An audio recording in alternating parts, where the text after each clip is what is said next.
What up, MVP? How's it going?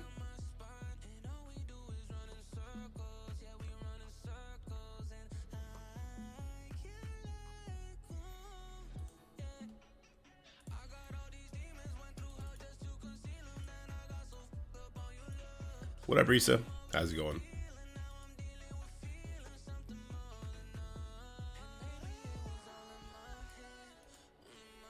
We got a thing to do today. Should be a fun one.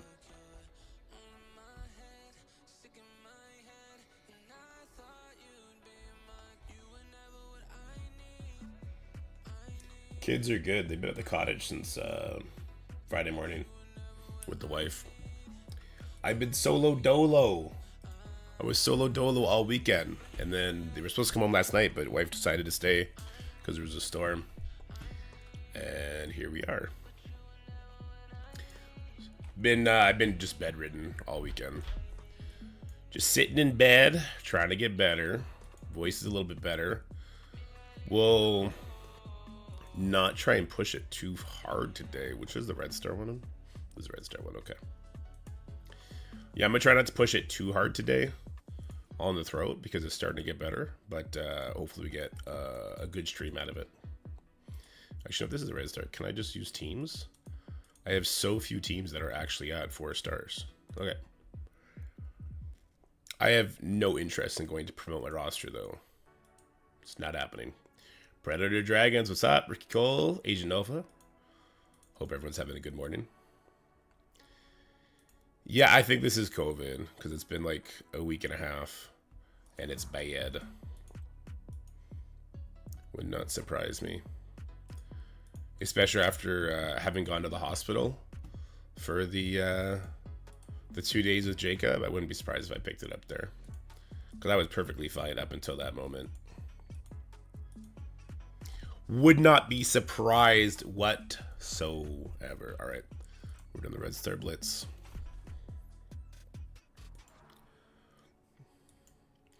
I'm actually working my way through the global section on Dark Dimension 7 with just like the worst team ever, and it's not going as bad as I thought it would. What up, Foxy? How's it going? Why is it not claiming all? Why did it claim the first 8 but not the last 5? A Violent Mind, what's up, what's up? Come on now, you could do it.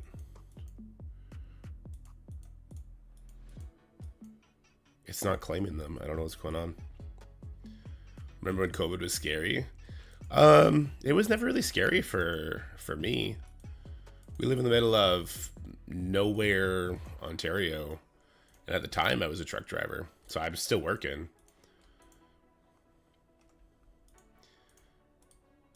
It was a thing. I used Deadpool for the first run DD7. There you go.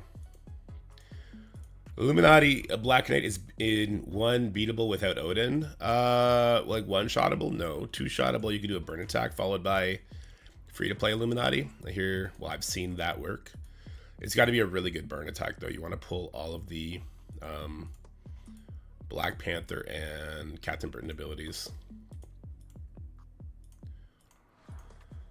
COVID messed up to the point I'm on disability. COVID will always feel scary to me. Yeah, there you go. Yeah, COVID hit other people like super strong. Some people it was like nothing. Other people it was like debilitating. It was horrible. Thanks. Yeah, we're getting there. Probably a couple more days, we'll be fine. It's really bothering me, so let me claim these. We'll come back later to try and claim them again, I guess. All right, let's do some DD7. Well, I think I could do City Hero DD8 on this account now too. Look at this horrible last team. I don't want to listen to the same song twice. What's going on here?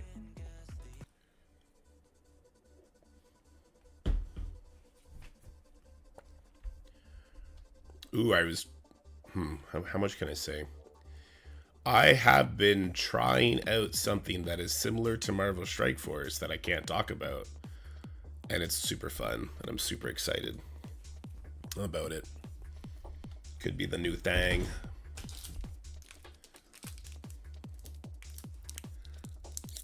All right, what do I got here? I got 3 charges on that Weaver. Well, that's kind of fucked. I think I left this in a horrible spot. Isn't Void Knight gonna ruin me here too? And there it goes, yeah. That's never what you want to see. Oh god, he's dead as hell. She still has charges. Oops, I left this in the worst spot possible, apparently. Uh-oh. That's a permakill? Okay. Okay. Why didn't I get all my energy? Sorry. 1, 2, 3, 4, 5, 6, 7, 8. Yeah, why don't I have full energy right now? What up, Ghost? Doing all right. Rhino, what's up? We be able to talk about it. I don't think I'm actually gonna have to be able to talk about it. There's something to talk about today, though. Okay, in a few hours, couple hours, many hours. I think this run is cursed. I think I left this in a horrible spot with Weaver having charges. But with that said, let's just throw the special from Nightcrawler. Why don't I have all my energy? Yeah, how come I can't ult with Nightcrawler? How did my Sunspot lose charges? What the hell? Is Sunspot just randomly losing charges? I feel like this happened in a previous attack too. Yeah, because I left this node thinking that, hey, Nightcrawler's going to ult, put slow on everybody, and I should be in a decent spot. But he doesn't even have the ability to ult. Which of these characters strips charges? None of these characters strip charges, right? The game's just broken and Sunspot is randomly losing charges.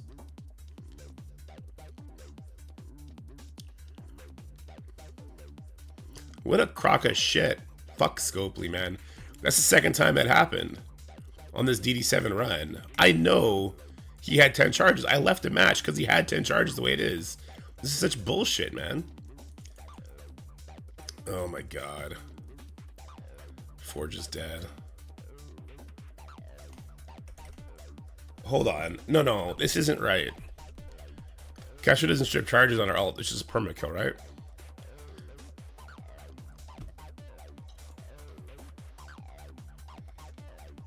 Dark like they've lost a lot of players over their dark dimensions not functioning properly, like the exhausts happening on players in DD8 and stuff. I know they've lost 2 big Krakens because of it.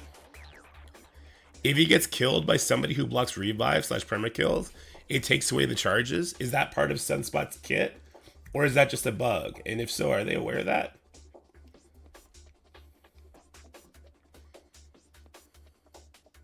So he probably got killed by Weaver, and that, you're saying, took his charges off. That's not okay. It's a bug. So he's right. I haven't done it yet. Okay. Well, time to hit record. How's it going, development teams? I'm here on DD7 on my baby account to talk about a bug. So we see all the characters from the previous waves. Nobody that can strip charges. The reason I'm making this video today is because my Sunspot, for the second time on this DD7 run, has mysteriously started the node with no charges. You can understand how this is a very big issue, as you rely on these charges to go from node to node. That's the whole reason you bring the extreme team. So we're going to load in here. You're going to see my Sunspot has 0 charges, and thus I've left the node in a horrible position because I was depending on those charges. Now, what I'm being told from chat is that there seems to be an issue that when Sunspot gets killed by somebody who does permakills or blocks revives, that he loses his charges with no charges. which means that I'm actually screwed for probably the next 3 days on this fight, and that's not okay. And this is not the only issue we've had for Dark Dimension. Dark Dimension 8, when the Mephisto is putting the exhausts on. I've told you guys about that during the race, during the Dark Dimension 8 race. I told you about that issue and it still hasn't been fixed. I know of 2 Krakens who've recently just quit the game because of that. This is the most expensive game mode that you guys have, and it cannot be bugged like this. You guys need to put the effort into fixing this, because this is the most frustrating thing ever. If I was a player that didn't already have Mephisto, I would be super pissed. Come on, guys. I'm just gonna send that. Fuck it. I'm so tired of them giving nothing, asking us to be QA, and then fuck off, like just being horrible at their goddamn job. Sunspot didn't get a turn. I want him to at least get a turn.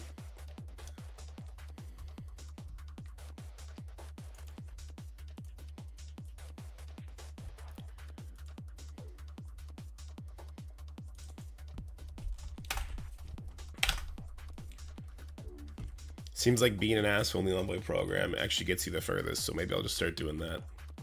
I just put 100 shards of blade out of 2 orbs. What is the use of Blade's team in future? Raid or Crucible or what? Both. He's going to be in all of them, Harold. He's going to be, like the whole team is going to be used everywhere. Probably just not this guy. This guy's kind of trash.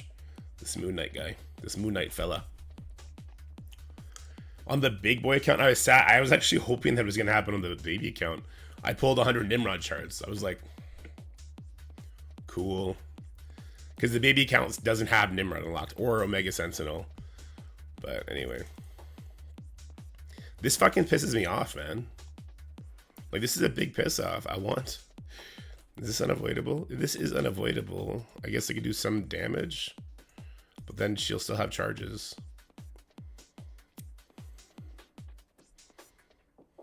Okay. And now she's hitting the defense down. So Forge is dead. Does Sunspot... Okay, Sunspot gets a turn. Which means he'll have...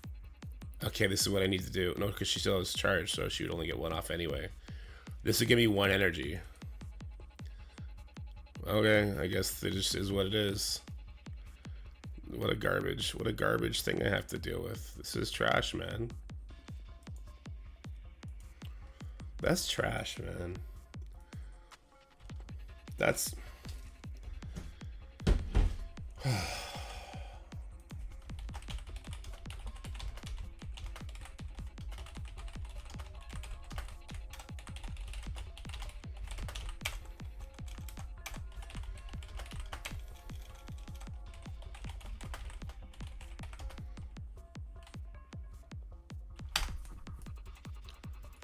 How many cores would this take? It cost me 100 cores. All right. It's not even that I need to rush because I'm not ready for legendary yet anyway. I just don't want to have one day that's like that. What garbage is that, man? What up, Emma Frost? How's it going? All right, what do we got here?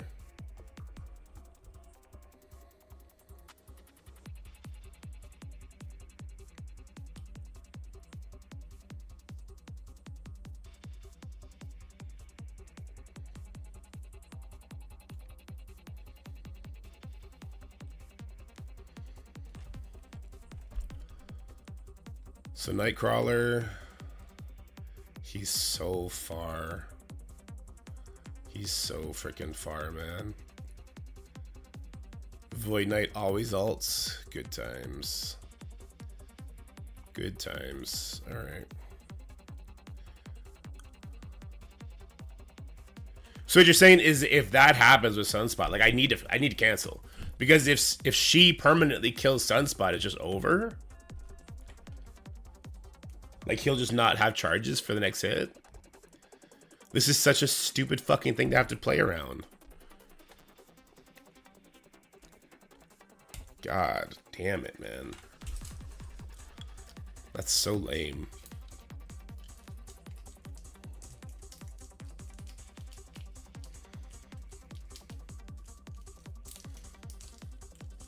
What a weird issue. Dies, loses charges, like perma kills, kill charges. It resets the character's stats when someone is perma killed. Wow. So it's literally designed like that so that they can't be brought back in, kind of thing. Wow. So this is not a secret issue. This is known by a lot of people then. Also, why Apocalypse refreshes cooldowns in Dark Dimension. They need to be smarter about program. That can't be the fucking solution. Holy shit. If you're telling me that's the only way they can do this, that is so stupid. That's their solution? Jesus, man. Alright, well, Forge will have his ult up next no matter what now. I'm kind of hoping Sunspot dies to the Kestrel ping or something. Do I get multiple charges up? I think we're just going to die here again, so I should probably just go for multiple charges. Well, this will give energy, so I guess we can do this one. Right. Okay. Alright, Forge is dead, so no ult coming from that. Alright, Nightcrawler's dead, so nothing coming from him. Alright. Fucking great. That's so dumb, man. I would have had my... He had 10 charges when I left it. This is like something that needs to be fucking known at least. Jesus Christ, man. Holy shit. It's probably to save memory because they don't need to store character info once they perma-die. Yeah, it's like a one-time match, though. You could just keep that. That's ridiculous. What a joke. Alright, well, there's Dark Dimension for you. Now you guys know why I do not build for it. What up, live pool? How's it going, man? How's it going? Oh, I still brought Robbie, by the way, for City Hero. I did it yesterday without thinking, and I don't care. Yeah, I did it yesterday just without thinking. And I'm fine with it. Oops. Wait, I need... There's an event, I think. Is it this one? Oh. Oh, but I think I spent the resources. Hold on.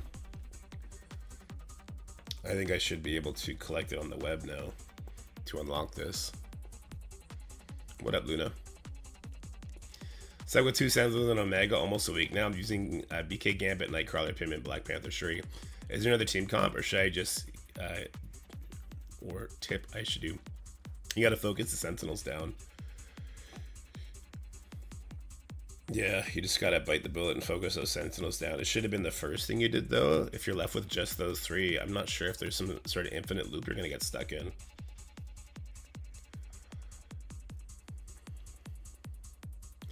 Was the Friday Fleet King offer with the 5 core orbs intentional? I don't know. I missed it. I've been half dead since Thursday night, pretty much.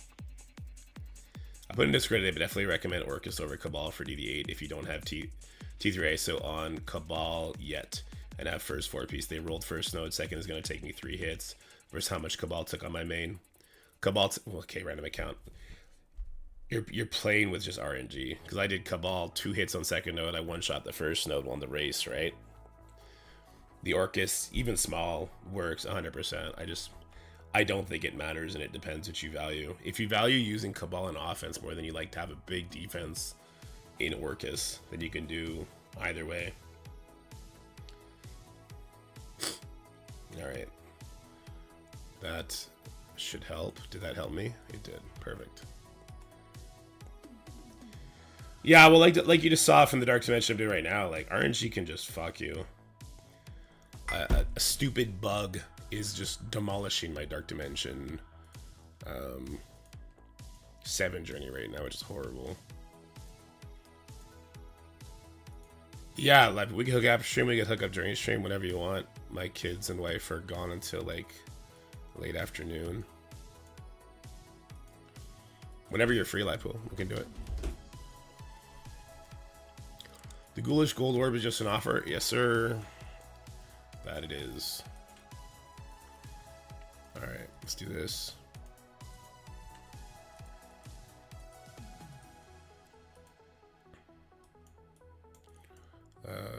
Okay, here we go. I'm on last 2 nodes of DD7. That scroll on second to last node is crazy. Apocalypse can't punch him to death. Yeah, you gotta set it up so it's like scroll, rewind, catch your defense down, and then Apocalypse can punch him. But that might also require like a 3-diamond Apocalypse or something stupid like that. I'm not sure.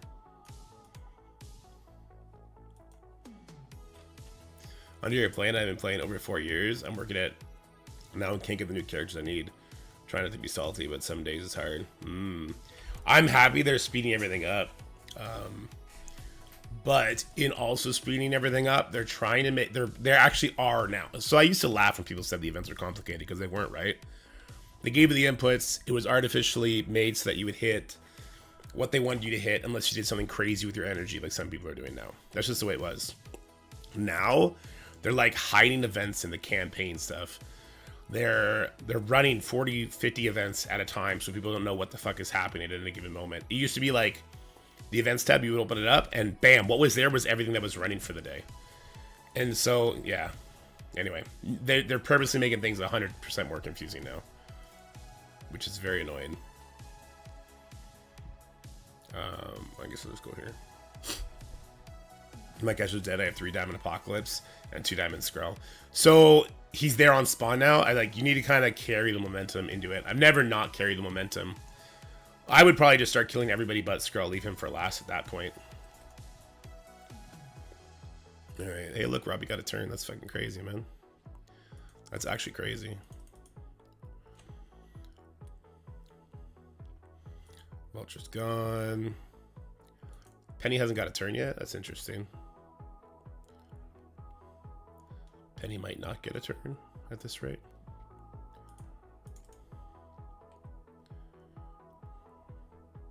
Oh, damn it. Oh, he's ability block. Let's go, Robbie, with the clutch ability block. If Robbie gets to use his ult, that'd be huge. Alright, so we'll do some bleeds, right? Nice. I'll give Robbie a little bit of speed. Robbie needs to survive, though. I don't think he's going to survive the next Omega hit.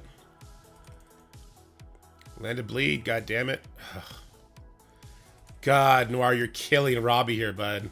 You are actually killing your friend. Oh my god, you dork. You killed him. I think Robbie's dead here. She actually killed him. Or Noir actually killed him. Oh! Oh my god, he's going to get to ult with offense up. Let's go. Thanks, Dark Terminal. I haven't done my Crucibles yet. Alright, so this permakill Sentinel. He's gone. It's good. Oh, he's not gone. I thought he would have been. You have taunt over here too, don't you? Perfect. Oh, there's 41 freaking enemies on this node. Gosh darn it. That's a lot of enemies.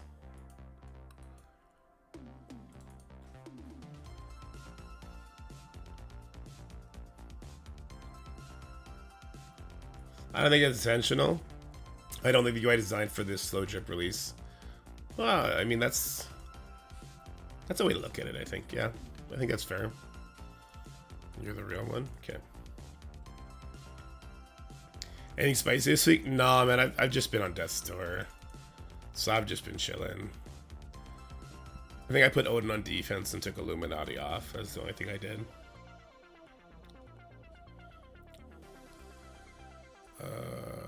Yeah, I guess we could just do this. Why not?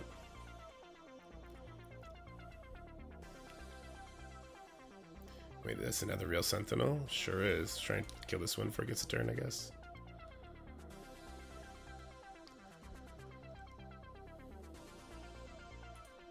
Let's get this immunity off of him. The Zero Gold Top 5 Arena doing all the 50s.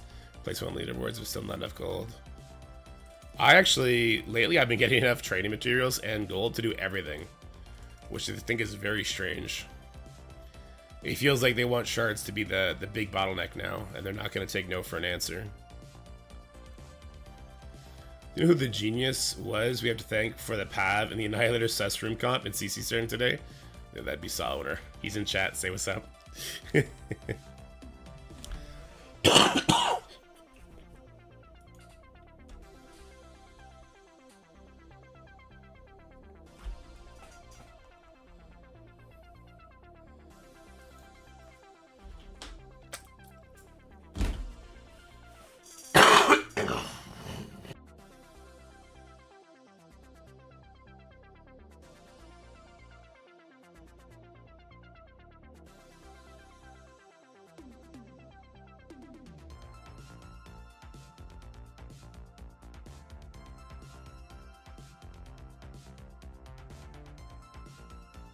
Alright, sorry about that, guys. I've been trying to not do that.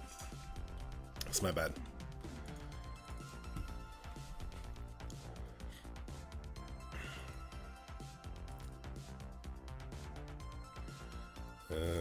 That room is nothing compared to the super fun Illuminati with Odin team. I think Odin Illuminati, it's like a good burn. And free-to-play Illuminati, I think, beats it.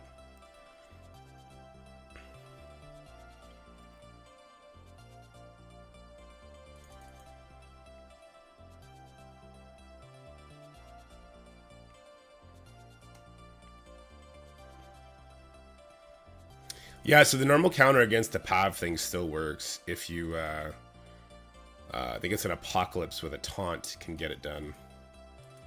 And you want Logan away, far, far away from everybody. Immune system of an infant? No, I have the immune system of 3 infants in my house, and they supercharge it. That's the real problem.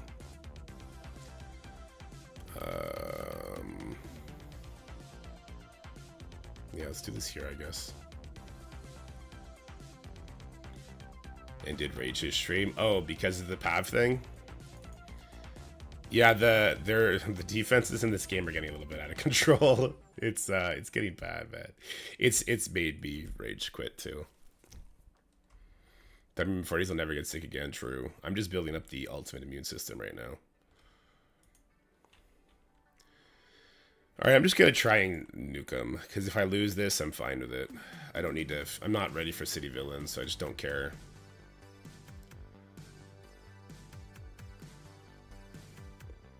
Just go for it. Screw you, Doom. Oh, I was kind of hoping we were going to die there, but okay.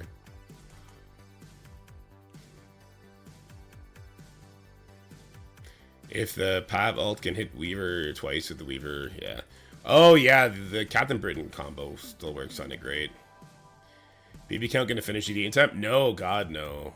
This is literally the last section I'm ready for. I'm super far. I'm going to be nowhere near ready.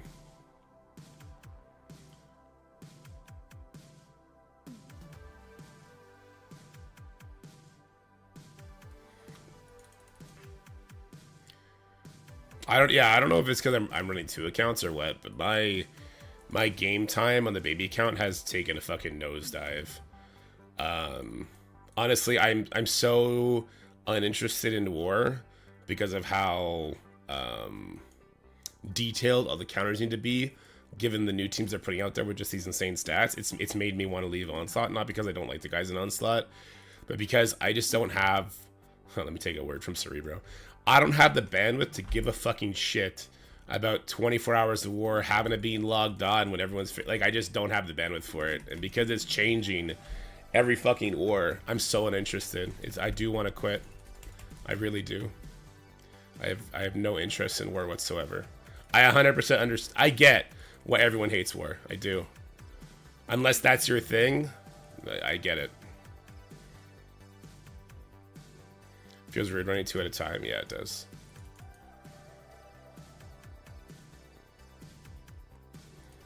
Over here. I'm on the last global node, and I got hit with a bug on Sunspot, which was super fun and ruined everything. War is definitely the blitz mode for people. Here's the thing. I like War on the baby account. On the baby account, listen, this baby account lasts another year. I'm telling you, the guys that are in that account will be in the top 8 elo.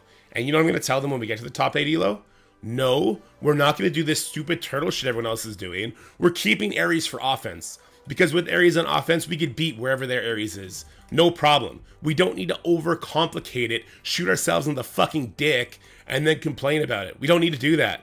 Hey, Mephisto, guess what? Mephisto can beat other Mephisto comps. Just fucking play the game on offense, and if you lose, who gives a shit? And if you win, then you win in the most stress-free environment possible. That's what's going to happen in a year on the baby account. And on that day, I'm bringing the big boy account to the baby account to give more firepower. We're just going to fuck everything up.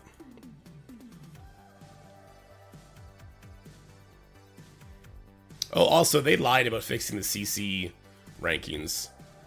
On the big account, I lost 2 last week. I lost a total of like 12 points. On the baby account, I lost 1, and I lost a total of 20 points. So they just straight up didn't fix Crucible. By the way, they're just full of shit.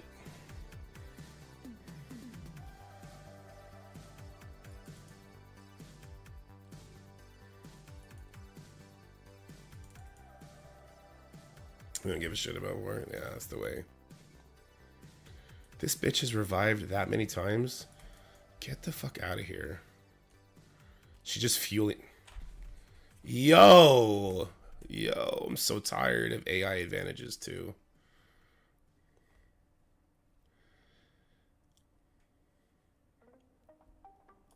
I'm so tired of AI dodge advantages and everything. The artificial advantages that they have to give AI in PvE modes is so wonky, man.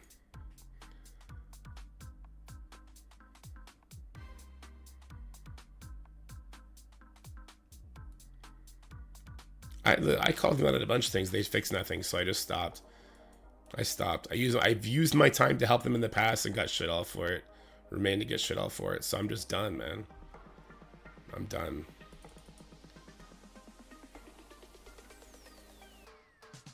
The whole meme that we're just free QA used to be a meme, now it's reality, and I'm fucking done, man. They don't respect the envoys. They don't respect our time. It's not a real envoy program. I've been working with a different company for 5 days and received more assistance from them than I've received from Scopely all year. Since the Envoy Summit. They gave us stuff in the Envoy Summit. Somebody fucked around. And now it's just like silence. It's like, okay, cool. If you're not going to give us nothing, expect nothing back from me from now on.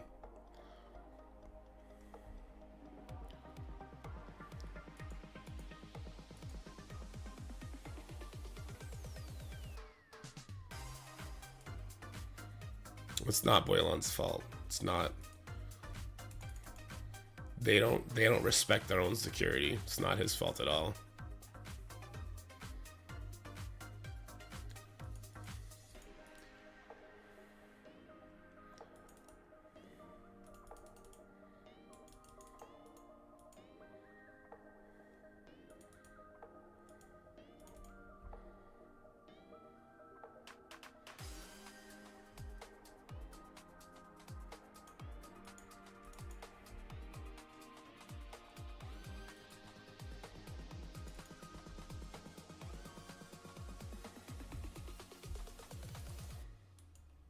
That's not even what I'm talking about, by the way.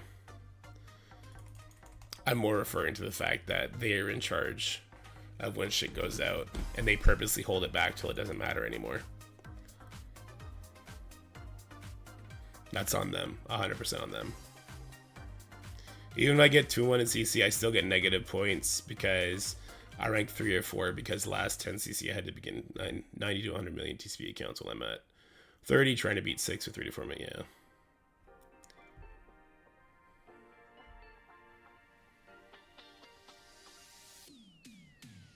Oh, I'm not leaving Marma Strike first. No, nothing like that. I can't go in until this guy's healed, right? I'm not doing that. What do I get for this? I get tech pieces. This is great because I need this for Iron Man. I'm bringing Iron Man to DD7. DD8 journey is fueling my. Oh, there's nothing here. What is this? Sentinel orbs. Okay. DD8 is fueling my DD7, and I think that's hilarious. Am I gonna be 100? Oh man, I got 1. No. Okay, nothing. Roger that. Alright, let's do some CC. Let's do some salt-free CC. Oh, this one's over, okay.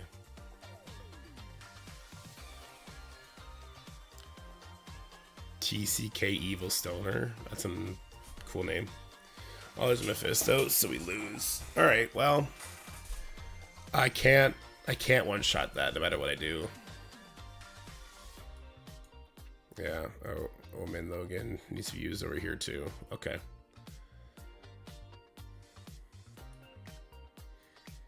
Alright, then there's this. Okay, so I'm just fucked. Alright, Alright, well, let's just have fun with it, I guess. Where is this guy's TCP at? He's number 3. 99 versus my... Am I at 40 yet? I might be past 40 now. I'm at 45. Alright, cool. Me from alternate reality. There you go. Yeah, Blade empowered ability seems to be very rare. I've seen it once. So hopefully that starts showing up. Do they expect us to core for that?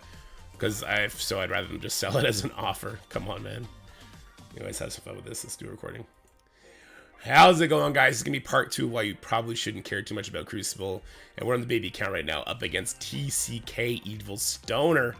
Now, nothing against Evil Stoner. He's just probably a longer version player than this baby account is at 99 million. We're at just over 40 million.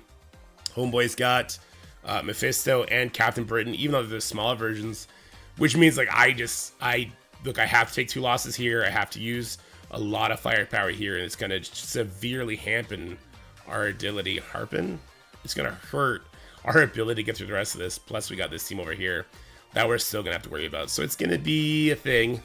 It's definitely going to be a thing. So strap in. Let's have some fun. All right, let's do this one first.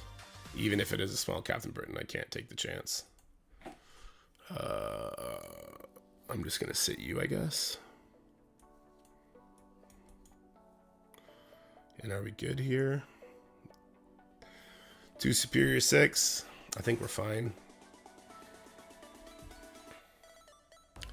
Okie doke, let's start this one off. So we have to hit this full Illuminati with our Old Man Logan Superior 6. And the reason we need Old Man Logan here is because he will remove the ability for Black Panther to get her charges, which means my Superior 6 will get the offense up, and they'll do a lot of damage. Sorry, not the offense up, the speed up. And they'll do a lot of damage. Presumably, they will either kill the Captain Britain before he gets a turn, or they will kill the Hank Pym before he gets a turn. Either way, we should be able to get a bunch of kills before they go, and our Old Man Logan will go before the Captain Britain, which is nice. All right. Oh, there's a 3 diamond Hank. Gosh darn it. He's not going to die very easily. Let's get trauma on everybody. Then let's take out this Captain Britain, I suppose, will be the smartest one to go for. I can hit multiple people, though, as well. Let's just go for the Captain Britain, and we're going to put an ability block up on the Hank. The sister coming in. That's fantastic. This stops the Hank from doing his ability. Now Slayer's going to come in next. Call in another assist. I feel like I should probably be going for a kill, though. She's not maxed out. Let's go up here and see if we can't get this kill. With the bleeds from Logan. Not quite. That hurt. But Logan should be going right after Hank. The blind there, not great. Okay. Yeah, let's just ult. Screw it. Let's see what happens. I feel like it should be enough damage. Yeah, Logan's a beast. Logan's a beast. All right, let's move on. All beatable rooms. You just have to be careful. Oh, it's not about them being unbeatable, Trevor. It's about having the tools to one-shot them all, or having the tools to stop him from one-shotting all mine. That's all. But this stage is going to kill me too, by the way. And then without Superior 6, I don't know what we're going to be doing for all of these. What do I have? I have Apocalypse. I have Cabal. I have Secret Defenders. I have free-to-play Illuminati. Actually, I may not have the tools needed to clear this. I have Ares. I don't have 2099 built up. I guess we could build 2099 up.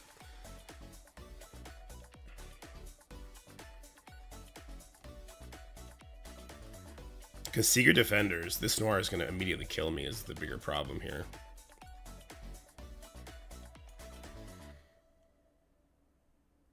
And then what the hell am I going to do here? I can't use Cabal here, right? I just can't.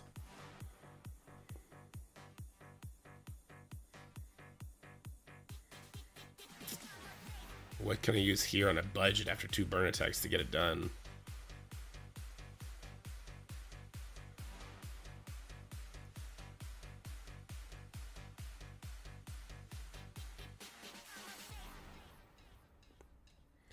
I guess we could, let's go build 2099. I might just need 2099. We might just need him in the future. I'm not sure.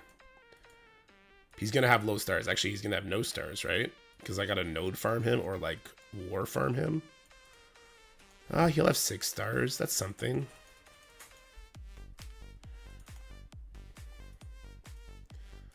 That's something, I guess.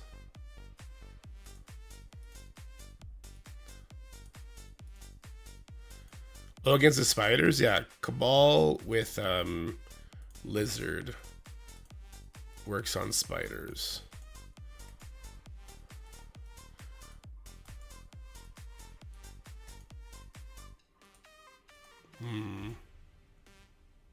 None of training materials. Okay. I used Superior 6 with Old Man Logan.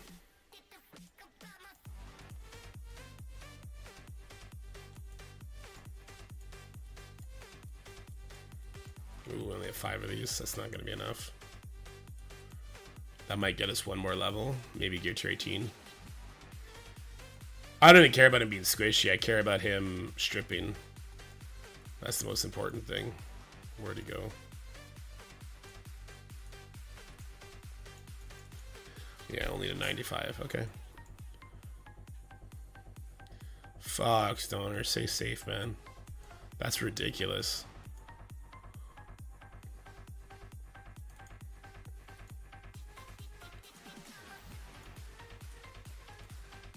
So when you hear about that kind of stuff, Stoner, do you guys just get out of town right away?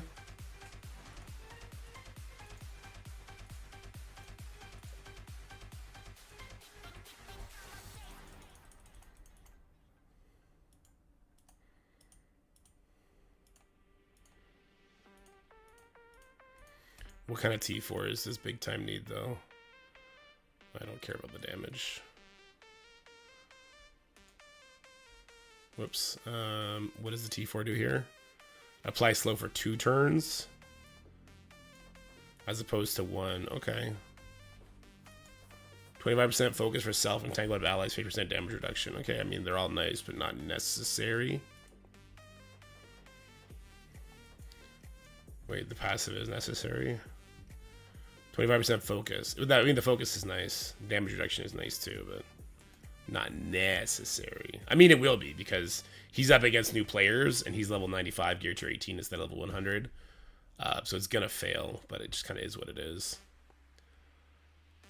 Hell no. That's true. Floridians typically stick it out. Most people that moved here from up north skedaddle. Okay.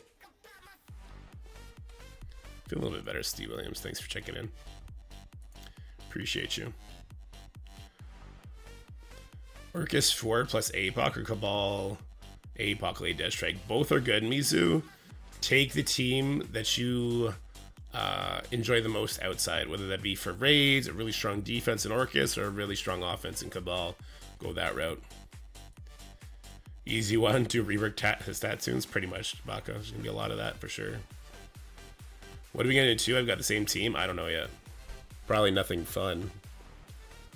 Probably nothing great. What do I have on defense right now? I have far too much on defense. I probably have to pull Hive Mind off defense. Is what I have to do. Yeah, I probably got to pull Hive Mind off defense now. So that I could like maybe do a burn attack and then hit it here. Something like that. This is gonna suck though. Yeah, is this ever gonna suck? Where am I using free-to-play Illuminati? I think I'm using free-to-play Illuminati here.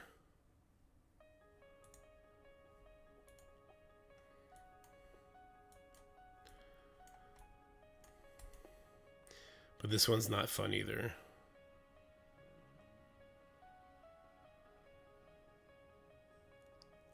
But I think it's better than the spiders.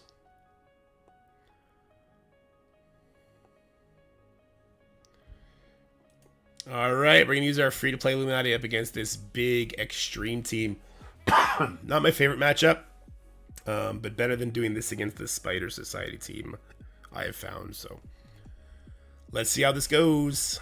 Also, I can use Secret Defenders against Spider Society team. I cannot use Secret Defenders up against this team without having something like Apocalypse. So let's see how this is gonna go. First thing we'd like to do is, I think it's ability block the Nightcrawler, and then we put trauma on him so that he can't stun any of our guys. I'm pretty sure that's the go-to. Alright. So this puts trauma on everybody, but I'd really like to start focusing down the Forge, if we can help it. Okey-doke. Good stuff. Oh, no! That's literally the worst person he could hit. Because now he took the speed up off Iron Man, which means that Black Knight is going to go before Iron Man, which means no defense... no ult from our Black Knight, which means we don't actually get to fucking Forge before he does. God damn it. God damn it, Iron Man. What is your malfunction, dude? What is your deal, buddy? You just fucked us. You fucked us so hard. Alright, well, Cyclops is permadead. That's something, I guess.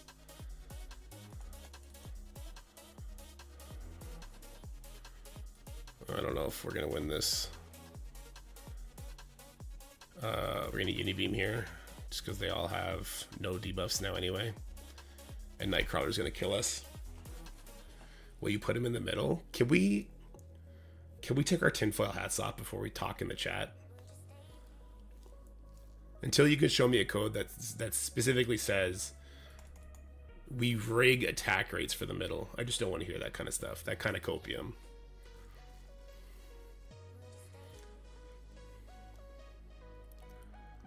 Alright, so we did protect our buffs, but Panther's getting absolutely just hard targeted here. She will by Gambit as well.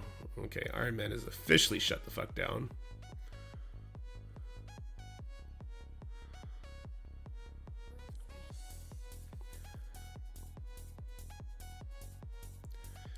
I'm not sure why I'm trying anymore. I did talk about how this was going to be unwinnable once I saw the enemy teams. So I should just not let myself get baited into it.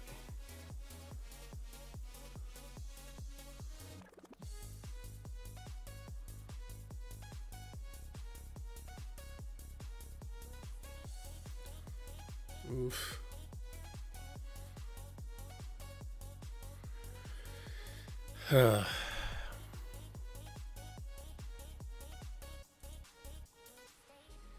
Problem is, I can't leave it like this either. I would have nothing to clean it up. In the mid game, you have such a limited roster. If you put anything on defense, that the idea of having cleanup teams is just not real.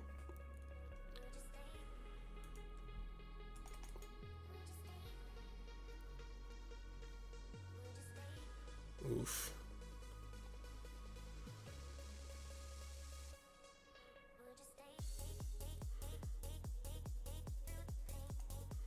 The dodges of Gambit's passive are crazy powerful here too. Alright, this one's over. We can't leave it like this. Oh. I mean, Forge dead. That's kind of nice, right? Come on. It's just like, he was my last hope to try and get at least one more kill.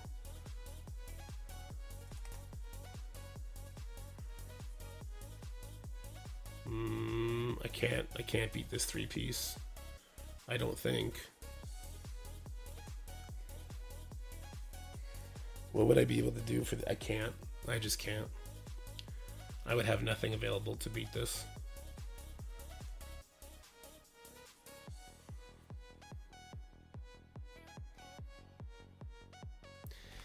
Yeah, so FanFast, so the reason it could work is if you're Hank Pym or your Black Panther Shuri get targeted by the Nightcrawler, then you could win.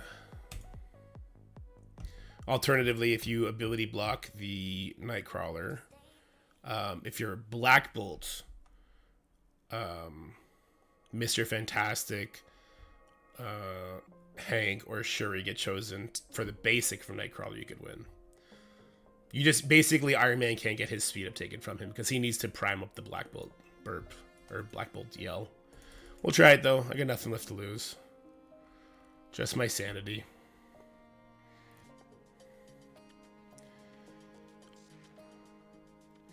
Do I do the trauma? What would be the point of doing the trauma right now? Because he's gonna cleanse his slow.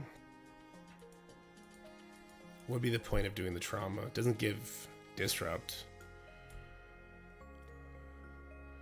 I guess we would want the safeguard for next. No, we're gonna want the safeguard now. Because he's gonna give himself speed bar anyway. So he's probably gonna lap us.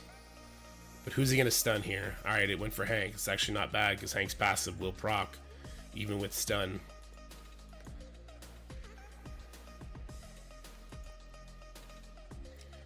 Alright, so now I need the fuck. That's yeah. I remember now. Alright. So Iron Man and Black Bolt need to take out this Forge. They do, thank God. We still have Black Bolt Scream, so he might be able to kill this Cyclops here, which would be fantastic. Boom. There goes Cyclops. Alright. Alright, Hank got re-stunned. Not the end of the world. Shuri being ability block's not great here. Not great at all. The passive from Hank took us out of it. We did have safeguards. That's nice.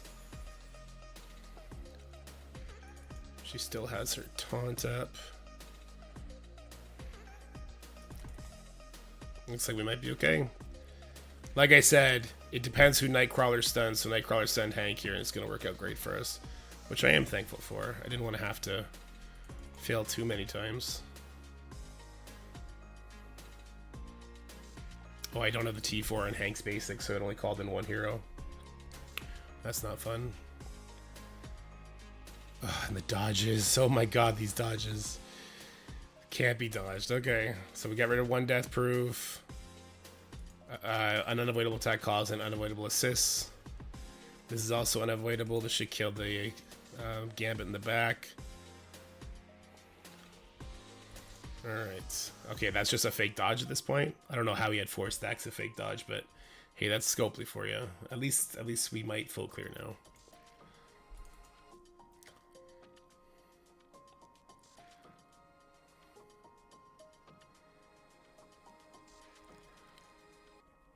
We got so lucky all this stuff happened to Hank there after he'd already put the safeguard up. Oh, this one. There's just no shot this works. We're super, like, it's just too big a punch. It's way too big a punch. And Noir gets extra damage here. It's far too big a punch. I should do a burn attack first. Okay. We're going to try and one-shot the Spider Society team using Secret Defenders Cosmic Ghost Rider when this fails, because the Noir is going to one-shot me because he's Crimson Geared Noir. It's a 1 million punch-up. When this fails, I will back out, I will do a burn attack, and then we'll try there with having them have 20% stat reduction.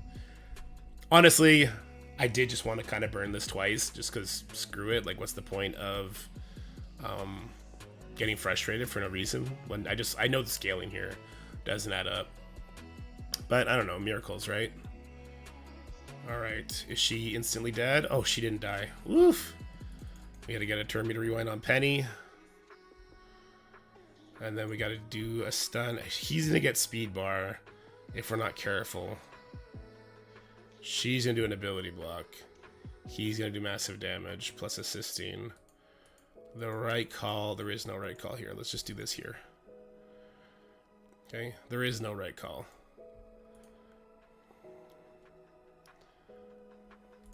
Alright, we'll do one of these.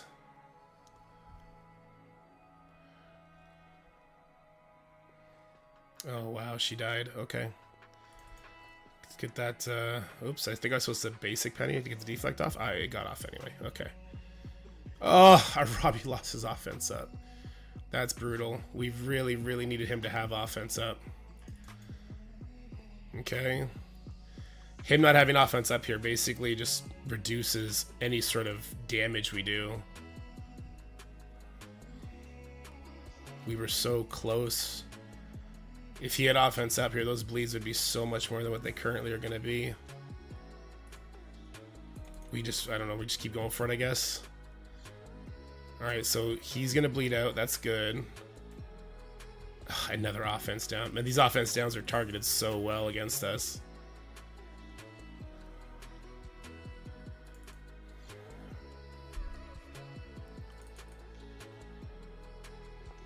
Heal block is nice, but Penny's about to come and undo it all. I need Penny dead. I don't know if those bleeds got it either. Passive from Robbie, right? Okay, that's good. Oh my gosh, does Robbie got this or not? Oh, that did no damage. Oh, yes! Oh my gosh. The RNG gods, maybe. Nor might kill us here. Hold on. Let's bench that celebration. Yeah, let's bench that celebration. The dodge. Didn't dodge that one, nerd. 8 death proofs. Black Cat's the best. I wish we didn't have, you know, 0 dark promotion credits in the community to actually build up these dark promotion characters. That'd be so fun. The song is trash. This song is actual just garbage, and I hate that it's on this list. It's supposed to be chill music, and then she just comes up like, I don't want to be your wife, I just want to be a whore. It's like, bro, who puts those words on a song? What are we doing? Alright, so I got Cabal left. I have an Apocalypse Red Hulk Weaver team left. And I had Kang left. Okay. And not much. We're doing a burn attack against the, yeah, we're definitely doing a burn attack up against the, Hive Mind team. Probably with, like, Red Hulk Apocalypse follow-up. We'll use...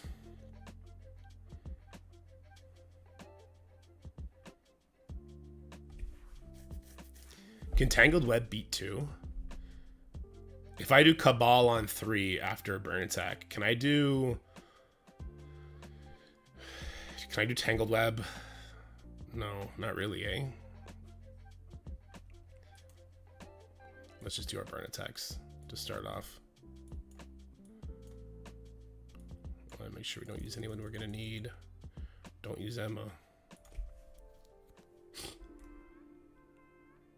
That's a love song you just put into the bars. Can't you just Eternals too because of the bot summon? No. No. You'll never get a turn. Maybe I do a burn attack on 2 as well.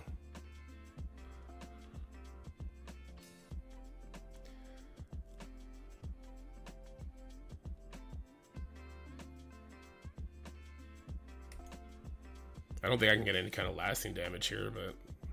Well, now I know I can't, because any kind of permanent damage gets healed up. What do I use against Orcus? That's the question. I was going to use Cabal against it, but even Cabal is going to fail, I think.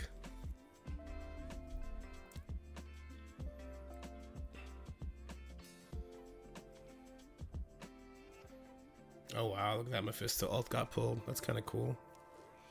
I guess I should just pause the game now. Or should I let it play out, eat the ult from Thanos? We should probably let it play eat the ult from Thanos. At the very least. You've never seen Orcus on defense? They're a nightmare defense team. Level 74, 3 I just want to build and whatnot. I just put out a YouTube video on that last week, actually. Just check it out. Maybe we'll use Fury. Maybe. I want to make sure I'm not prepping Gore. I want to make sure we're not prepping Gore to have 4 charges. Yeah. I might just have to pause it and let it time out depending on Gore charges.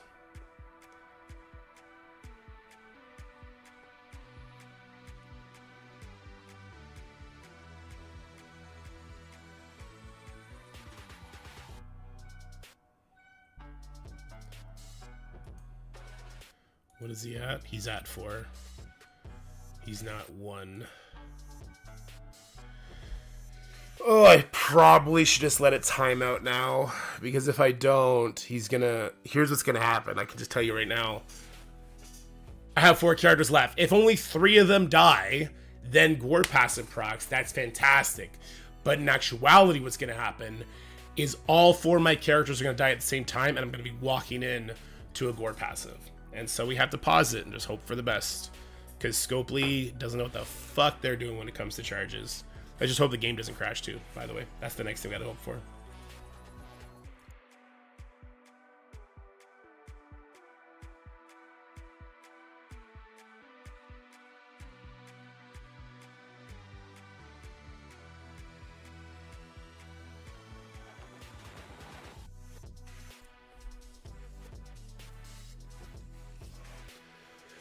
So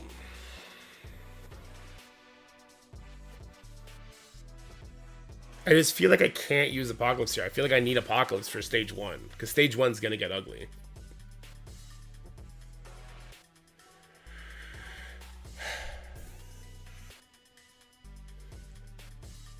And I mean, my Tangled Web team, with who to beat this? I'm thinking like Tangled Web with Kang, but then I don't have Kang for the Orcus team, which is rough, really rough. Because I need a fast villain to get me speed up, and Kang he's that guy to get you going before the Orcus. I guess I could do a burn attack. Yeah, I'll have to do a burn attack on Orcus to pull the Scientist Supreme. How much energy does Scientist Supreme get? Does she always start with ult no matter what you do? Or if she ults and you pause the game, does she then open with special?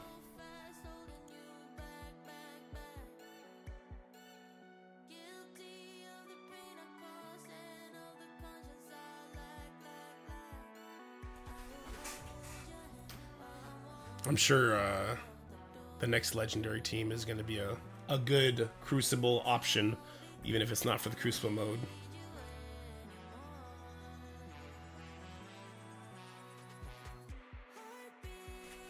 Oh, right on Shadow Flame. I've just been holding still at 5. I just stay there. I don't push. I don't care. She gives energy for summons. Right, so because there's 1 summon, she'll get 1 energy. But her thing is 3 turns. So she'd be at 1 out of 3 if I pause the game right after her turn, right? So as long as she doesn't take 2 turns, I think she'll open up with special on the next one. Am I incorrect?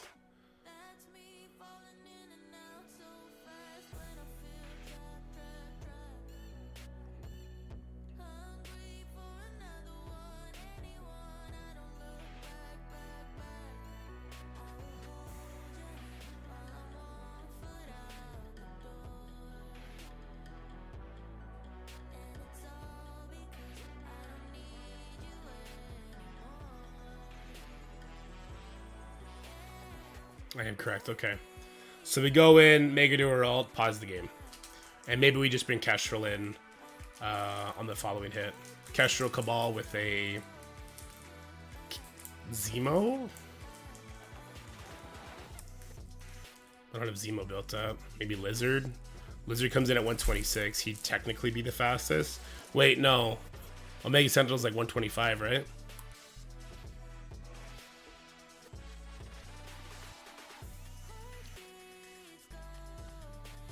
The new Team City villain? I mean, we're still doing Night Stalkers for like the next month, my guy.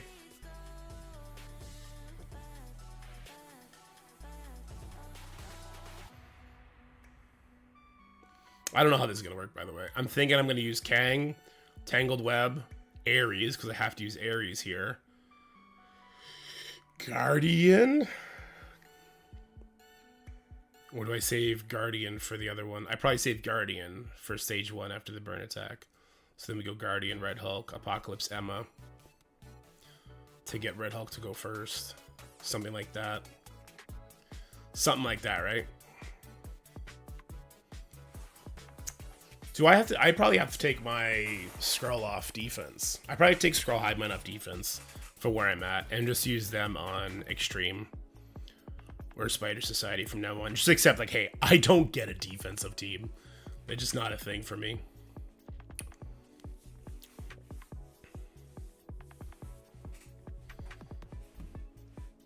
Global Hero is far, far worse. Yeah, but Global Hero is not that bad either. Even with Extreme, it's not that bad. It's if you half choose, right? If you don't go full Illuminati because you don't have Captain Britain, Like that's, I told everyone, if you don't have Gap Brain, don't do that. And if you don't go full extreme, then you're missing all the buffs and everything. It's just as bad. Anyway, this is gonna suck. I'm kind of thinking something like you. Man, I wish I could use Dakin. Ares is necessary. Weaver is necessary. 2099. He's not gonna strip shit at that level. What the hell? This is just an absolute. This is just a RNG. I think I have to bring Guardian here to give offense up to 2099. I think I have to bring Guardian here to give offense up to 2099.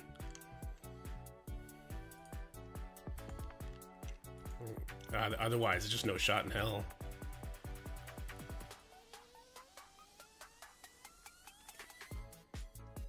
Yeah, otherwise, there's no shot in hell, right?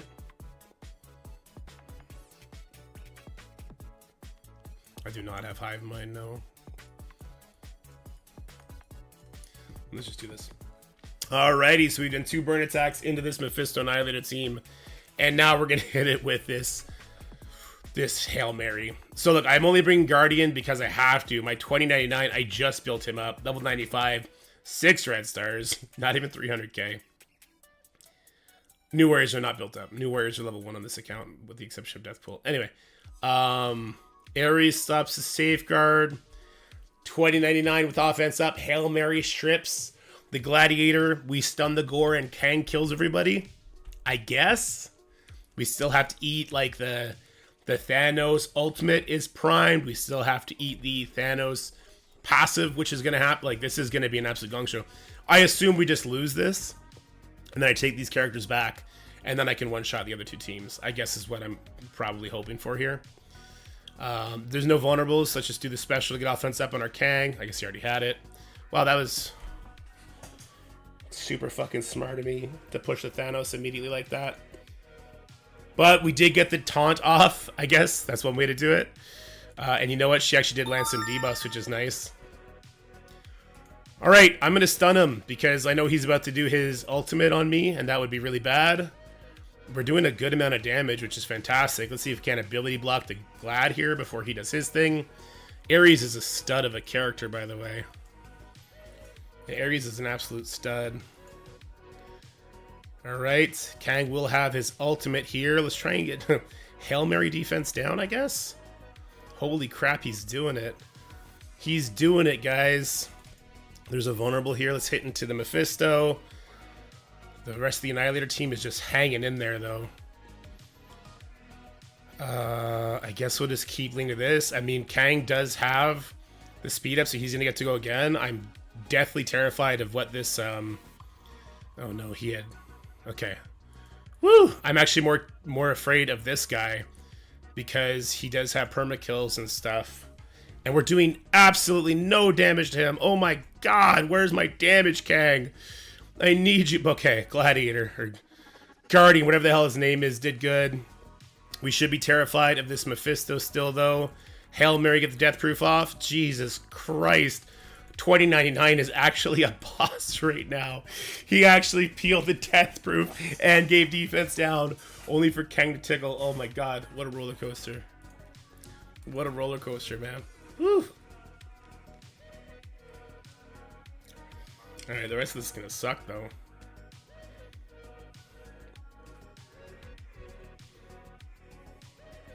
I mean, she's low power. I don't think she'd one-shot everybody, but maybe. So another burn attack.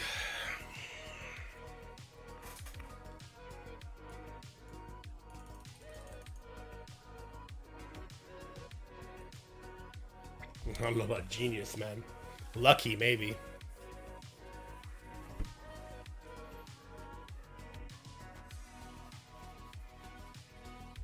But he has Old Man Logan. Who knows? Maybe he has Odin. If we may just get one shot across the board. I think we will just get one shot across the board. So there's that. We did what? We lost one, the Illuminati. And we burned Mephisto twice. We're burning this one and we're burning the next one. That's what, 5 losses? No coming back from that. Okay, so everyone's gonna die, which is good. And we pulled the ult from her. That seems like a good thing too. I just use New Warriors for you there, Google.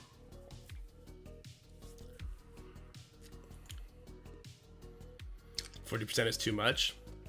I don't know. Did you see how well that Gore was taking those hits from my 3 Diamond Kang? 40% didn't really seem to mess with that Gore much. It's only 5-star too. Craziness. I think I want to burn this one first too.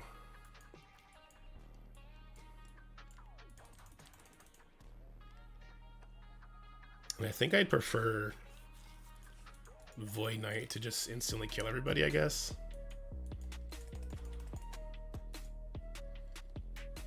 Not that it matters, because Hive Mind gives him energy, right? So he'll always open with ult. It's not very fun for me.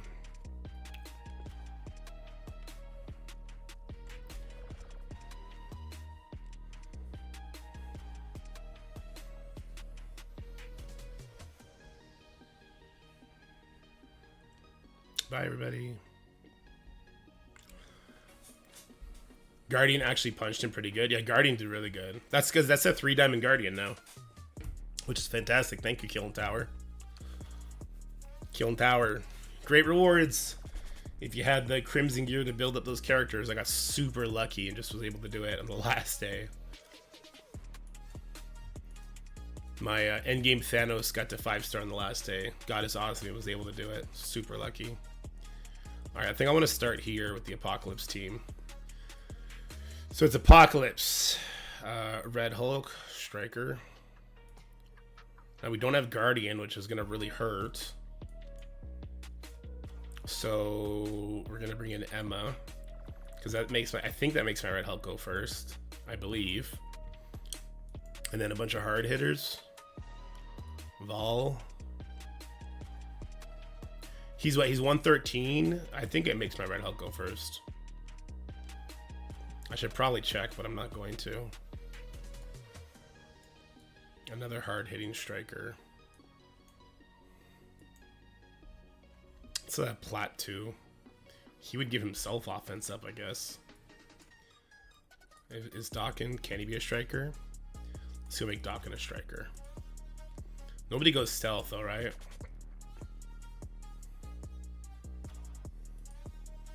Maybe we'll just do Sunspot. I don't know.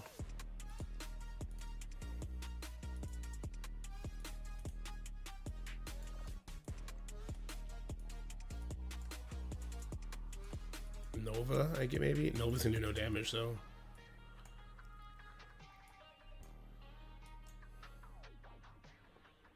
What up, Suma?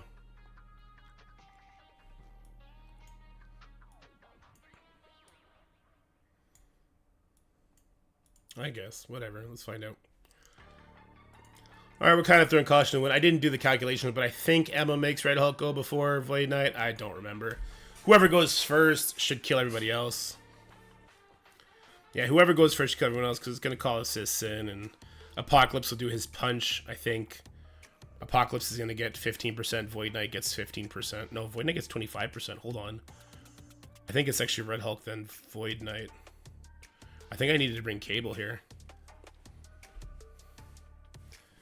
Nope, he's going first. Ah, shit, here we go. That's going to fuel the hive mind. Yeah, my Emma's too weak to survive shit all. And he was targeting somebody else that's 60% speed bar. Well, then, that's not happening. We're bringing Cabal in here. We're going to do Apocalypse on the Orcus. I might just do another burn attack on Orcus, maybe. Maybe. We'll flip the script. Yeah, I think we got to flip the script here.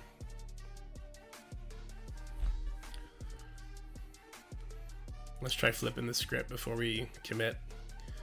That's to stop the stuff. We need you. I'm gonna bring Emma. And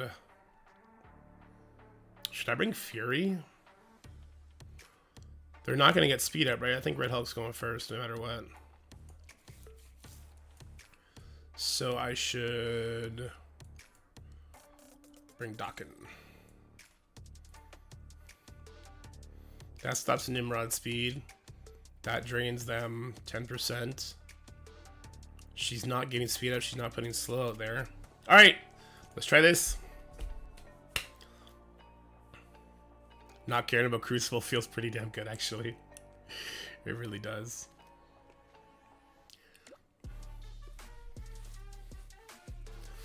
All right, so we stopped the speed on the Nimrod with the Kestrel, and then Emma reduces speed. So Scientist Supreme goes, then it should be Red Hulk, then Apocalypse, I hope. Okay, good. Let's do the rewind over here. Yeah, we're good. We got this. Wow, that did no damage. Okay.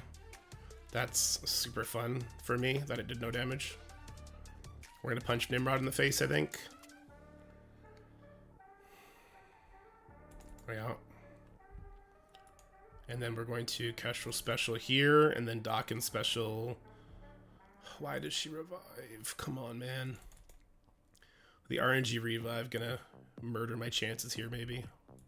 All right, we're good. It'll be just us versus Sentinel, and we can win that fight. Kestrel crit? No. Bleeds? Yeah. Bleeds? Yeah. All right, that's what we should have done from the get-go. Whoopsies. And good day, sir.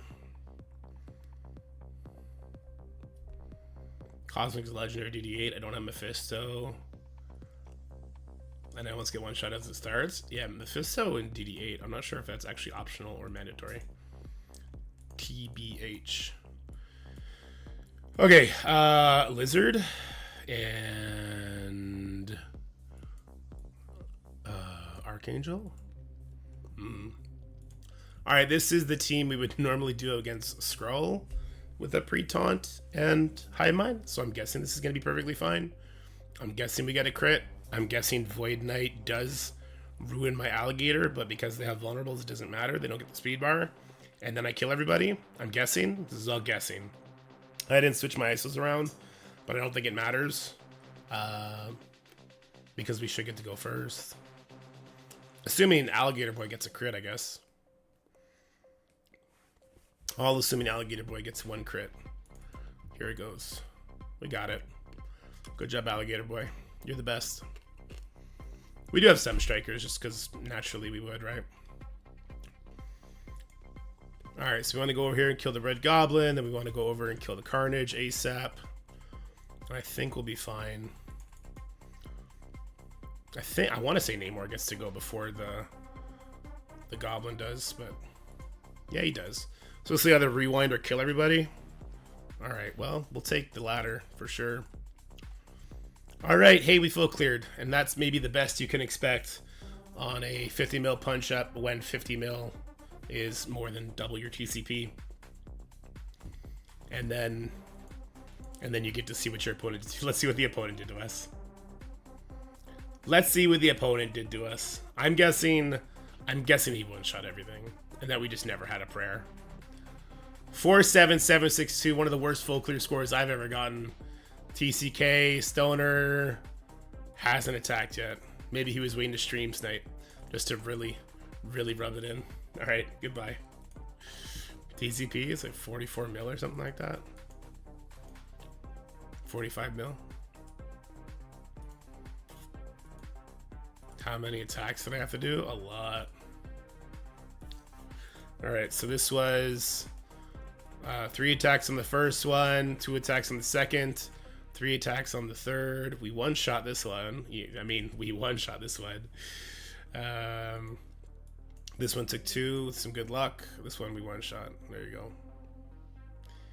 You and Dave might match up on the other account. Okay. I don't know who Dave is. IMF million got a 169 mil today. Hopefully they don't attack. That's the prayer, right? That's the prayer. Do I have anything left to do on this account before I retire it forever? Diamond Dave. Oh, Diamond Dave.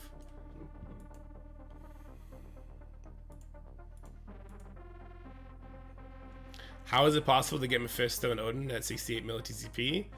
A little bit of wallet power and a lot of attention to detail. Getting Odin was not as expensive as people think. If you were like an active player and you super focused on those leaderboards, you could easily get it done. Yeah, or do what T-Dub does. That's another option.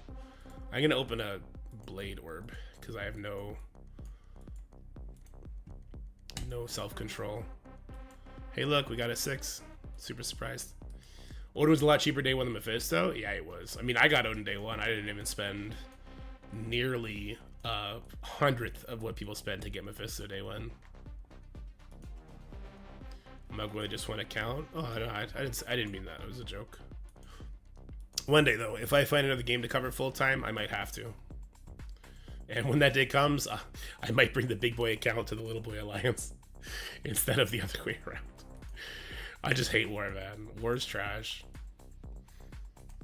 I have no interest in the level of commitment war takes with like this other account and try to make content and stuff like that. Like war is a full-time fucking job that you hate, but you do it to compete against other people that you hate. I guess that's where the drive for some people comes in. Alright, let me pull up the big boy account now. I think I checked this defense on the big boy account. It doesn't look fun.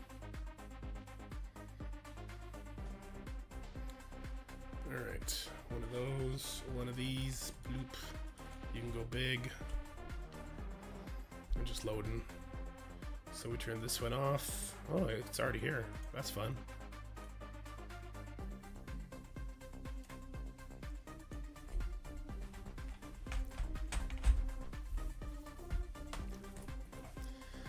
Bring the account to us and just chill with us. We'll see. We'd do something. It'd be something laid back for sure.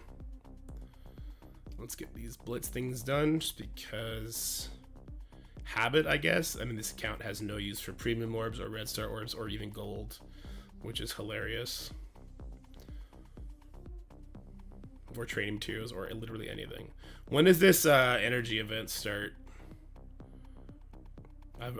I've got 16,000 energy blowing a goddamn hole in my pocket.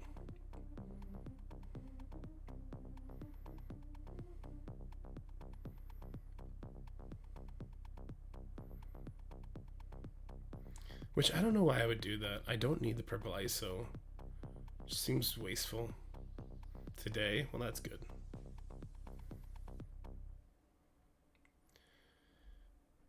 Okay. Do I need to do raids? No, we're saving that for when the event starts. Do I need to shop this? Yes, I do. Dude, the Blade Awakened ability material is just not showing up. Did I have a stroke when I tried to say that? The Blade Awakened ability material is not showing up. On both accounts. Oh, I've seen it once. One time. From both accounts. Did I do this already today? I did not.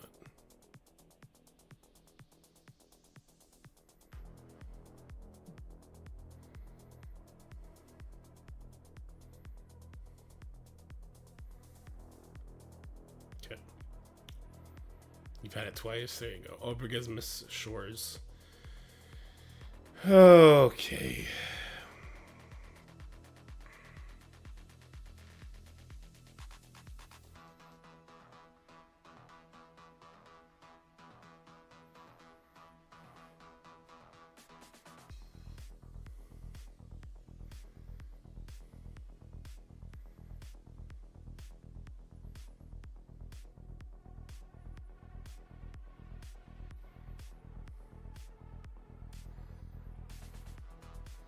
What up, Easy? Well, thanks. The problem is the Awakened is super powerful, but I feel I don't want to refresh for shit. I think I'm just going to burn attack 2 times.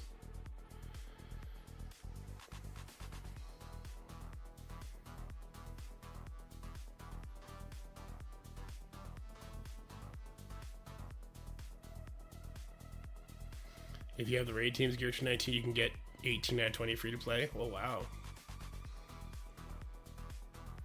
So you're saying I saved up all this energy for nothing, Lightpool? 3 is still Cabal after sacks? No, it doesn't have to be.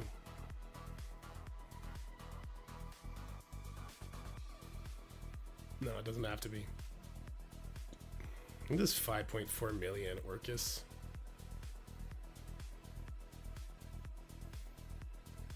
It's still a leaderboard, yeah, but everyone's gonna have gone crazy for it. I really only have interest in saving energy to make sure I'm getting max milestones.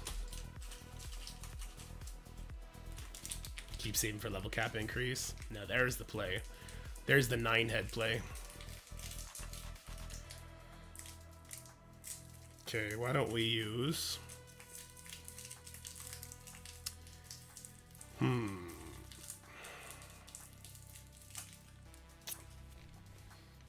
Oh, my neck. Alright, what do I have on defense? I think I have Illuminati on offense. Yeah, I do. I have Odin on defense. Mephisto on defense, too. So why don't I do Superior 6? Or even just free-to-play Illuminati on 1.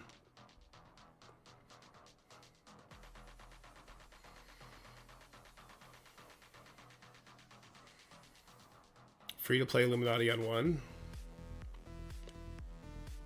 2 burns into Captain Britain, Tangled Web, Apocalypse on 3.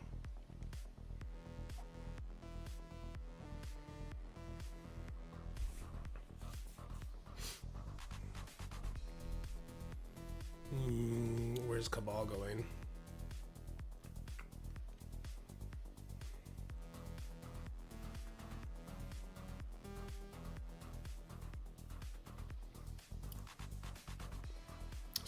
Well,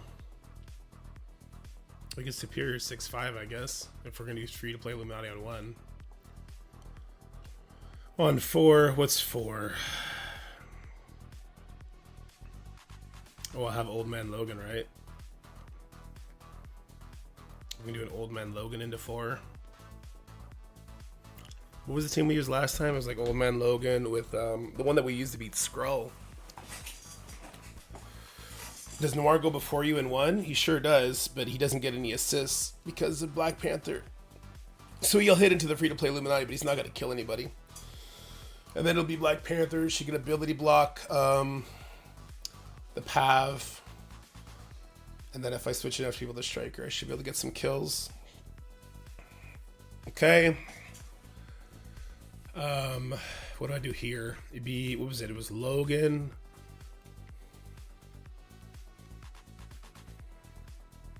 I forget what it was. I think Old Man Logan. I think it was Phoenix.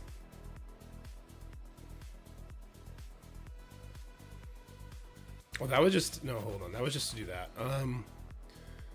What would I do to make this work? See my defense? Yeah, sure. I think I just copied Phantom from Sex Panthers after we fought. I just so fogged I couldn't think of anything, so just copy people from now on. Why do you like Iron Patriot Striker over Namor Raider versus Iron Patriot Raider and Namor Striker? Also, is there even a big difference? Yeah, who's telling people to go Iron Patriot Raider?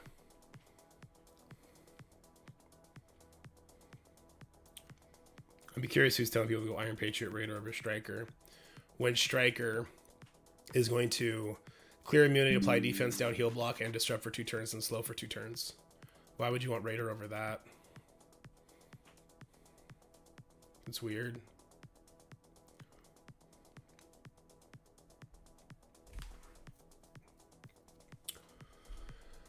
My brain hurts. What am I gonna do on 2? There's no Captain America on 2, which is helpful. So I could do like a big time Secret Defenders on 2 probably.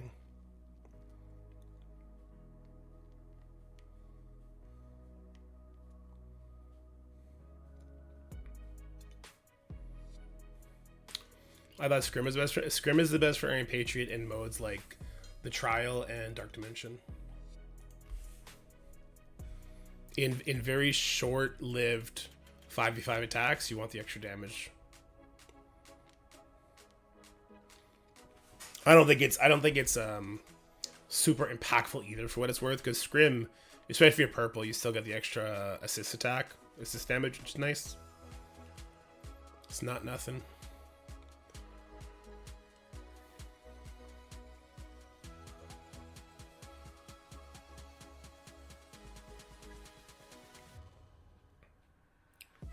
Am I doing Cabal on 6?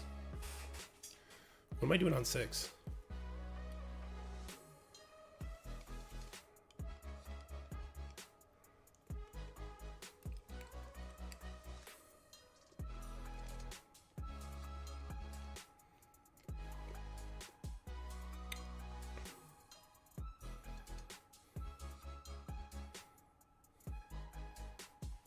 Yeah, I tried them. It doesn't really matter what they do.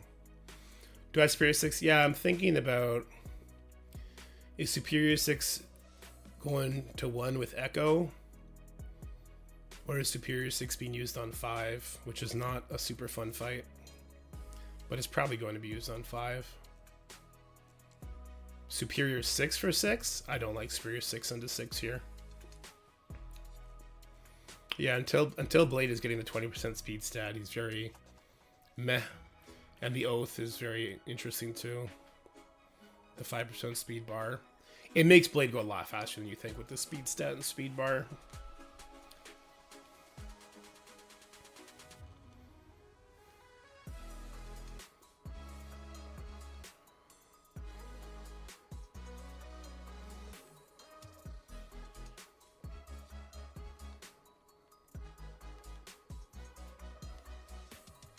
My head hurts.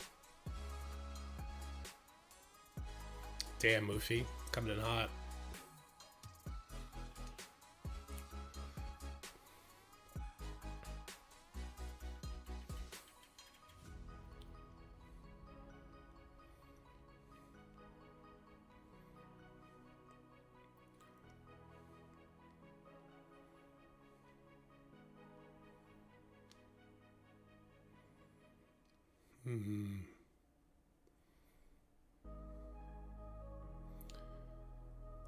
Okay, some more I think about it. Illuminati on 1. Secret Defenders 2. 2 burns into Captain Britain Tangled Web on 3. 4, I want to do something with Apocalypse. 5, I want to do Superior 6. 6, I want to do Cabal Kang. So 4 is something with Old Man Logan. What with Old Man Logan is not going to get fucking demolished here?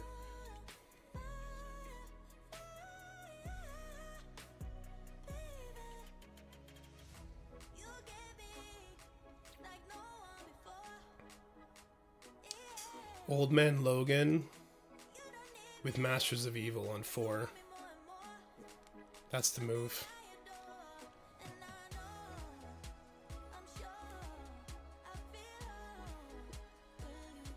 Old Man Logan with Master of Evil on 4 is the move.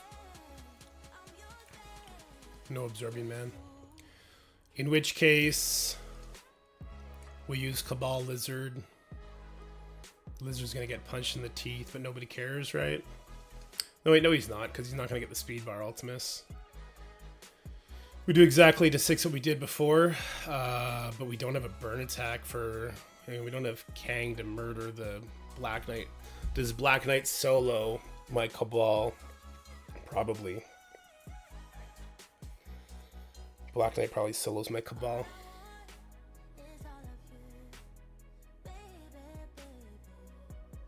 Worth the risk, maybe? I think so, Burns. I hope so. Black Knight soloing, you know, Dueling, he 100% has before. I don't have Kang for the BK. I have Kang. I need Master of Evil plus Old Man Logan for 4.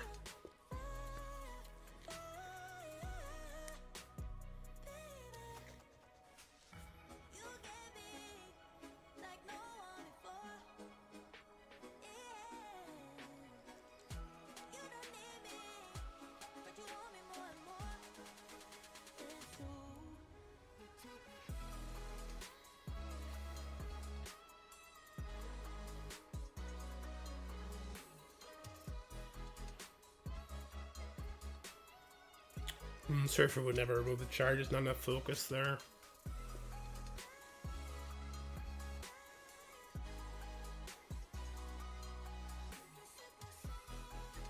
I mean, here's Big Time Spider-Man is interesting. Just take the defense up off of Black Knight to hope that the Cabal can kill the Black Knight before he kills them, I guess. Alternatively, we take some really hard-hitting people.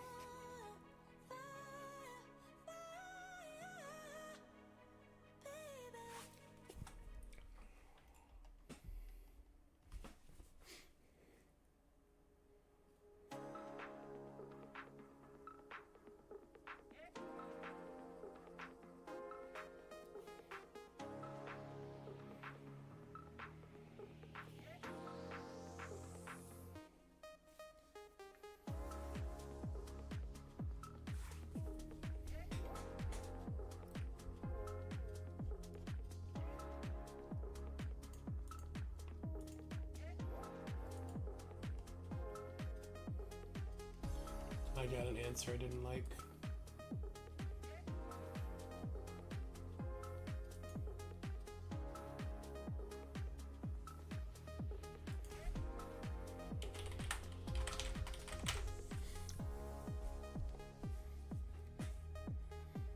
Your server's been working on it? Interesting. Does my Big Time Spider have enough oomph to do the 3-diamond Black Knight? Maybe.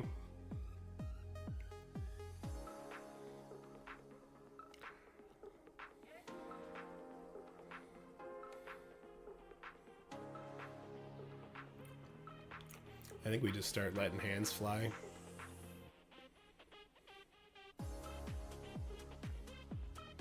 I do worry about my Illuminati into stage 1, though. I really do. We've seen Illuminati fail miserably against stage 1. We've seen it fail against stage 5, too, though. Illuminati does good against stage 4, though. Free to play Illuminati. Yeah, if Cabal loses, it's a cake cleanup. That is the worst case. Correct. I wonder if I should free to play Illuminati 1. It just doesn't, it feels like it's gonna super fail. What's the size difference here? It is sizable, I'm sure.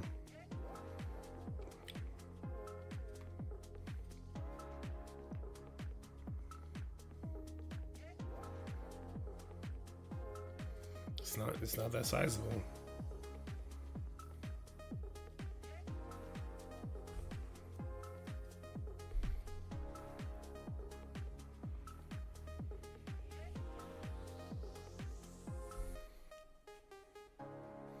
Secret Defenders Echo. Oh, I mean, free to play Illuminati would smash too, but I don't think Secret Defenders Echo is any better than free to play Illuminati on 1. I don't think, anyway.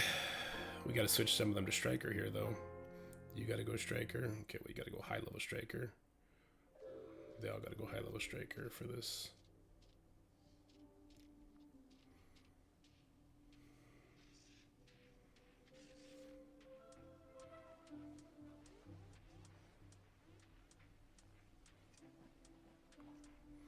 Who was it? It was Iron Man, right?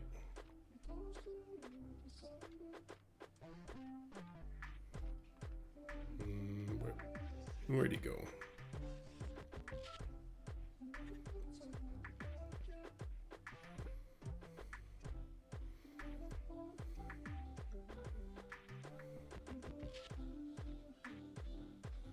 Yeah, you know, 7,000. I'd do a lot of stupid things for 7,000 IO. That's fine with me. She can catch this shit too.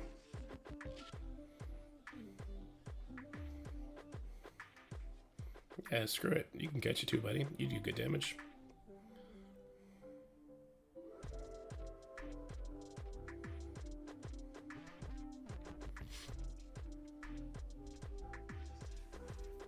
The newest Crucible team can fail against the oldest raid team. I know, right?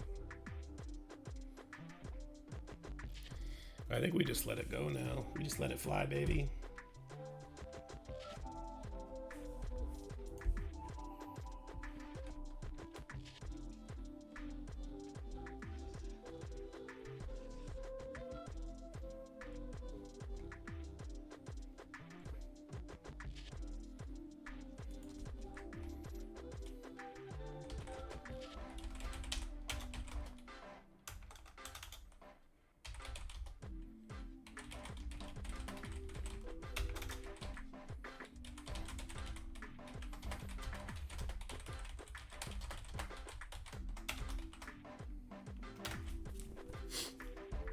Okay.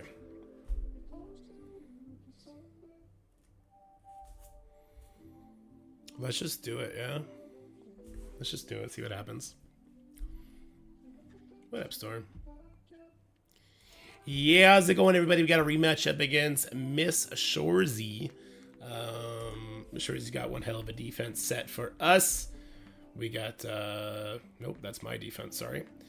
We got Spider Society, but no Ghost Spider. We got Doc in there in stage 1 with lots of strikers. We do have a Night Stalker variant in stage 2. We have Mephisto with the Annihilators on Skrull in stage 3. We got a giant Orcus, 5.4, nearly 5.5 million Orcus team. We got a nearly 4 million Extreme team with Rogue. And then we got Black Knight Hive Mind with a big boy Ultimus over there. So it's going to be a fun one. You're going to see some cool strategy here. You're going to see some really like risky attacks. Hope you enjoy it. And if you do, make sure you leave a like, share with your friends, and subscribe to the channel.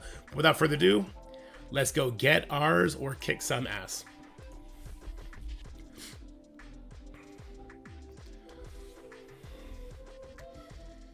All right, and the first thing we're gonna do is we are gonna risk Illuminati into this Spider Society with Doc and team. So Black Panther will stop the assists from happening, which is great. However, this is the free-to-play Illuminati. We're using Captain Britain elsewhere. We have definitely seen Spider Society beat the ever-living hell out of the free-to-play Illuminati, and I wonder if we're going to be seeing that again. I like how that assist still went through. Black Panther Shuri really doing a good job on that. All right, so some assists come in. We do have speed up, so we should be going before everybody else, which means we should be able to get a couple kills here.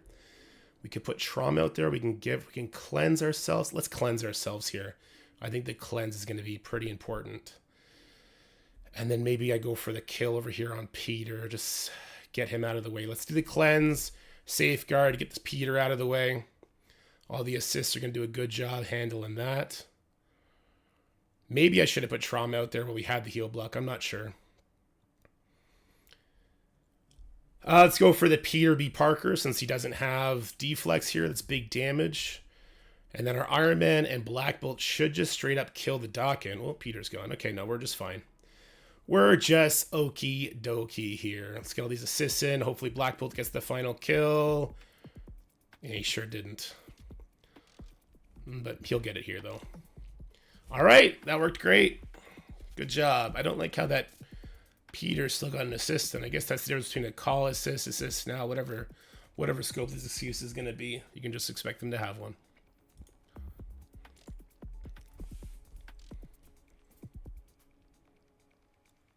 Don't butcher her name. That's disrespectful. Who are we talking about, G-Man? What are we doing? Before I ban you for being a fucking asshole, what are we doing here?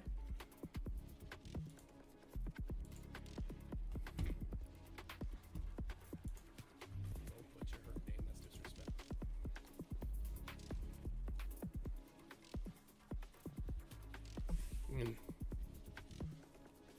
Your opponent? What is it? What's that name? Can you phonetically spell the name for me? I'm sorry, am I supposed to be able to... You know what? No, I'm not dealing with this. Go fuck yourself, bud. Done. Oh, I'm sorry. Am I supposed to just phonetically know how to say everyone's fucking name? That's how you spell Shorzy from Letterkenny. Like I'm trying to do that shit on purpose. Go fuck yourself, you stupid fucking asshole. The fuck out of here.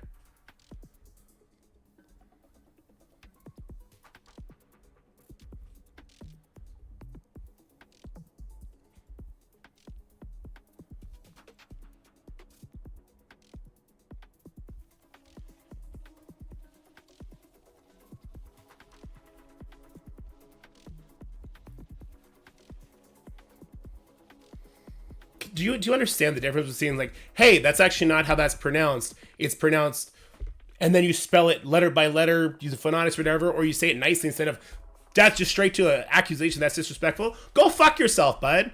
I don't need that shit. Go fuck yourself. Stay the fuck away from me. How about that? Learn to fucking speak like a human being, piece of shit. Fuck you.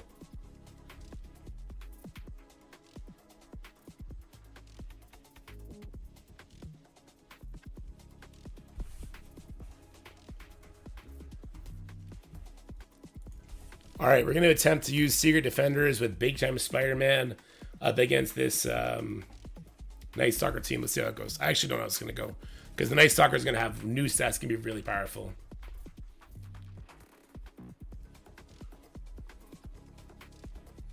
Let's do this, and we're going to get the rewind, targeting the Morgan for sure, because we can't let her pop off. We got an ability block. You know what? Cat's gonna go next, so she could stun. Actually, that's just gonna get barrier and stuff. Actually, no, whatever. Let's do this here. Does it land? It did not land. I should have just stunned them. I should have ability blocked the Morgan or something. Should have known better. All right, so we gotta stun the Morgan next.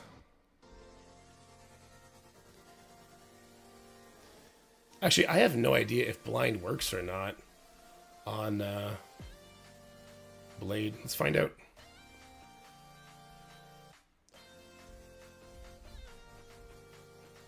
Unavoidable. That's gonna hit really hard. Holy shit. Blade damage is sneaky. All right, let's see if we can't kill this guy. He doesn't have enough Night Stalkers to make it unavoidable, so that's good. At least I don't think he does. Try and get rid of the blade. God. Whoa, what? He got rid of the he got rid of the blind. What did I miss? How did he get rid of the blind? Uh-oh. We're in trouble now. The new stats making them so damn tanky, my lord. Uh-oh. That's a L. That's probably just it for the Crucible, but that's fine. We'll keep this. We can clean up in New Warriors, worst case scenario.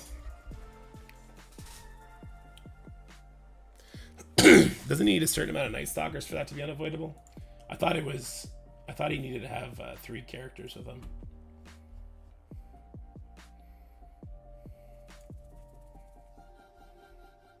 There's M for Moon Knight.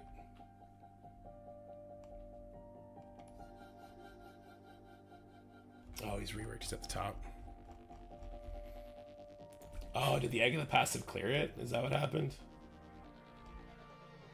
If this character has 3 or more... Yeah, he didn't have enough Night Stalker allies, but it must have been Egg of the Passive clearing it.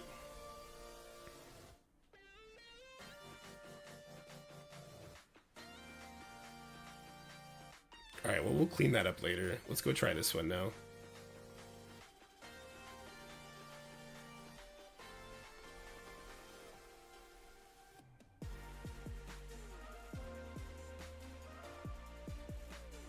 No, I don't think this is going to go well for me, but should be fun anyway.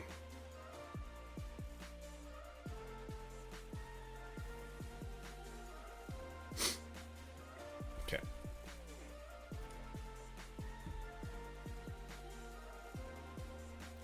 All right, we're going to try this Orcus with Masters of Evil and Old Man Logan. I don't think this is going to work on this big a punch up, but we've done this in the past. Hopefully it's just not going to be as painful as I remember it.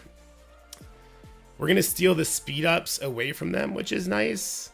And we should be able to fuel the Old Man Logan really well. Alright, so there goes that. We steal the speed ups from them.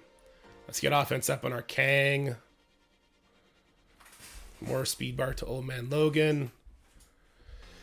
Oh, he's stuck hitting the goddamn thing. Kang with Titania together couldn't get it done. That's so crazy. Let's see. We got to rewind here. Yeah, I guess Nimrod makes sense.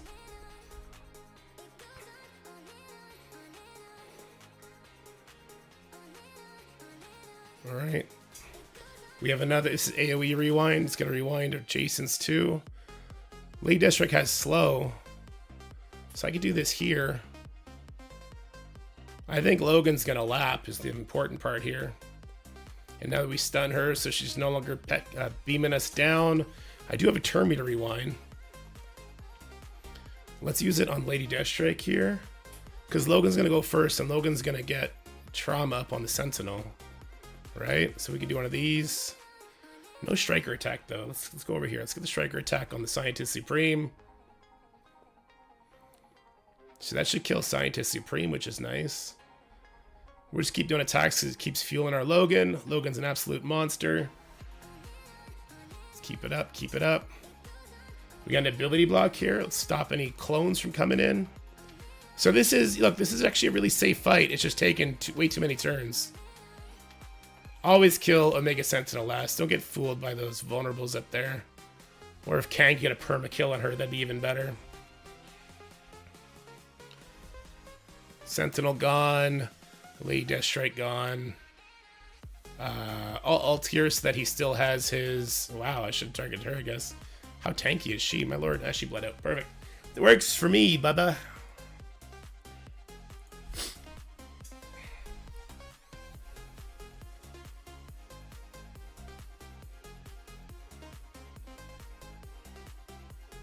What's it doing here? Spear 6.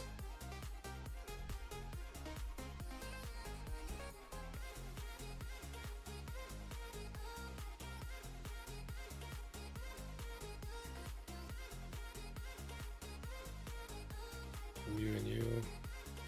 All right.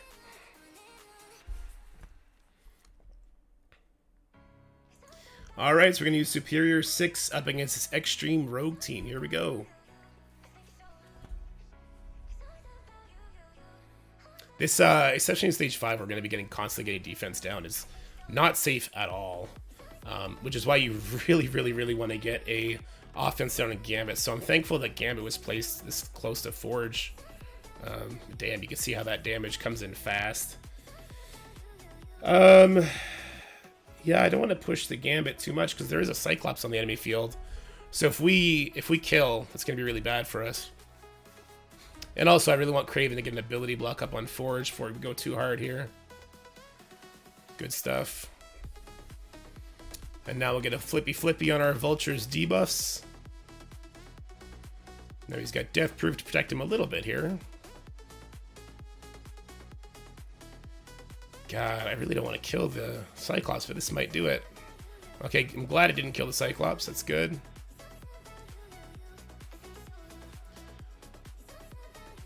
I really want Vulture to reach his special here. We're just going to basic here. Let's see if we can't push this rogue. Alright, rewind. That's definitely going to kill the Cyclops. Oh, and the Forge. Perfect. That's actually the best thing that could have happened, I think. Let's rewind this rogue yet again.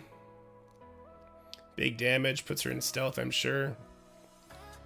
Good stuff. Kraven kills the rogue. Nearly gets the Nightcrawler. Hopefully my Slayer's got the jump on the Nightcrawler. Oh, this gets a flip there. And there we go. Works! Let's go!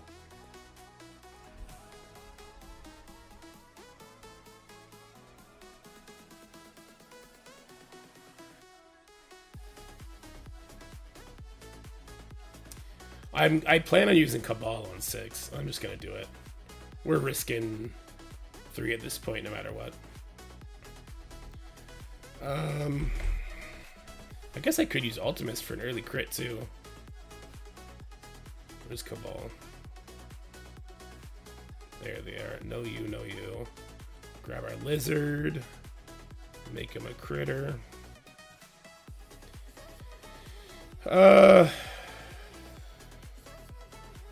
I guess I'll get speed bar. I can go Ultimus. That would help me get the punch on him, right? Let's go make Ultimus a level 1 raider. That seems like a fun idea.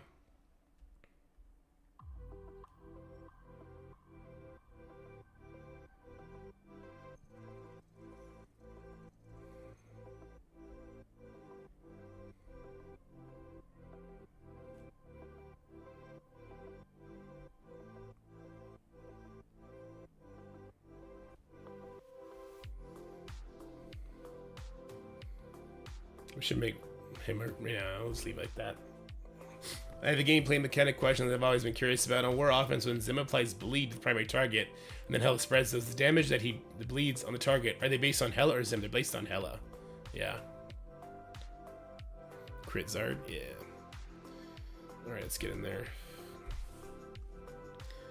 Alrighty. We're gonna do stage 6. This is Black Knight Ultimus with a couple hive mind people. Now we're going in here with Cabal because we want to stop the speed bar stuff from Carnage. I actually didn't check. Is Void Knight a healer by chance? If Void Knight's a healer, this could be a big trap. He's not. Alright, guys. I just realized if you make Void Knight a healer, it'll activate the Carnage stuff. That's interesting. Nobody spread that. Nobody spread that. Healer Void Knight's a really bad idea, guys, and nobody else should ever do it. I promise you, you wouldn't want to do it. Oh, wow. That guy got wrecked. Good job, that guy. That's why I brought him. Alright, hopefully we can kill this Black Knight before he demolishes us. The assist comes in, not quite enough, but Striker on Iron Patriot gets it done. And then we'll kill these guys. And that's a win. That's a win and a half, if you ask me. Let's go. Yeah, whenever there's a spread, or even an extend, by the way, it becomes the person who extended it or spread it. It's their bleeds. Alright, let's just do a couple burn attacks. Let's start with Infinity Watch, end with Invaders.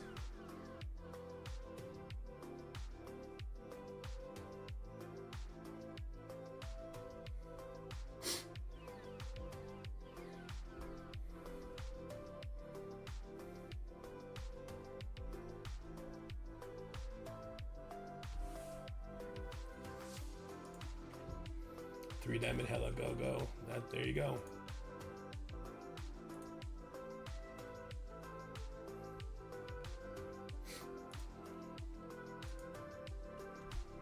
Oh no, I lost. I actually didn't see what happened. That's cute. We gotta do another burn attack anyway. Did Mephisto get his ult off or no?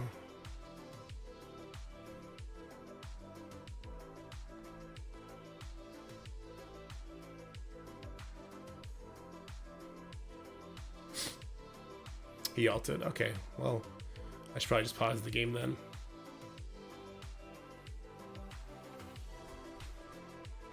Did Skrull ult yet? Did anybody see if Skrull ulted?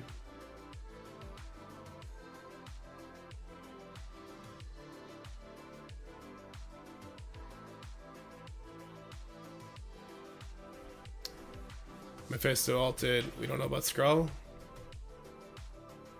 Skrull did not ult. Okay, well, let's get a bunch of buffs. There's the ult. Now we can pause the game, let it time out from here, so don't fuel that gore passive.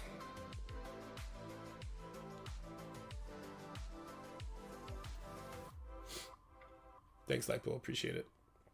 Appreciate you, Breaking Born. TED Talk now. Let's go. Okay. People are not trying to offend you, so your default reaction to somebody mispronouncing something shouldn't be to accuse them of being an asshole. It should be to politely tell them otherwise. Alright? To do anything else makes you a ridiculous, reactionary person, and that's not very adult. So if somebody would like to properly tell me how to pronounce this player's name, I will happily do so. Because I'm not purposely trying to be an asshole. I'm saying something the way I read it. For crying out loud. You may have been joking. Well, I'm too sick to notice sarcasm through text. Except for Doolum. I just assume everything that snarky bastard says is sarcasm.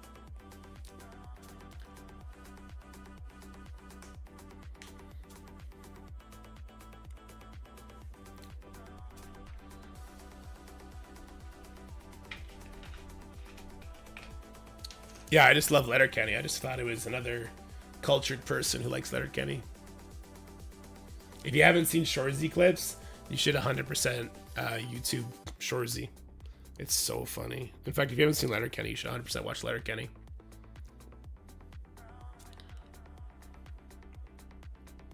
True, my fool. Who should I send DPC on? I have BK, APOC, and Ultimus done. Probably Old Man Logan should be your next project method.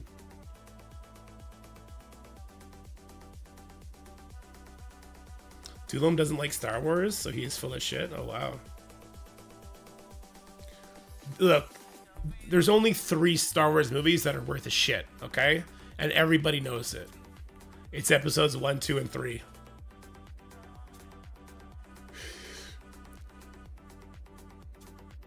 Yes, you put it in capitals. It's much easier to read.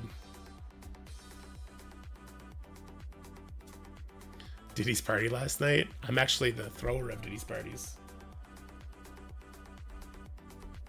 Sarcasm in my default.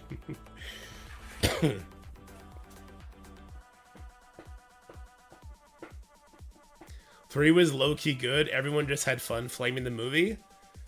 No, it was not good. The story was good. The acting was fucking horrible. His name Hayden Christensen. They made him.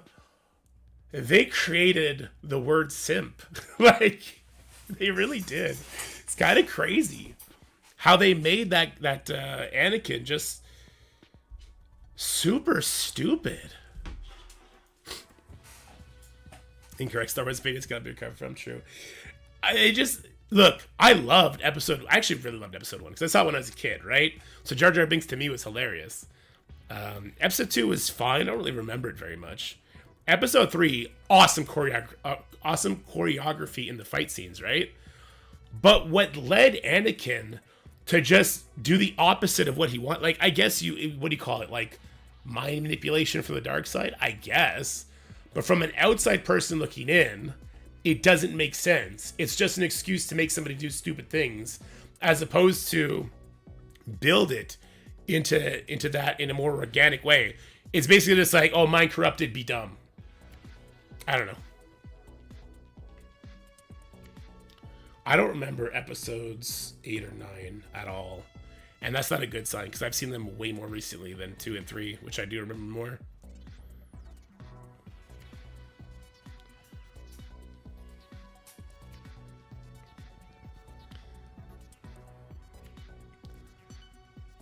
It was a say loud. I think it's Guardian. I never watched another. There you go. Gore has no charges. Perfect. Speeder race. Yeah, I remember the speeder race. I remember liking Anakin as a kid because I was a kid. I thought he was a cool kid. All right, so I am gonna do Apocalypse, Guardian, Kestrel, Weaver, Captain Britain 2099. I think this is the team.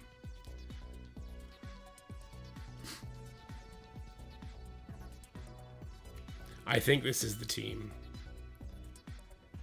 I'd like to make you a raider though, and I want to make you a purple raider. Kestrel purple raider. We make dumb decisions because we're crazy. Also, Kestrel's a fun character. Oh, she already has purple one. Why didn't it show as purple? 2099. It doesn't actually give him more focus, right? It just gives him like assist damage, I think. So that would make sense. This does though. Fuck it. We make bad decisions here. The Acolyte. I've heard so many bad reviews about Acolyte. It's been not want to watch it, which means I probably should watch it. Because I shouldn't let other people's opinions choose for me. Phantom Menace was the first DVD I got. I assumed you're old enough to remember tapes. Oh, yeah. Yeah. Homeward Bound. I still have my VHS Homeward Bound. That movie's awesome. All right. Why is it... Oh, I'm on the wrong freaking character. That's why. Whoops. Oh, sorry, I need to make Weaver purple. It was on the wrong original. There she is.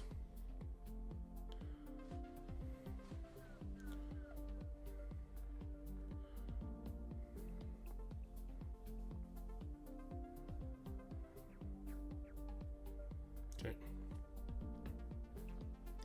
If you like hate watch things, the Acolyte is perfect.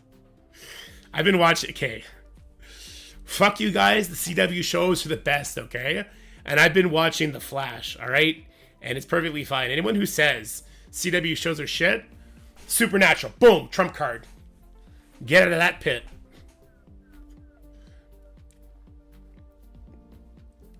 Everyone who enjoys Acolyte needs to be canceled like the show was.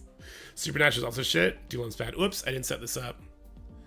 I accidentally hit fight. I hope I brought the right team in because we already did 2 burn attacks here.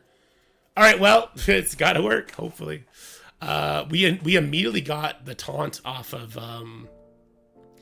Gladiator, which is the passive from 29. So that's great. I'm going to actually go for the stun on Gore. I don't know where his charges are at, but I don't want to play with fire here. So let's stun the Gore. Charges. His energy. I don't know where his energy's at, but I don't want to play with fire. We're just going to stay away. I mean, maybe I have to go for the Gladiator, but part of me says stay away from the Gladiator until... or rather, stay away from the Thanos until the end, but maybe that's wrong. I could special, but let's just get the Falcon Punch primed. So that's it for Mephisto. I mean, I think we're... Oh, it's not it for Mephisto. No, that is it for Mephisto. I have a stun. I'm actually going to use it over here on the Glad, because I don't know if he's about to retaunt or something silly. That gets dodged because we have Weaver charges. Is this unavoidable? Sure isn't. Get wrecked, nerd.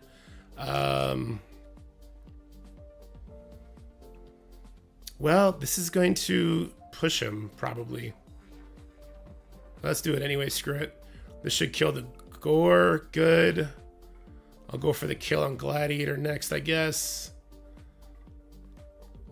We'll get the push here, and then Apocalypse will reapply some defensive buffs to us.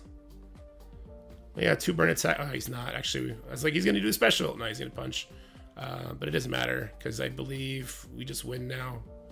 Maybe, I don't know, maybe Skrull will solo us somehow. That'd be interesting, wouldn't it? It'd be fun to see me go smash my forehead through a door frame, I think.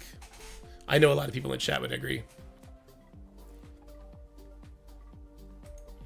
I hit on record. I was definitely going to say especially G-Man, but I let it go.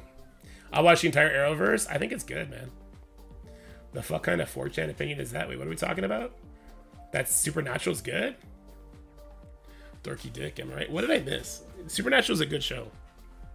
The Flash and Arrow were so mid. The first season of Arrow was awesome, and then it fell off. Does Illuminati Odin one-shot the Illuminati Black Knight nonsense in Room 1 easily? I'm not sure, Zuvi. I'd be hesitant, but maybe. Some of the fight scenes in Acolyte were decent. I heard they had the opportunity to make a Wookiee fight, and they flubbed it. Cut Britain and Odin CC. When I have neither, feels really bad. I agree with that, Tyler. Static Shock was so awesome. Oh my god. Why do you not have Supernatural emotes? Because I'm bad at streaming. If I take one member Alpha to Gear 219, who should it be? Guardian. Guardian smashes, and he gives offense up. I think he'll have more plug-and-play lifespan than North Star will. And Sasquatch is just a tank.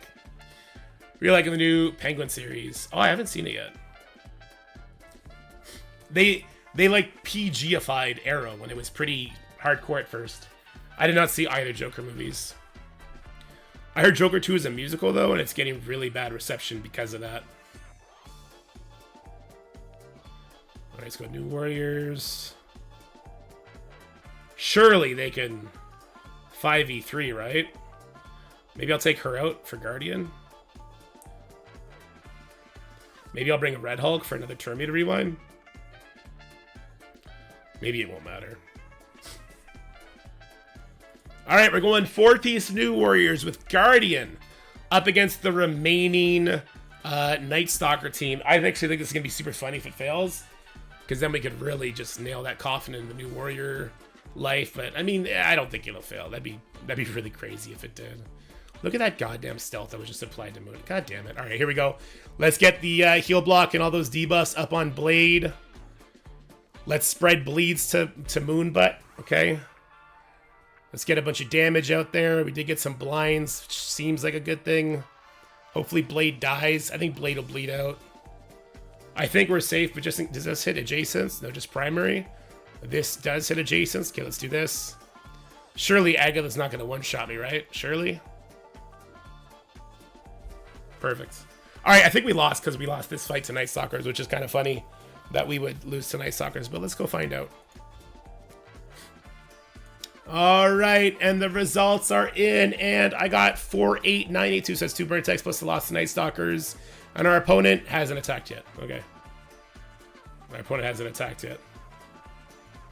All right, well, there you go. We'll see how it goes. Stream Snapping 101.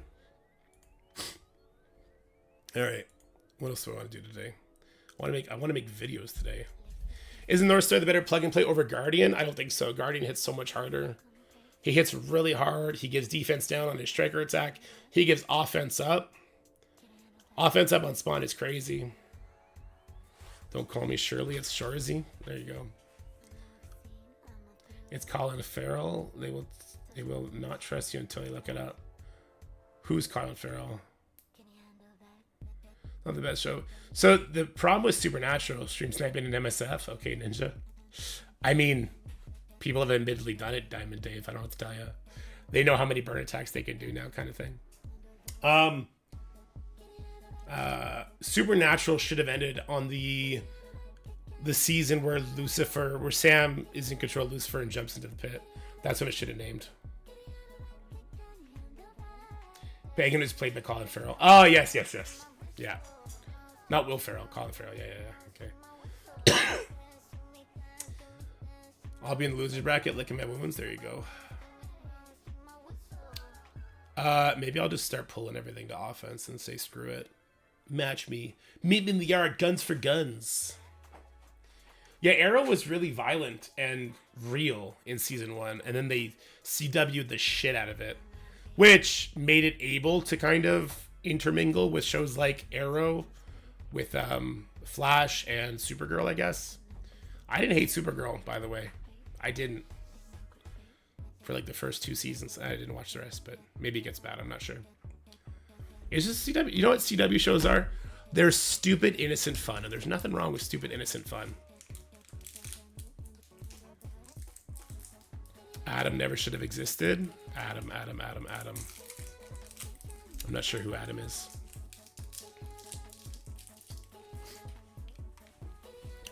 I'm not sure which show we're talking about.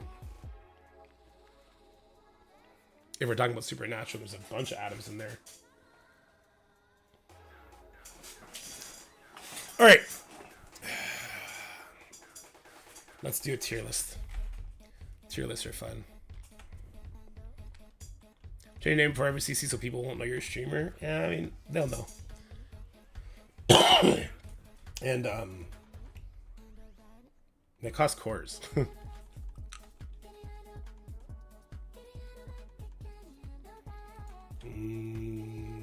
Tier list. Tier list maker.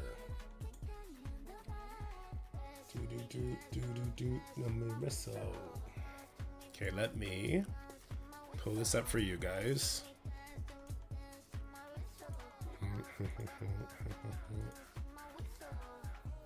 It's on my account. Oh, there we go. Gold promo tier list. I guess this was it back in the day, right? Oh, that's not a lot of characters.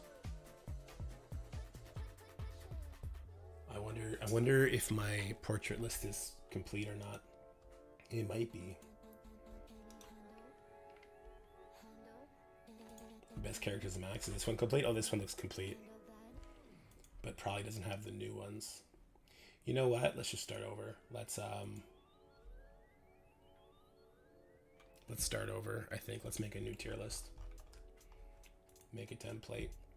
Gold. No. Best red. I'll just call it diamonds. Red stars are dead.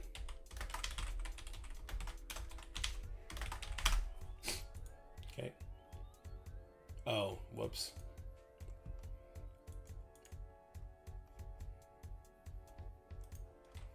I think I have all of them.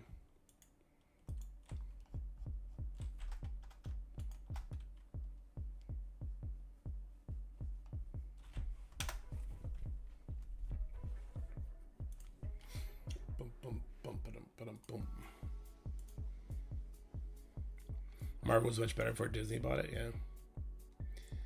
Jack sucked. Oh, Jack was horrible. I agree with that. So the last people added were what? Nimrod. I got 2 Nimrods, okay. Omega Sentinel. I think everyone's in here. Right? I think everyone's in here. Nimrod shouldn't be this high, though. It's not alphabetical, buddy. You're breaking the rules of the alphabet. I'm going to put you all the way at the bottom since there's 2 of you. I don't know how to get rid of anything. Oh, there's 2 Sentinels, too. Is there the original Sentinel here, too, though? Sentinel. Spider Surfer. Something. Okay, there he is. Blade. Oh, right. It's not Orcus is in the newest team. It's these guys are. Is Blade in here? Black Panther, Black Knight, Black Bolt. Yeah, Blade should have been here. BL. Okay. In that case, I'm gonna go here. Nope. Not analyze characters. Blade. Save image. Just put that in the portraits. Man thing. Save image. Let's put that in the portraits. It still says Nimrod is new. That's interesting. Oath. Put her in the portraits. Moon Knight and Agatha would already be in here. Okay, perfect. So we go back here. We're going to add a few. Upload images. Blade. O for oath. And the other one was, God, Man Thing. The anteater of the group. Are they here now? I still don't see them here. Oh, they just went to the bottom. Okay. I want them to be alphabetical order, though. Should I do the whole video? Like, it's not. It's just before Black Bolt. BLA, Blade, D, BLAC, Black Bolt, Black Cat, Black Knight, Black Panther, Black Panther, Black Panther, Black BL. Okay, so Blade should go there, right? I think. Why is this not considered a Scopely original? Because she's not an original character. There's nothing more to it than that. She's just not an original character. Man Thing, MN, Morbius, Moon Knight, Moon Dragon, Mockingbird, Mephisto, M'Baku, Maria, MAN, Man-T, Man-Thing, Mag. I mean, I don't know if it's on this side or on the other side, but well. Yeah, it's just because she's not actually an original character, right? She's a character that Scopely put a spin on. Not the same thing, so I don't think they can do it. All right, let me take off the crossbar so you guys don't see all my saved stuff. And then we just do like this. Do we do the whole video? Do we do like a 40-minute video where I'm just like rapid fired in, kind of talking about them a little bit? We shoot the shit back and forth. I think that's probably going to be the more fun, right? Because then you get kind of the raw thoughts. Was she not made from our votes, or does she have multiple comics and that's why we voted? I don't think there is a Karen Page vampire, but Karen Page is a character.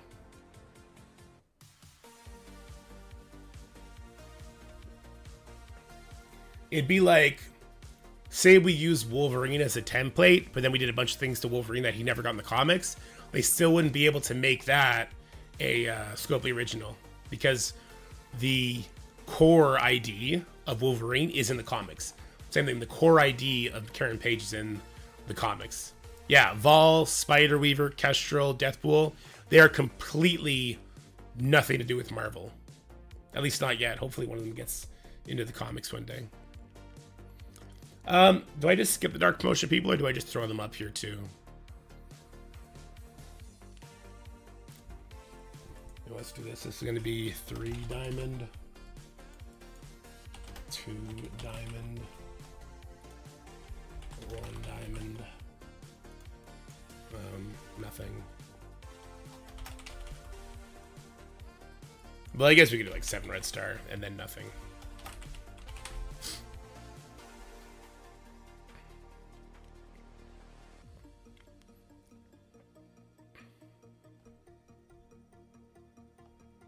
Okay. Don't skip dark promos. They kind of need like a different list, but I hear you. We'll leave them up there.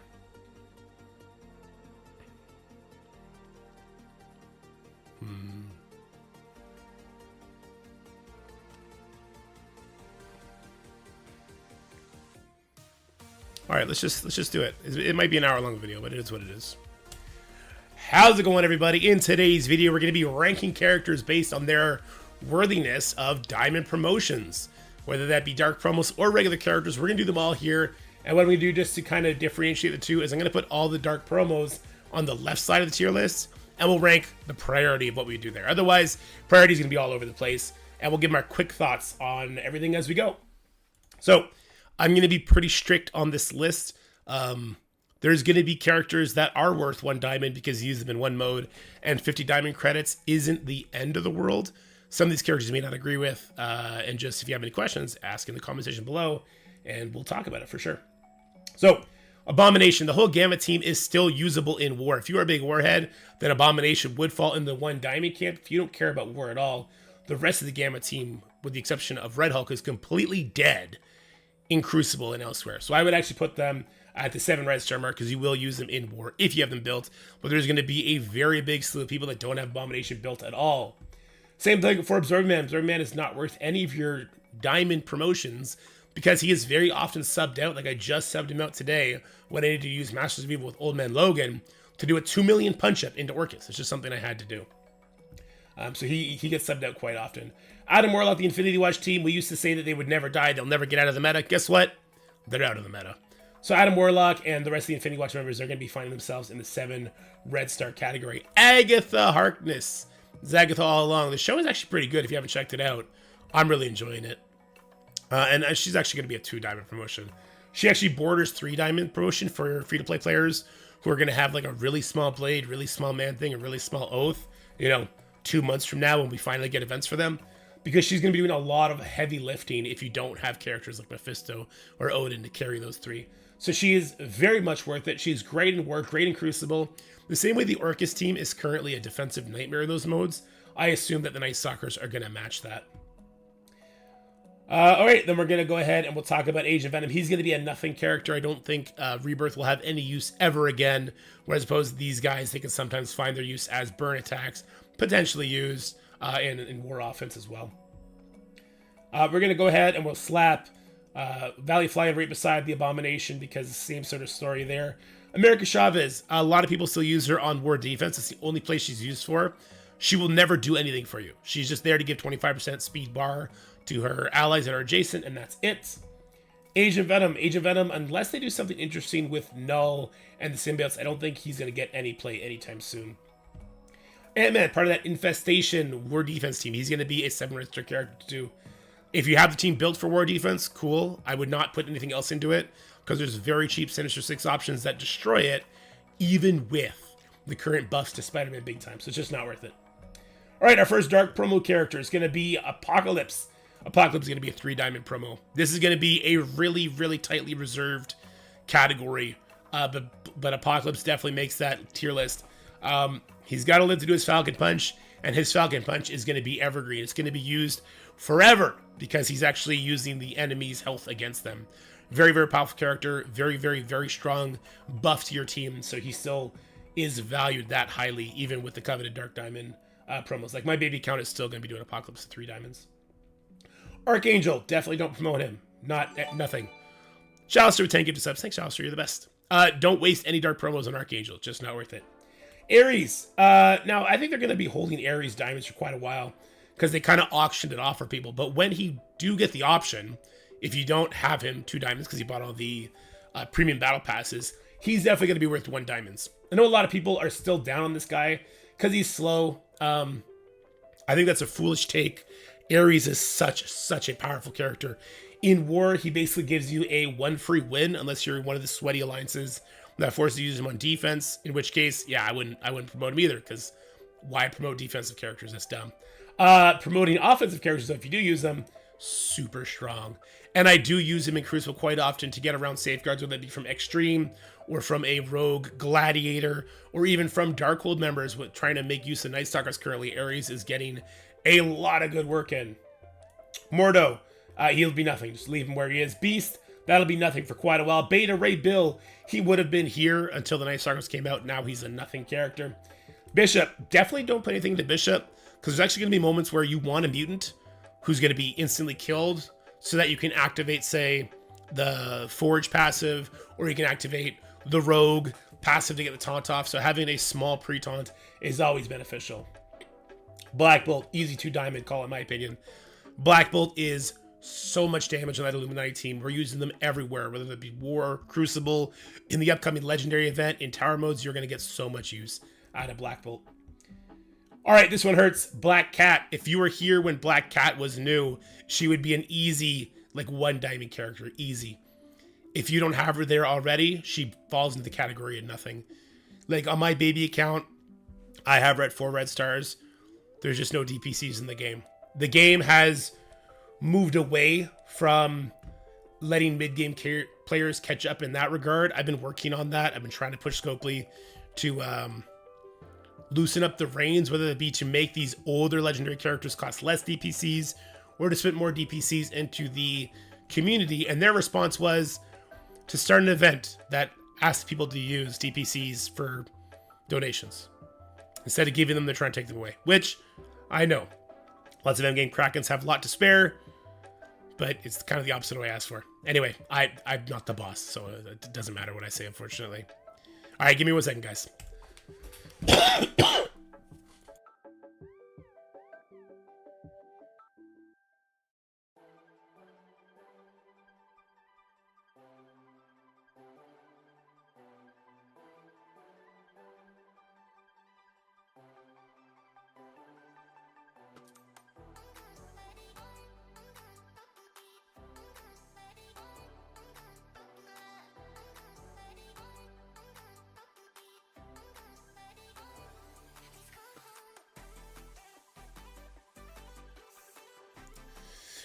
All right, so we're going to have to take a couple breaks like that every once in a while just so I can take care of my sickness. All right, but next up, we got Black Knight.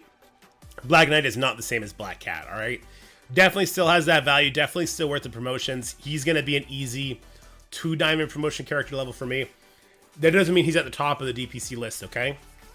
He's going to be pretty far down there, but he's still going to be a very interesting character to look at. War Dogs. War Dogs, we're going to put them pretty much in the same category as the Gamma team. Starting to fall off from War, like, really, really hard. If you haven't already built them up, definitely not the time to do so. No, there's no reason to put diamonds on them. It's not going to unlock new counters for them. Unless you do 3 diamonds, which is, like, who's doing that, right? Like, 5 people are doing that kind of thing. Black Panther Shuri, she's going to fall in the same category as Black Bolt for sure. Going to put her up at 2 diamonds easily. Black Widow, same conversation as Ant-Man in that regard. Blade! All right, look, I got 2 diamonds on Blade simply because I finished top 10 in Dark Dimension 8. I won't have those yellow stars to fill in for a while, and that's going to be what a lot of you are going to say. Why would you even put the new characters up there? We're not going to have them for however long. This is just so you guys know. And so if Blade, Oath, Man-Thing, whatever of them, the Annihilator people, if they're in events and you can kind of match them now and just kind of build into those diamonds later, that'll save your direct promotion stuff, right? Which I think is a good idea. Blade would be on the high end of the 2 diamond scale. He'd be on the really high end of the 2 diamond scale with the amount of damage he does. Blob, he would be a nothing kind of character. Bucky would be a nothing kind of character. Bullseye, easy 3 diamond, all the way down to nothing, unfortunately. Yeah, I don't know what to say, just nothing. Cable. Look, I would do Cable 7 red stars, just if you want to try and get him to survive some matches. If you're bringing him in for his, 5% speed bar. With Oath coming to the game, hopefully it's not something you're going to have to be relying on whatsoever. All right, Captain America. I think Captain America is an easy 1 diamond promotion. With the deflex he gives, he's very interesting to pair with somebody like Moon Knight after the rework. Even just the out-of-time team. They are one of the newer war teams, which means that they probably still have 2 years of life left in them, if not at least a year.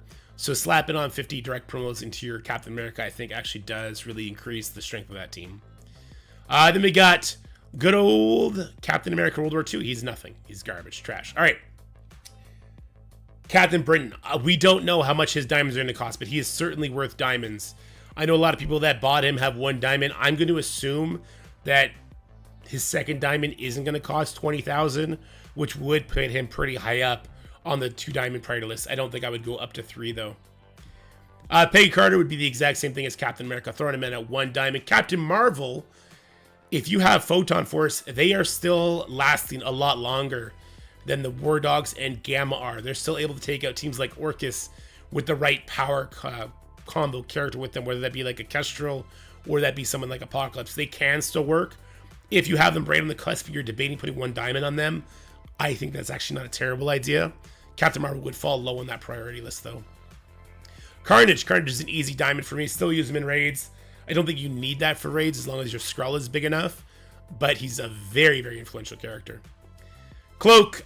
New Warriors are dead. Don't put anything into them until they get some sort of other rework. They seem to be a Scopely favorite. You know, we see the New Warriors when they came out, just Cloak and Dagger and Deathpool rather, for the Mystic raid teams. Then the Reese for Crucible. I believe they had a War season as well. They definitely did. It seems to be a Scopely favorite team, so hopefully we see more of it. I know that, you know, as far as comic canon goes, they're really, really good. They're really fun anyway. Calling Wing, this would be a nothing for me. I guess you would have to say it's the same thing as Infestation. Like, if you haven't built up, yeah, keep them on defense, but putting extra resources into them isn't going to fix anything. Colossus, that whole X-Men rework kind of fell flat. At the time, if you built them up, they would have been on the tail end of the top 10. Apparently. I don't believe that. But if you didn't now, definitely don't. Cosmo, man, the Nowhere team. Nowhere team went nowhere fast. I hate to put such a young War team this low. I don't think I would put diamonds into Cosmo or any of the Nowhere characters. Maybe. They're good with Odin now, which is interesting, but I don't think good enough. Cosmic Ghost Rider, I would actually put him in the 2 diamond category. If you like War, definitely use there. But also in Crucible, I like pairing him with teams like Secret Defenders. The reason I kind of put him at 1 for a second there is because the team is falling off fairly quickly. There's definite ways that you can just make Spider Society immune to Secret Defenders Cosmic Ghost Rider. But I get so much use out of him. Really, really good character. His speed is an issue. You know what? I think people who haven't built him up already probably missed the bus on that. But he would still be worth 1 diamond for sure. Coulson and the New Avengers. This is an interesting. This is definitely a War-only team. Not really good outside of War in like a sword satellite or anything like that. And for that reason, I would actually rank them pretty low. And I'd keep 7 red stars. Crossbows would be nothing. The Black Warrior team, I would, I guess they're still considered a top like 15 War team.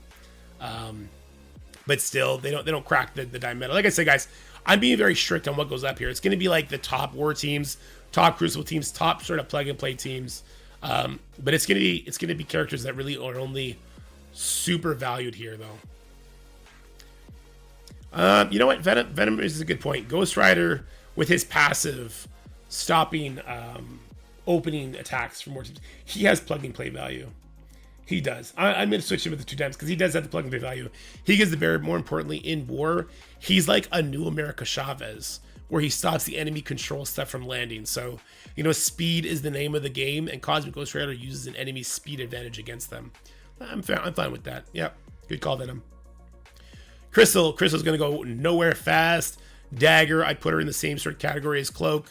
Definitely don't invest in them now, but if you already did, I wouldn't consider putting diamonds on them. Cyclops, sometimes you can plug into the Extreme team, but more often than not, he's just completely off the team because of the existence of Old Man Logan. Dakin, oh my god, guys, if you don't believe in the power of Dakin, you don't know what you're missing. Dakin is an easy 2 diamond promotion call for me, and if I were to give him stated value, it would be over Cosmic Ghost Rider, yeah, probably under these guys. Yeah, Dawkins definitely belongs there. Daredevil, for now, he's nothing for sure. Darkhawk is, nothing. There's no reason to build him up anytime soon. Same with Dark Beast. Same with Dazzler. Thank God the changes to the Apocalypse Saga happened, and we don't have to build up these just atrocious characters anymore. Deadpool, wow. Deadpool's an interesting case. I like having 1 diamond on Deadpool because I get use out of it in Crucible. The damage is there. In fact, I like Deadpool as a 2 diamond character, but that's a very, very luxury approach. Because of the Crucible use in War, sometimes you need the rest of his team to do stuff, but Doc and Old Man Logan, for the most part, handle everything in War, right? Deadpool, in some situations, where say you're facing off against like a really, really strong Mephisto after a burn attack, or you're facing off against other stuff, he can be very clutch against permakill teams like Annihilator's scroll, sometimes you really want that Deadpool to be a little bit bigger so that he's not dying permanently. Now, I like him at 1 diamond. I think that's fair enough. Deathlock, nothing for now. Deathpool. Man, Deathpool would kind of skirt the edge between a 7 red star and a 1 diamond. Hear me out. I do think that she'll still get some use in Crucible. If they ever bring that raid room back, she's going to be just absolute monster. When she spreads bleeds, they become her own, so you want her higher damage. She does get speed bar in Crucible, so maybe we can sometimes find use for her on her own, with like her with Old Man Logan to get early bleeds in there. Something tells me not to count Deathpool out just yet. Doc Ock. Superior 6 team is great. So is the Sinister 6 team. I don't see the value in higher diamonds for Doc Ock though. I don't. I think the other Superior 6 members would take much higher priority. So we're gonna leave Doc Ock in the 1 diamond. Definitely not a 7 red star, but definitely not higher. Doctor Strange, the Secret Defenders. For now, you put him at 7. You wouldn't put anything else in him for now. We'll see how that character develops over time. Such an iconic character. I look at this list, I'm like, who's iconic that really shouldn't be this low? Cosmic Ghost Rider, Captain Marvel. Those are the, like, I always think, like, Scopely, if they want to build up fan favorites, these are the kind of characters they've gone to. Cyclops, right? He's a huge character in the comics. Yeah. Dr. Voodoo, he'd be a nothing. Dark Hunters are dead. Domino would be nothing for sure. Doom, a dark promo character. God, yeah, he's nothing. Daredevil, yeah, Daredevil's got his own shows and everything, that's for sure. Yeah, the thing about Doom is, like, he's not a terrible character. Kind of evergreen with his passive, but if you haven't already put dark promos on him, they're just too rare, man. You just don't. You believe meant nothing. Drax would be nothing. Sometimes you want them smaller than not small. We'll put Ebony Maw with the Black Order just because, like, hey, like, there is what it is. Doom needs new stats. Oh, that'd be so crazy if they did that. Electro. Truthfully, Electro belongs here for her use in war. However, I wouldn't want somebody to see this list and think, oh, I should upgrade my Electro for use everywhere, or I should, like, put a bunch of resources to get Electro up to par. If you haven't already done two Sinister 6 teams, it's not time to do it now.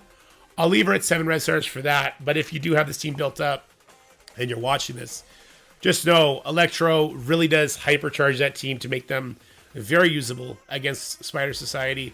And having her at 1, if not 2 diamonds, pretty integral in that. Echo, I mean, I put her to 7 red stars if you haven't already, just for her use in, like, stage 1, like we currently see. Electro, nothing.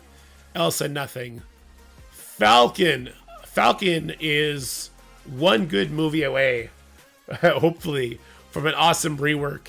And hopefully be the OG Falcon, because this kid is way more interesting than Captain Sam, but of course it'd be Captain Sam. Yeah, still a great character, though. Firestar, man, it hurts to put her here. She used to be one of my favorites. She, at a time, would actually end up like 2 or 3 based on where she goes. Crucible-wise, and then they fell off a cliff, so fortunately she goes with the rest of the New Warriors. Phantom X would be a big bag of nothing. Emma Frost, I put her to 7 red stars at least. Gambino, definitely not 7 red stars. He'd be a 2 diamond at this point. I don't think he'd go up to 3 diamond, but for use in raids, Crucible, and War, easy 2 diamond character. Easy 2 diamond character. Forge, he'd be an easy 1 diamond character. If you get more on him, that's great. He's kind of the enemy number 1 when the enemies are trying to take the team out, so having a bigger is always better. I just don't think the 1 diamond difference does the trick.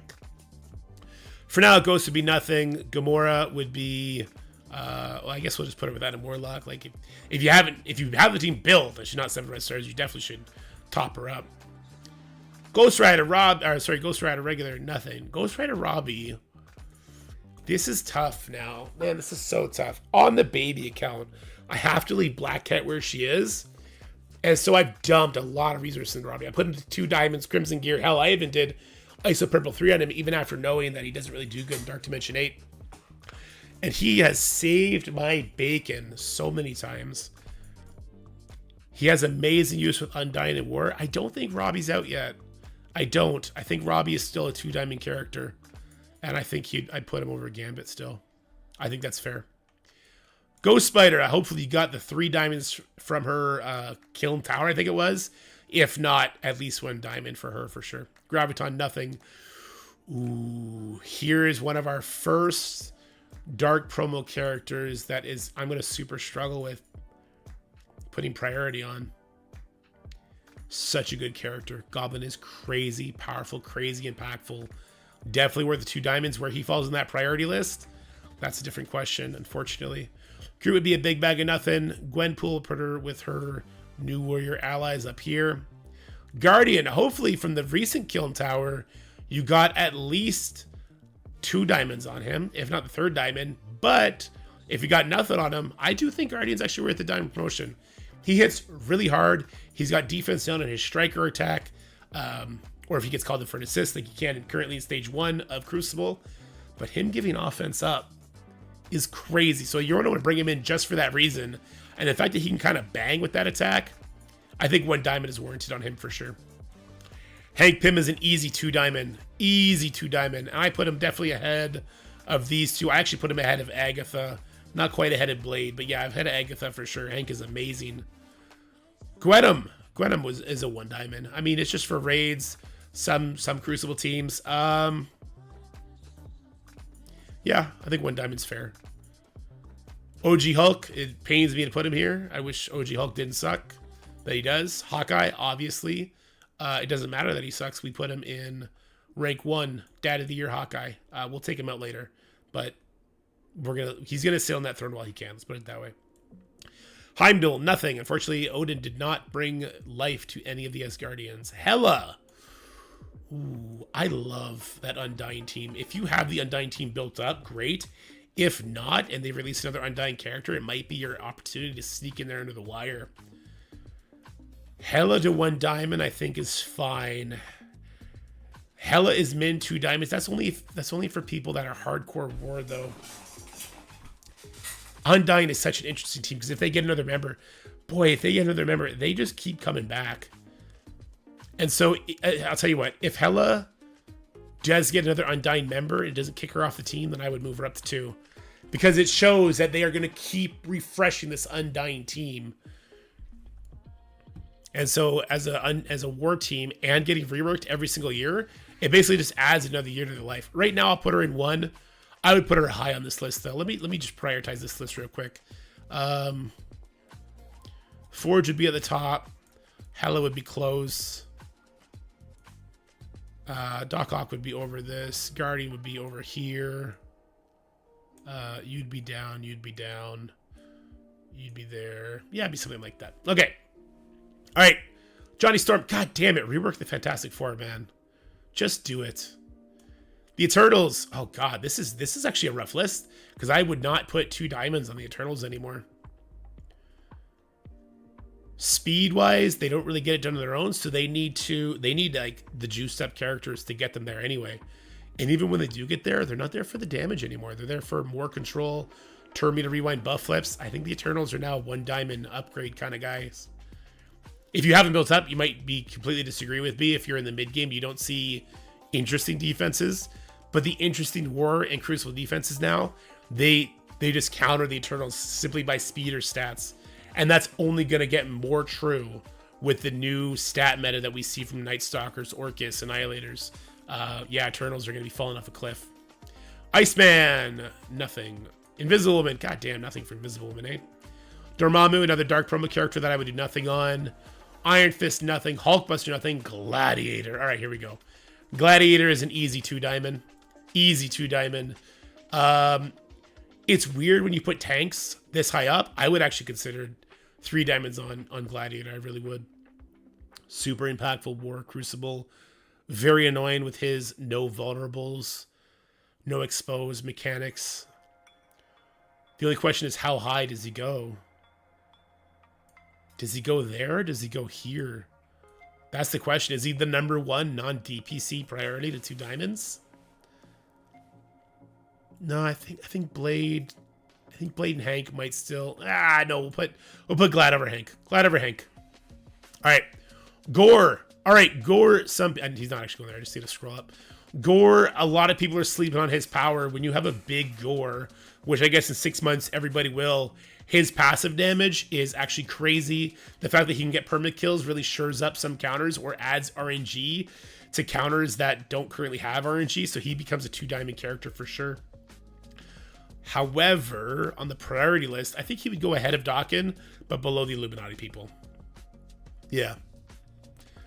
Fist, another Fist, nothing. Ironheart, nothing. Iron Man. Guys, stop sleeping on Iron Man. Just stop. He's an easy 2-diamond. He's not DPCs. The free-to-play Illuminati still gets a lot of play, even by people who already have Captain Britain. Don't sleep on Iron Man. Iron Man goes up here. I use them in war all the time, too. On the baby account. So Iron Man does get sat in war if you have Captain Britain, right? Iron Man, don't build. Nope, dead too. That is an L take. That's a bad take. Iron Man's a really good character. I literally just used him today and saved my butt. I think just below Dawkin. Below Dawkin, ahead of Cosmic Ghost Rider. Easy 2-diamond character. Iron Man Infinity War. Man, I really wish they kind of reworked him instead, because his animations are so much cooler. So much cooler. Iron Patriot. Oh, he's an easy 2-diamond. All the Cabal are going to easily find themselves in the 2-diamond category. How high? Well, let's put Panther ahead of Black Bolt, and let's put Iron Patriot between the two. I think that's fair. Jane Foster. Rumors of Odin reinvigorating her were greatly exaggerated. Here, I guess Jessica Jones. We'll just put with Captain Marvel wherever the hell she is. Perfect. Jubilee, like I said, that rework to the X-Men just wasn't enough to get them over the hump. Not for any meaningful amount of time, so they get to go there. Juggernaut, dead character. Miss Marvel Hardlight. People used to fight me all the time, Miss Marvel Hardlight, saying that she was worth 3 diamonds. She was worth everything. I'm putting her at the 1-diamond category. I just don't agree at all. I would put her, I guess I'd put her here. I mean, if you're building Secret Defenders, you haven't built, and she's at 7 red stars, I'd like putting 1 diamond on her, I guess.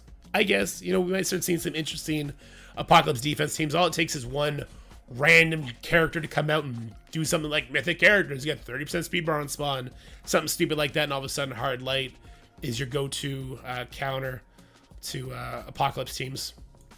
Kang. Oh, God. Kang straddles the line between 3-diamond and 2-diamond.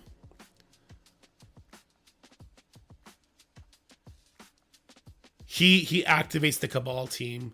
He can one-shot big Black Knights with the Cabal when you need him to. Oh, this is a tough one. In war, very, very influential character. He does have that speed bar on spawn for offensive teams.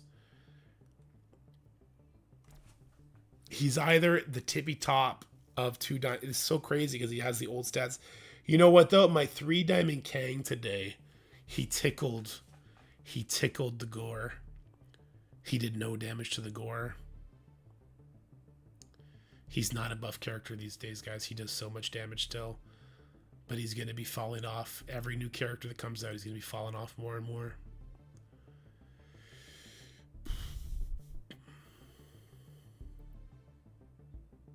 God.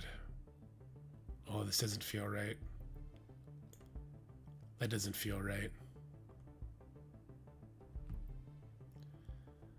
The new character stats, they've just moved that far gone. Jesus. Okay. Starnak, nothing. Kate, nothing. Killmonger, nothing. Kingpin. Okay, Kingpin. I'll put him, like, Underworld is such an amazing team. He would actually be, like, the Underworld team would be at the top of the 7 red stars. So let's just do that. The Underworld team would actually be an easy 1-diamond team if you have them built up, to be honest with you. So much life because they get that speed bar instead of speed up kind of thing. Yeah. Kitty Pryde, you can go with the rest of the mutants that just didn't get reworked enough. You're nothing. All right, Korg. Korg would come up here with Cosmo, I suppose. Craven. Craven's an easy 2-diamond for me. In fact, the entire Superior 6-minded Stockhawk is an easy 2-diamond for me. Love this team, love this character. Yeah, he'd be at the lower end of the list, though. Yeah, he'd be at the lower end of the list for sure. Lady Deathstrike. Lady Deathstrike is an easy 2, but near the tippy top, not the bottom. God, I'd put her in between Iron Patriot and Black Bolt for sure, for sure, for sure. Lizard. Oh god, Lizard is actually the exception. I would just, yeah, 1 diamond on Lizard would be it for me. Mechanically, he does what he does. He's getting annihilated by characters like Ultimus. Diamonds aren't going to change that. I'd give him priority probably over these 4. Yeah, I think so. Yeah, okay, that's fine. Loki, Bifrost is dead, unfortunately. Where's Beta? We'll put him up with Beta Ray Bill. Same with Team Loki. They can hang out there together. Long shot. God damn, wouldn't it be fun to get an X Factor rework? We'll put Luke Cage with his friends from the Heroes for Hire. Did I put them up here? I did. Heroes for Hire people are up here. Okay. All right, next. Madeline Pryor. Oh, God, there's rumors of a rework for her. At least hopeful whisperings of a rework for her from people. I think that'd be super cool. Magic. Again, mutants that didn't really get enough of a rework. Magneto. Dead character. Just dead. Is what you thought I would say. But no, he's 7 red stars.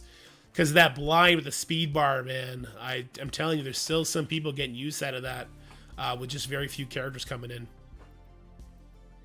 But, yeah. Yeah, alright. Beta Ray Bill has more value because of his passive for Odin. I don't agree with that. Alright, Man-Thing. Man-Thing is a beast of a character. I know no one besides the Envoys have got to play with him yet. But he's got those new character stats. He's a tank. He's a beast. He activates the other characters. He's an easy 2 diamond, in my opinion. And I would put him... Oof. I would put him over Lady Deathstrike. Here's the thing. He would go over Lady Deathstrike to me if you have the other Orcus members that we're going to find on this list later who actually do more damage than Lady Deathstrike. You just don't see it yet because nobody has them at that level besides very few people, right? But Man-Thing is an amazing character, for sure. Keep an eye out for events. Try and get him maxed out. All right, Mantis, nothing. Maria, nothing. M'Baku, nothing. Mephisto. Now, I mean, we could only bring him to the 5 red stars that he gets. I mean, obviously, look, when he does get more red stars and more diamonds, he's gonna be right up there. So let's just put him up there just because that's where he would go. But yeah. Minerva, nothing yet, but I don't know. Sometimes if she lives, if she does her ultimate, it could be cool, but that just doesn't happen. I'll just put her up to 7 red stars just for posterity's sake, but like it's not a thing, right? You can't get her to live. I've tried to get her to live against Mephisto teams. She did once or twice last season, and then she was able to do like 15% max health, which is interesting, right? Minerva with new stats would be so meta. That's true. She would do a shoot ton of healing. All right, here's for hire. We go to 7 red stars. Mockingbird. I regret having nothing in 7 red stars. I think this is the same damn category. It really is. Yeah,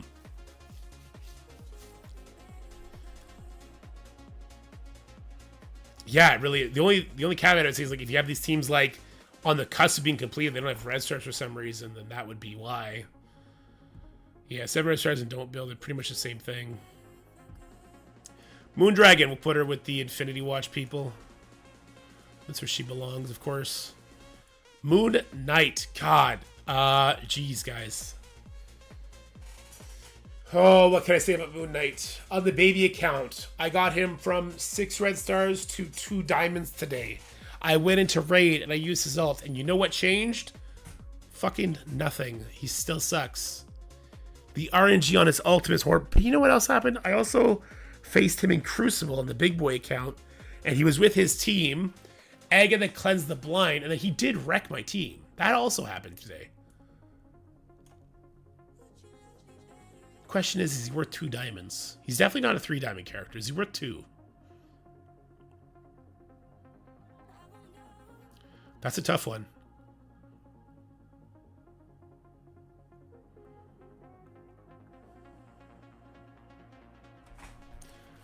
When he gets the speed... Okay, here's the thing. Like, when he gets the speed from Man-Thing, and you throw in a character like Captain America, all of a sudden he can go super fast.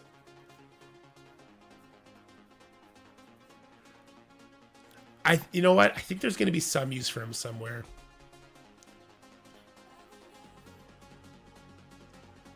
He won't be used in raids, but he's going to find his value outside of raids. I think he's going to find his value outside of raids. Moonstone. I just used the Master of Evil team. But I don't think I could put a diamond on her now. I don't think I could. Actually, no. Let's leave him there. He would still go there.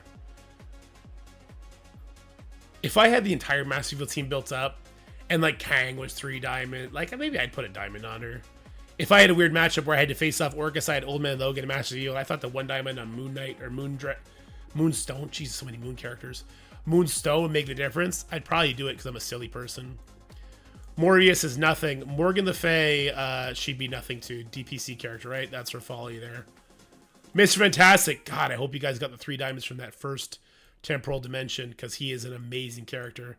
Otherwise, he becomes an easy 2 diamonds in my mind. His ultimate hits so damn hard. You really, really don't want him to die because he is the assist mechanism on the team. He's definitely above. He's definitely above all the way up to Robert Ridey. I think he's above Iron Man 2. Hell, I think he's above Dakin. Yeah. I think so. Mr. Negative, Task. We talked about this briefly. I think like these guys, if you have the Underworld team built up, like they have more life in war than a team like Gamma does, oddly enough. Sinister needs a rework. God damn it, he's too iconic to stay where he is. We already have a new Miss Marvel, don't need that. Multiple ban, whatever. Mysterio. Okay, Mysterio is a really good character. I'm gonna put him at the tippy top of 7. He would kind of be like, where is she? Where did I put her? Electro. Like, if you have the 2 Sinister Six teams built up, they do deserve at least 1 diamond. But that's like so few people. I hesitate to. I don't want to encourage people to build those characters up at this point. Mystique is nothing. We talked about the War Dogs situation, kind of the same as Gamma. If you haven't already, you kind of missed the boat on that one, unfortunately. Namor is an easy 2 diamond. Easy 2 diamond character. Where does he go is the question. Above. Above.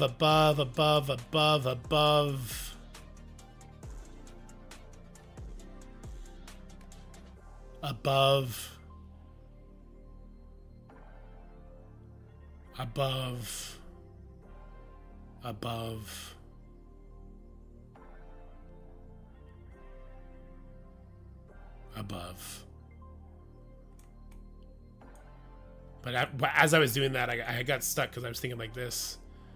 I think Mr. Fantastic over Black Bolt. I do.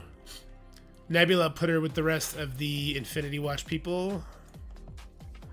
Negasonic is a big old nothing. Nemesis is a big old nothing. Nick Fury. I mean, like, we'll just put him here just because he got a cool eye patch, I guess. Nico. God. A4's team is so fun. If you have them built up, then you know they got value. But yeah, if you have like this, oh man. So I'm gonna change this one. I'm changing this one to, if built, consider 1 die. No, I don't know. What the hell would you call this? Because just keep it 7 red stars. If you have A4s built up and you're trying to make that team last another 6 months, I do think 1 diamond of those characters would go a long way. Nightcrawler, easy 2 diamond, right? Easy 2 diamond, high up there. He used to make the easy 3 diamond list. I don't think that list is very easy at all anymore with the amount of roster width we're needed. Definitely above Kraven and Gambit. Definitely Cosmic Ghost Rider. Definitely Iron Man. Okay. Okay.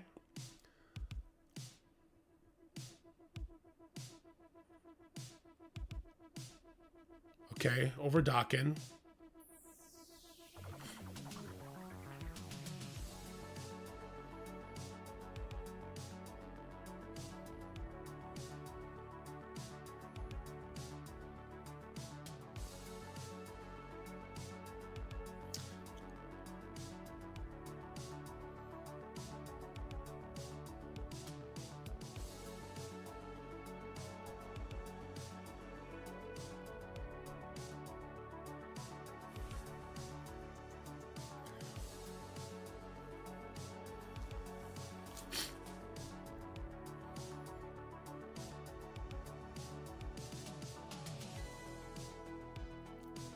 This is tough. Hold on.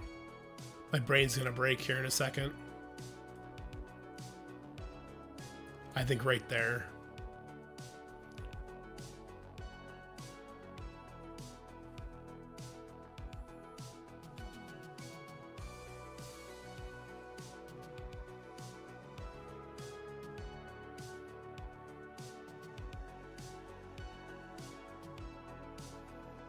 Yeah, we'll revisit these two later, and we're gonna redefine them. Then we're done. She is nothing. Nimrod is an easy 2 diamonds. Holy shit, is Nimrod an easy 2 diamonds? When you get this character built up, you are gonna see the raw power of this guy. I'm comfortable with him right there, actually. Right there. Nobu would be with the rest of the underworld. North Star. North Star is an easy 1 diamond for me, guys. Plug and play use is there. Just super, super low on the priority. Also really nice to have that for spotlight raids. Really, really nice. Plus, we might have more reasons for North Star before you know it. Nova. Shit, Nova, huh? Nova's low on that DPC priority list. Oath! Oh my god! You can expect this character to kick ass. Not as hard as Blade. I know some people think Oath is going to be better than Blade. That's a not well-informed take.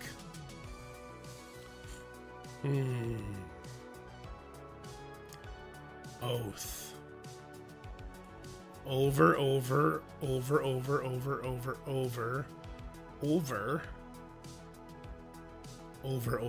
I think Oath belongs right there. Yeah, right there.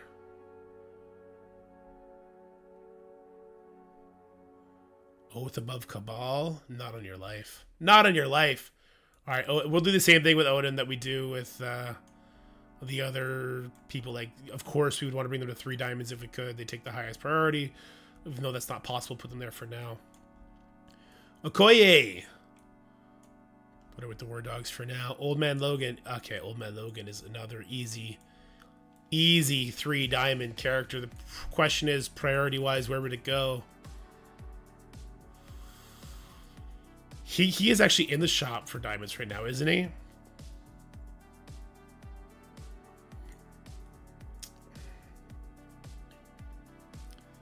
think I'll put it right here, which would technically make him number 1, right? Omega Red. Oh.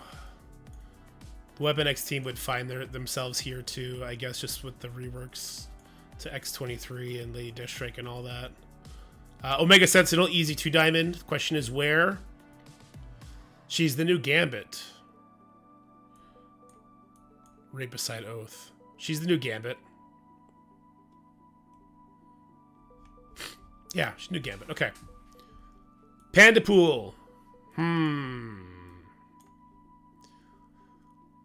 problem with Panda is he's either going to come back or he's going to live because of Death Proofs, right? Well, using Crucible would get out of him. If he dies instantly, it's bad, though. When he taunts, if he just instantly falls over, it's bad. In War, you know what? For the same reason we talked about for Deadpool, I got to put him there. The exact same logic we use on Deadpool applies to Panda Pool. Penny, easy 2 diamond. Easy clap. What the hell do these spiders need to do to get more respect put on their name? You know what I'm saying? All the way over Cosmic Ghost Rider. Not over the rest. No, not over the rest. All right, Peter. He's just going to right beside Penny. Directly beside Penny Parker is where this guy belongs. Phoenix. Nothing for now. Brisson with the raid. Thanks, Brisson. Photon. Okay, Photon is a unicorn character, right? Where she is amazing on Alpha Flight, but also really good on Secret Defenders. Now, if you're putting...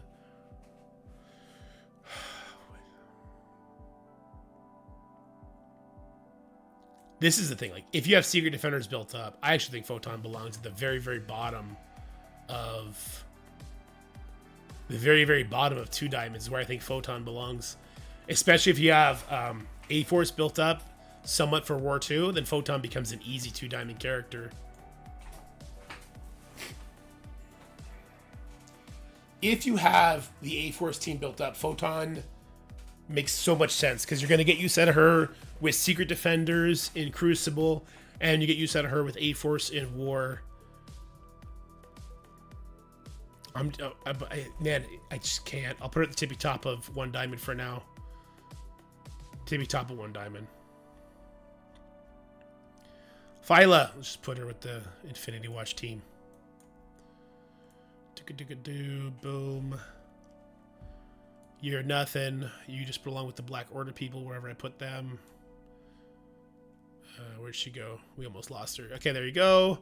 Psylocke, nothing. Punisher, nothing. We're not going to get the Rachel Punisher either, unfortunately. Pyro, nothing. Quake, nothing. Quicksilver DPCs. That's a big fat nothing right there, too. Red Goblin, easy 1 diamond, possible 2 diamond. The value that he brings to that Hive Mind team. The whole thing with the Hive Mind team is...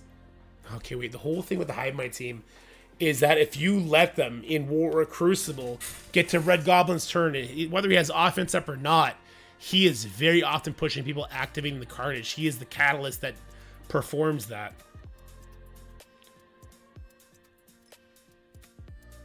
Easily the symbiote with the highest priority. Not necessary for raids, but in War and Crucible, it is what will mess you up. I'm gonna put him there. Yeah, I'm gonna put Red Goblin here. Over Craven. That's all I can do. All I can justify is over Craven on that one. Red Guardian, nothing. Red Hulk, okay. He's not nothing, guys. Oh god, he'd be... Jesus Christ, here we go. Let's cause fights. Easy 1 diamond promotion for me. The priority is where the question comes in, right? Like, I would give him all the way to 7 red stars and diamonds before I would do any of these characters, but not before I finish these characters. That's the problem, right? But Red Hulk is an easy... He's so good with Apocalypse. You just can't. You can't do less. Rescue's nothing. Rhino's nothing. Rocket's nothing. Rogue is going to fall into that DPC dead category, but at the higher end of it because of her use with Extreme. Probably after Black Cat, before Dorm. Ronin, nothing. Other Ronin, nothing. Sabretooth we'll put with the Weapon X. We're going to have to change this. This is going to be like... We're going to change this to like teams that if you have invested in already... could hit the mark for 1 diamond. If invested already, 1 diamond makes sense, kind of thing, and we'll prioritize them. But to do that, you need to get out of here, Magneto. You need to get out of here, Minerva. Fury needs to get out of here. Strange needs to get out. He needs to get out. More people have to get out to change that category, but we will change that category. Captain Sam, I'm just gonna put him at the top of nothing because, I mean, he's got a movie coming, right? You think we'd get something. Sasquatch, easy 1 diamond. Such an annoying new version of a pre-taunt that people just always get caught off guard with, and I've actually put him above Hardlight, I think. Yeah, easily goes there. Spider, nothing. Scarlet, god, this hurts, nothing. Scientist Supreme, technically nothing, right? Mechanically, but the life that she gets from the 1 diamond makes it harder to kill her before she gets to the special, which is a super heal and very scary. And I put her over Moon Knight. Yeah, I put her over Moon Knight. 2 diamonds, it's debatable. I'm being very picky about who I put on the 2 diamond list. I want to affect not just their survivability, but everything else they bring. Scream is nothing. Hopefully Battleworld Null, we get to see some more symbiote cool stuff. Sentinel. Sentinel's an easy 2 diamond. Easy 2 diamond. Lower end, for sure, but still easy 2 diamond. I think right here, right above Cosmic Ghost Rider. Cersei, we'll just put Cersei where we put Icarus. Tail end of 1 diamond on the way into the Nether for sure. North Star. North Star, I think below the Eternal still.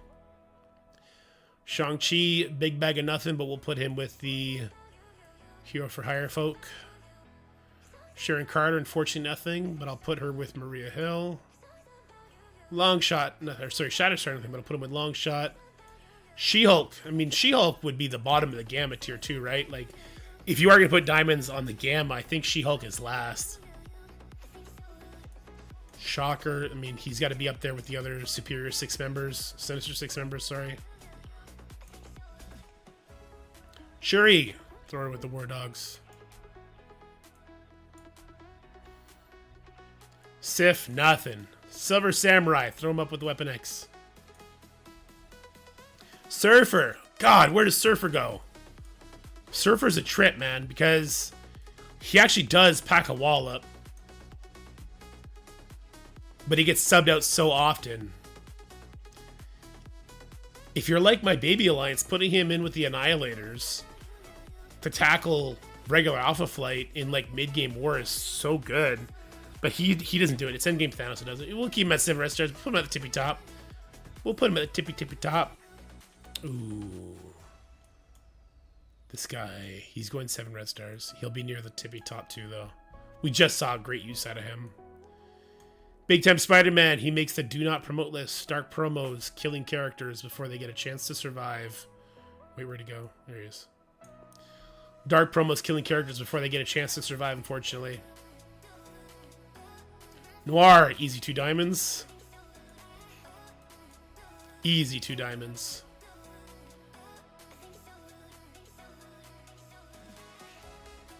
Question is where?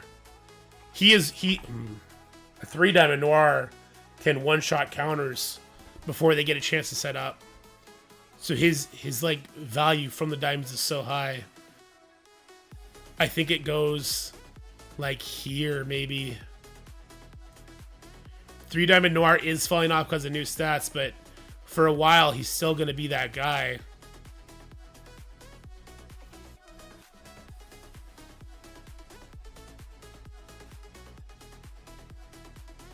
Okay. Pav. Oh god, Pav is a scary character. We've seen what he can do. If he's given protection and can set his allies up, the vulnerables on spawn are psycho. The slows are psycho. How high is Pav up here? Pav above Noir? I mean, the more these characters get stats, the more Pav does surpass Noir. The vulnerables on spawn are huge. And then for him to have damage to follow up on it is crazy. Put him there. Pav above Kang. You've lost your mind. You're nothing. Slayer. Unpopular opinion, Slayer is an easy 2 diamond for me. Because people have such big extreme teams. If you want that Superior 6 to be reliable, you're Slayer, you're Kraven. They need to be big enough not only to survive, but to actually do some damage. And that special from Slayer is monumentally important in pushing so your Vulture can go. And for that reason, I'm putting Slayer all the way above Cosmic Ghost Rider.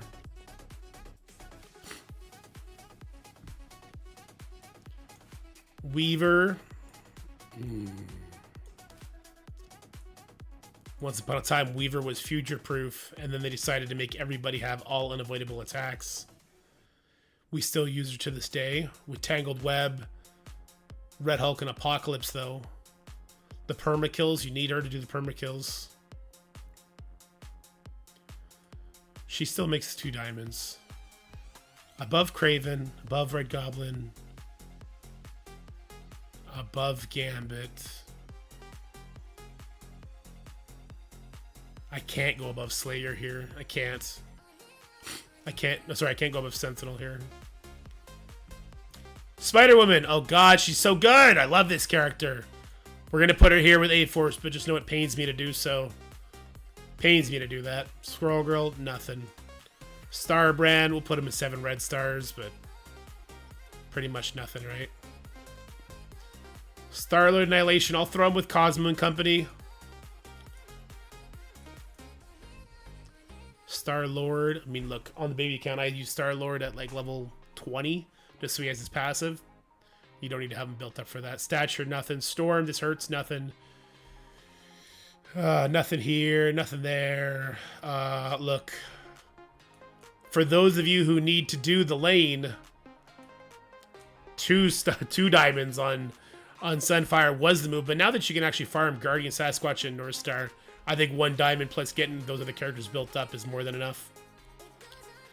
Sunspot gets a big fat nothing. He gets an honorable mention, but he gets nothing. Yeah, unfortunately. Scroll. Okay, here we go. Scroll. Not 3. Too expensive on the 3.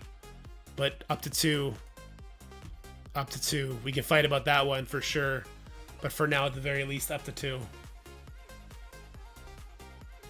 Swarm, I mean, he'd make the same list as the rest of the infestation team, which I put here, right? There they are. Same with the Yellow Jacket whenever we see him. Actually, let me just go grab Yellow Jacket now before I forget what those infestation characters are. Boom. Kestrel! Shit, man. Some of these characters that I thought would never get kicked off that list got kicked off, huh? Is she tippy top 2? Or sorry, is she tippy top 1 or 2? She might be bottom 2. I'm putting her at the bottom of 2. I still got great use out of her. I used her today. I mean, yeah, I was after a couple burn attacks, but her damage was still obscenely good. Permakill, starts the offense up. Yeah, she can go there. You get nothing. Void Knight. Ooh, Void Knight is a stat-based character. I'll put him with the Hive Mind at one diamond. And I would actually put him below Carnage. Yeah. Symbiote Spider-Man. Should have just been a skin, guys. Not sure why we needed to force that to be a new character. Alright, Black Knight. Sorry, not Black Knight. Taskmaster. He'll go with those Underworld characters. T'Challa. Oh, that was a short-lived character. I guess we'll put Thanos in the rest of Black Order. Okay. Thanos Endgame. Oof. This might catch people off guard a little bit. I think Thanos Endgame is a 3 diamond. Endgame Thanos, 1 diamond only. If he's too big, his passive gets annoying to trigger. Nah. No way. The damage this guy pops out, even if you leave him for last, he can all of a sudden just one-shot your entire fucking team without you knowing what the hell just happened. He's the new Doom, and it's scary. I understand it's the same conversation we have with Doom, right? Like, you don't want it too big because then you're never going to get that passive to proc. But I just disagree. Thanos does his job at 1 to 2 diamonds. Thanos one-shots your entire team with his ultimate. His ultimate passive is crazy. Kestrel? She's not DPC. No, Kestrel's not DPC. Leader. That's another easy 2 diamonds, but kind of low on the priority. Damage is great. Healing is great. I mean, not that low. Probably...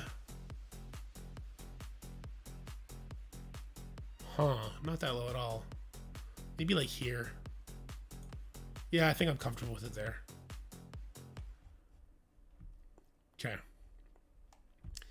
Thing. I mean, we'll put him with the Mockingbird group. There you go. I threw Ronin down here, didn't I?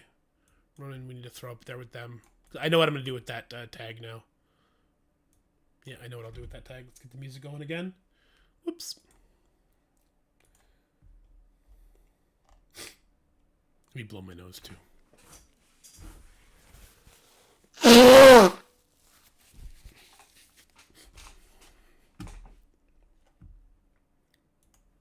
Oh, fuck. I meant to mute it. I didn't mute it.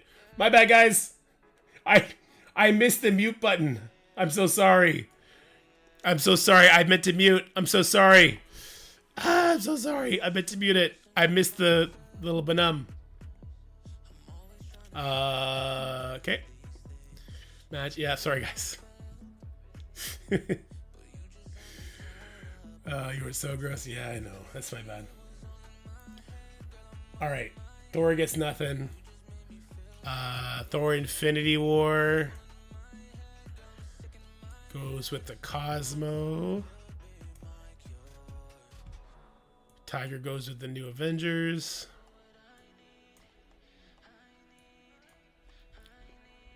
Titania.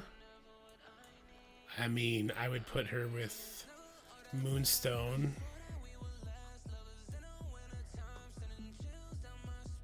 Toad, nothing. Green Goblin goes to the Underworld.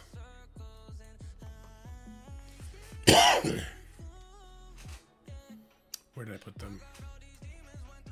There it is. Okay. Ultimus.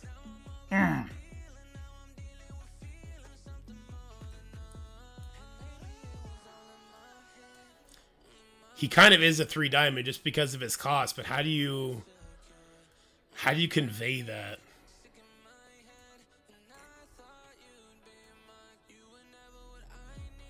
He's like the lowest priority, but also the highest.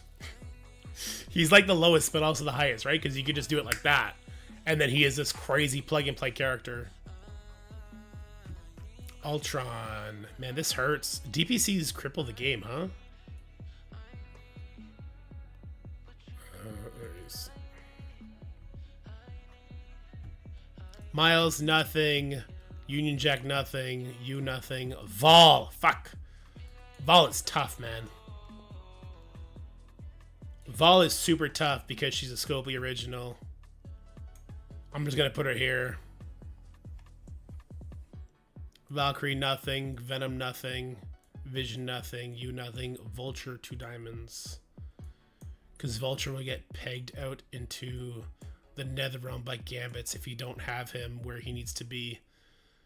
His damage is nice. His rewind, when he does his ultimate, is crazy powerful. Above Slayer, below Weaver, maybe. War Machine, nothing. Wasp, nothing. White Tiger, nothing. Winter Soldier, nothing. Wolverine, I think just 7 red stars. Wong. Some people are going to use Set of Wong right now, but they're not going to for a while. X-23 goes to Weapon X Bros. Actually, that's where Wolverine could go. Yelena, nothing. Yondu, nothing. You, nothing. You, nothing. Damn, then we got these DPC characters.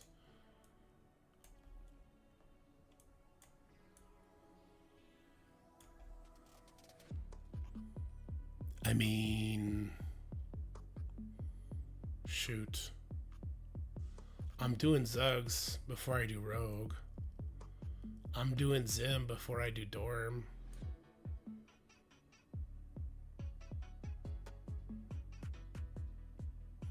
Wait, Tiger, I'll play again because of Moon Knight for like another week, maybe. Hawkeye 3 diamonds because he's the GOAT. We'll take him down though. Just don't want there to be any confusion. He'll be at the top of the nothing list after the DPC characters, I guess. Okay. All right. This I'm rebranding this too. If built, consider 1 diamond, but build tall. What does that mean? That means these teams are still used in war, very sparingly in Crucible, right? So if you are good above, you're like, man, I just want to make my war teams a little bit better, then go like this. Now let's put a priority on this though. As far as the best war teams that are here, it would go something like this. But the diamond priority itself would be more like this. Okay? So Underworld, I think, is still the best team that's here. After that, I think it would be Gamma. So let's throw Gamma up here next. As far as priority goes, for me, it would be Abomination into Brawn. I just probably wouldn't put diamonds on She-Hulk. But I just want to keep the teams together. Priority after that, probably New Avengers. Oh, nowhere. I think I'm doing I think I'm doing nowhere before I do Gamma still. Just because of the use we have found with Odin for that team.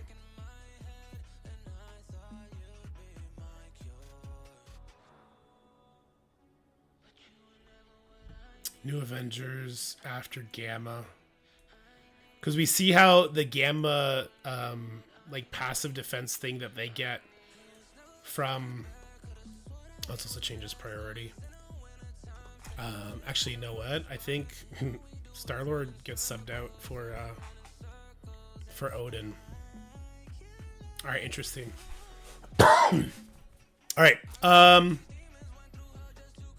as far as New Avengers go, it'd be something like this, probably. Yeah, because the damage reduction Gamma has, they become like the best follow-up attack into like these Annihilator teams. So that's an interesting thought. As far as war teams go, Photon, A-Force. So the conversation then turns to Sinister Six members, War Dog members, A-Force members, or Weapon X. What do you guys... I'm actually a little bit out of the loop on this one. As far as, like, the best goes, my gut says Weapon X over A-Force over War Dogs. Superior Six breaking up the teams, but that also requires other characters like Quicksilver for the safety against infestation.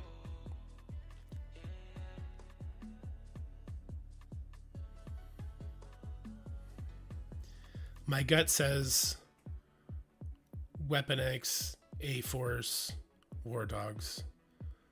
But Weapon X, you got to know what you're doing with Weapon X. Yeah, P-Force does beat Weapon X, correct. But Weapon X beats a lot more interesting things with the new stats they have with some of the characters. The problem, okay, so the big problem with Weapon X is that it's got to be on the type of player who's willing to take Wolverine off A-Force and put like Skrull with their A-Force or something like that.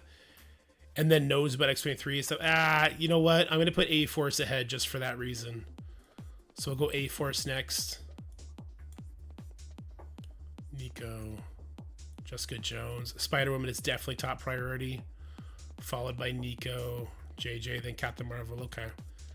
After that would do Weapon X. It would go Omega Red, Wolverine, Sabretooth, X-23 above Sabretooth, and then War Dogs. Which is obviously Nakia first. Followed by 1 Million, Panther, Okoye, Shuri last. Okay. Yeah, Weapon X, a lot of people use them as defense now. Weapon X does include Late Death Strike, correct, which is why it's higher up there. But a lot of people are using them on defense, which I also understand.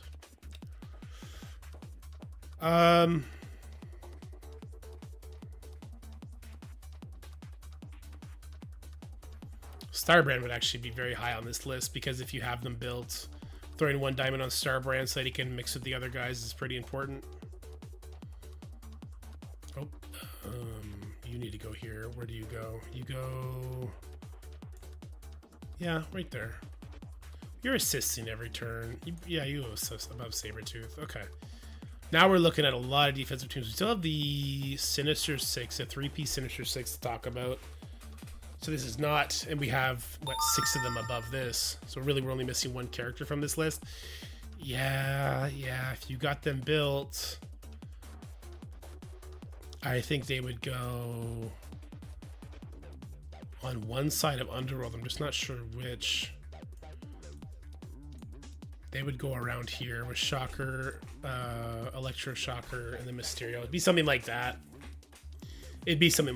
Yeah. Before Nowhere, for sure. And then we're starting to look at a lot of defensive teams or like old Crucible teams. So first of all, let's get the Crucible team out the way because you have so many non-Crucible options that actually surpass this Crucible team. Firestar would be first, followed by Gwen, Dagger, Cloak. Emma would be at the very bottom. Sunspot would be the very bottom as well. Echo does not belong on this list. I did not include the Young Avengers here for a reason. Heroes for Hire. Keep crawling back into the meta. So let's put them here. Iron Fist is obviously does not make the list, right? He gets subbed out. Whoops. Start over here.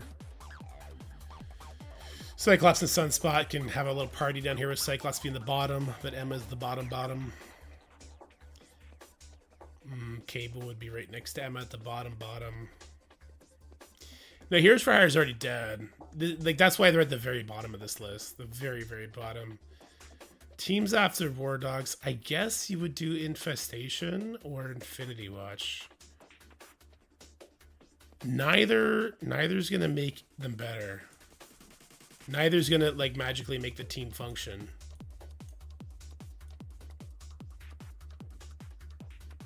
I guess Black Order after that. Black Order kind of is better than Infinity Watch now, which is funny to say. Then we could do Infinity Watch. Gamora would be first. Moondragon second, just for stall tactics. Phyla low. The reason you do Moondragon before, like, Phyla Bell, it used to be Phyla Bell first, right? Because Phyla was dangerous. But now that she's not a dangerous character, just for stall tactics, if your Moondragon survives the special, stalls out a bit longer. The use of these girls in Crucible, I think, surpasses the use of these teams in War. God, where would I put them? It depends on the game mode, I guess. But Titania and Moonstone with Kang and, like, Old Man Logan is actually still a very decent team to get Old Man Logan off the ground. And then you have Ultron with just, like, low stars, but he's summoning his bots. This is tough. I'm gonna put it above. I'll put their priority above War Dogs. Titania can't see use with Cabal. Could put her at the top. This is true. This is true. All right, yeah, because we can get used. You know what? Both these characters you can get Grace Suit out of in Crucible with Cabal Kang to really help solidify that Cabal opener. But that's still low. Vol. Oh, man. 2099 in the same vein as that. Consider building him up for, like, the Weaver use, like you saw me do today on my baby account, no less. Surfer.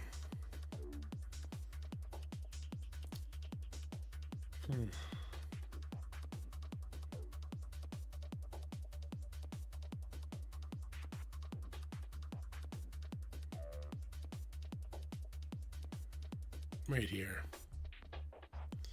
Everyone below Absorbing Men is a do not build if you do not have build. Yeah, pretty much. I mean, I would argue everybody below... everyone below, like, Shuri, if you don't have build, definitely... I mean, this whole list, I think, is kind of a do not build. Minus maybe these opening four. Like, if you don't have these guys built, you don't build yet. I would say, like, only if build, consider one diamond, but build... tall, not wide. And you know what? In that regard, I still can't justify having, you know, Cable, Emma, Cyclops. No, I can't. New Warriors. No, they shouldn't make that list. Just because you have them doesn't mean you should build them. Heroes for Hire. No. Only if build, consider one diamond, but build tall, not wide. So, like, Black Order, Infinity Watch would be the very lowest.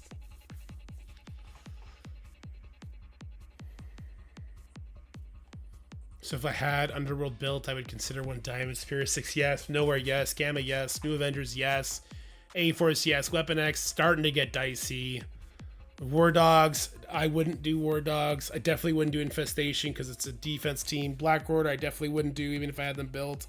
I would just hoard diamonds.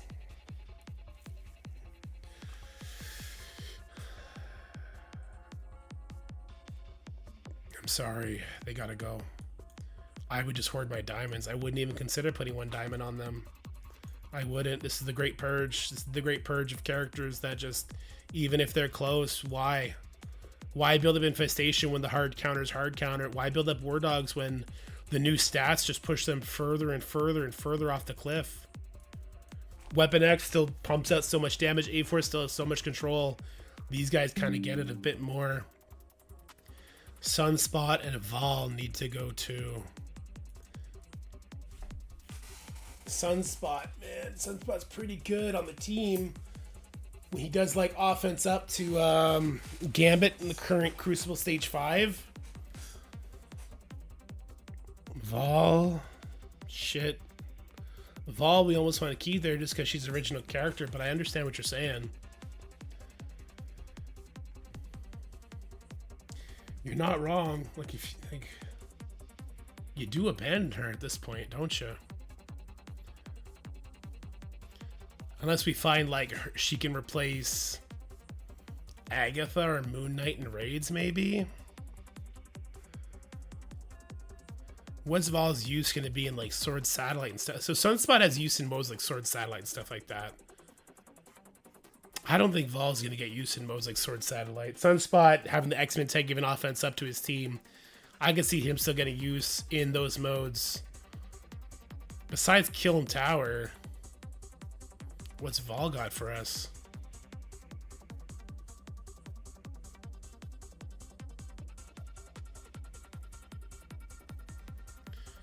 Make an MSF Originals tabs like, hey, these guys at any moment. Interesting.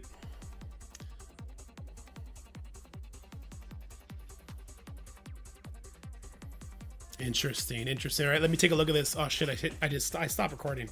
You know what? We're gonna just do a different video. We'll do like a 15-minute roundup video instead, because we were at like 2 hours almost.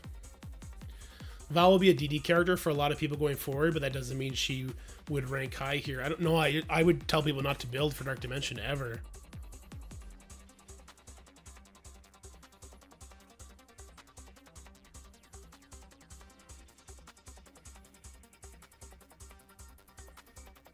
Yeah, we always kind of assume the MSF original people are going to get buffs. You know what I'm going to do? I'm going to add row. No, here, tell you what, we're going to add row above.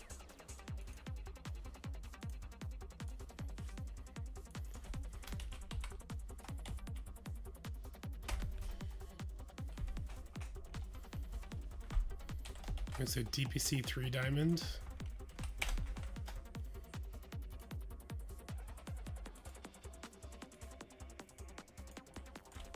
DPC's 2 diamond. DPC's 1 diamond. And we're gonna do one more. This one's just gonna be ignore. DPC's ignore. So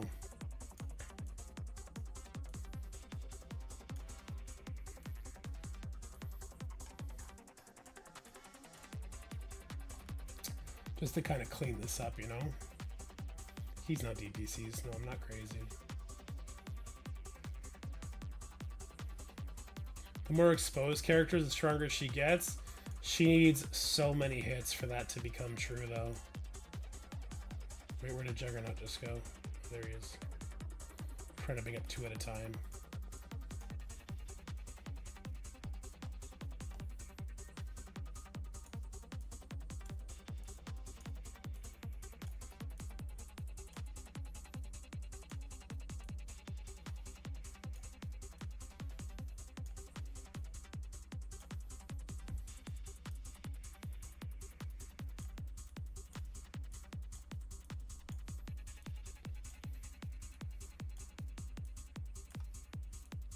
I'm missing Archangel.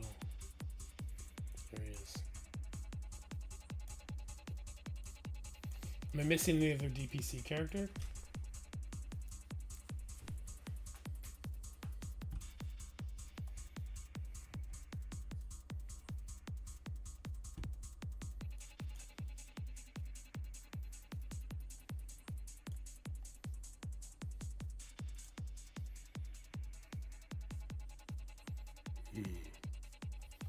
Ares? Ares is up there. He's a 1 diamond.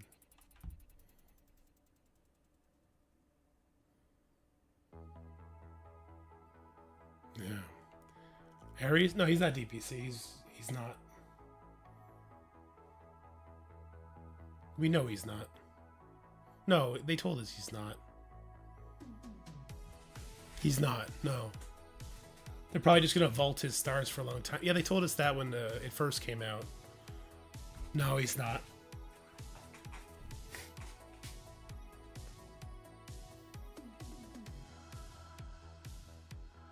What, did I miss anything? My roster is fucked. I know, right? My roster, Quake, help me, says my roster's fucked. I have all these characters maxed out.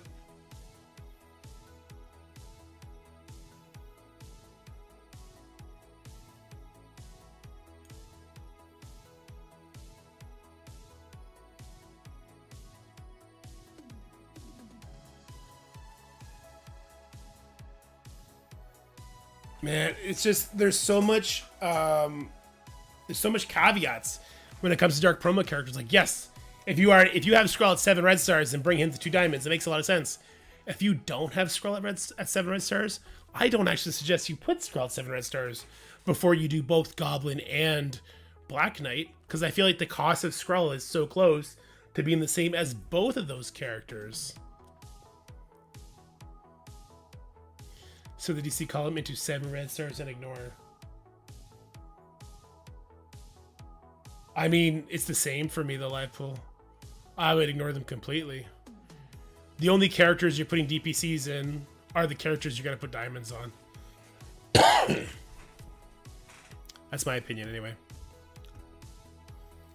Now, do I want to switch any character besides just endgame Thanos belonging to 3 diamonds?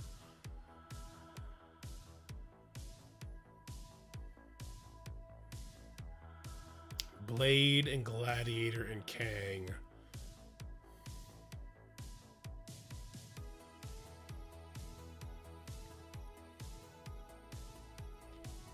I think I would do this. I think if given the choice, I would do this.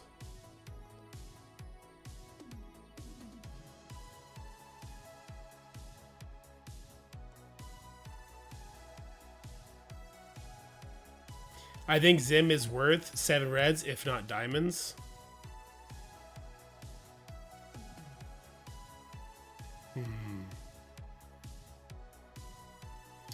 I would do Zugs before the Zim. So maybe this is not labeled intelligent. Let me change the label here. It would be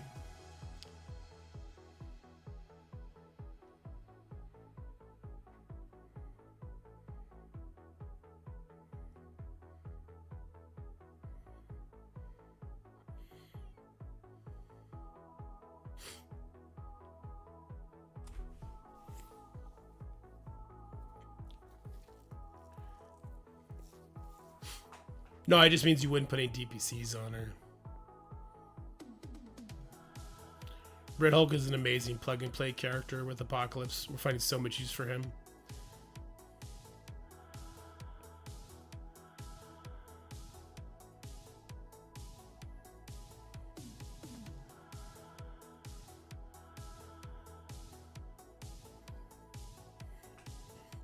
Apoc is no longer 3-dem priority. New stat makes it so he almost never one-shots anymore. His punch is based on the enemy's life, not his damage. Most of it, anyway. Well, so, yeah, so, like, well, that's where it gets convoluted, right? Because my thinking is I would ignore all these characters because the next DPC tune is going to come. And that DPC tune is going to be up here. So, like, that's the whole problem with Dark Promotion characters. If you're not here active and at that stage of the game where you get to focus on the new character when they're new, then by the time you're there, you know what I mean? So it's like when people were here for Morgan Le Fay and Apocalypse and Red Hulk and so Black Cat's a better example. For people that were here when Black Cat entered the DPCs, there was a world where it made sense to upgrade her because you already had, you know, everything that we earned from the old calendars, everything that you've earned from the campaign and everything that you get extra orbs the longer you play the game, right? People had more time to build up, but people that have not had that time yet, I don't think they even consider those characters to 7 stars or 5 or 6, whatever, because they should just be saving up for the newer DPCs. if they do rework the Undying characters, then it'd be something like this, if not this. You know what I mean? If they get reworked, especially if they get the stat reworked, then it's gonna go crazy. Yeah, you're way too far behind. Like, by the time you've done all of these characters, 7 red stars to throw diamonds on, the next DPC characters are out. You can't just leave Rogue at 0. Well, Rogue starts at 4, so it's not like put 7, or it's the idea here behind the word ignore is don't put 5, 6, or 7.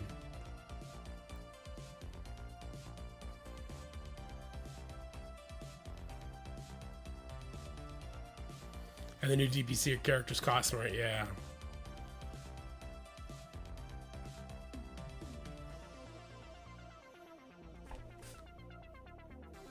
I'll try and communicate that well enough.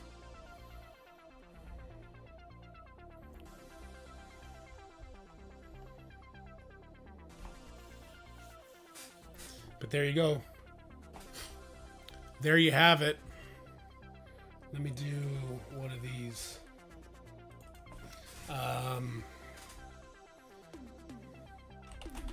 Diamond priority upgrade tier list. Something like that, but with the words spelled properly. Wouldn't New Legend take priority over all but Mephisto and Odin? Correct, Finn. Correct. Which is why you never want to be building, like say you were caught up on everything I had up to 1 diamond.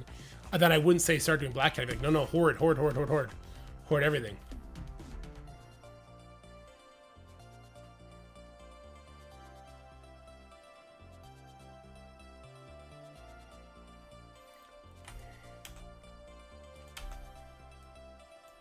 Here, let's take a picture of this.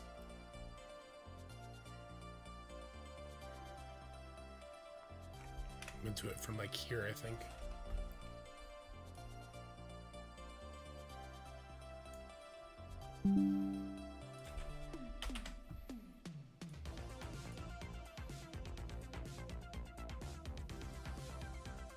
Something like this.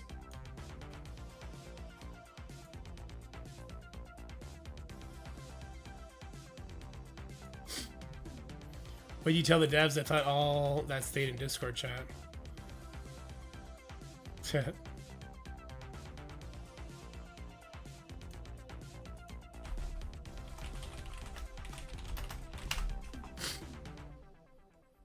Yeah, they do. Why is it saying this? I pay for this service. I should have infinite. Alright, let's do a video. Let's do a video.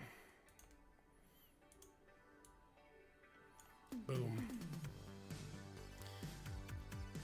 1, 2, 1. Wait, actually, no, let's fix this up. I noticed all these are yellow. I don't want them to be yellow. Whoops. Can I make it not yellow? Okay, let's go pink. No, I want you to be hot pink. And I want you to be purple. And I want you to be whatever color of blue this is. And you, I want to be this color of blue. And then yeah, red is fine. Okay, and then we're fine. Alright, and we're going to blow our nose, and then we're going to do a tier list. And we'll discuss, and try not to take an hour to do it.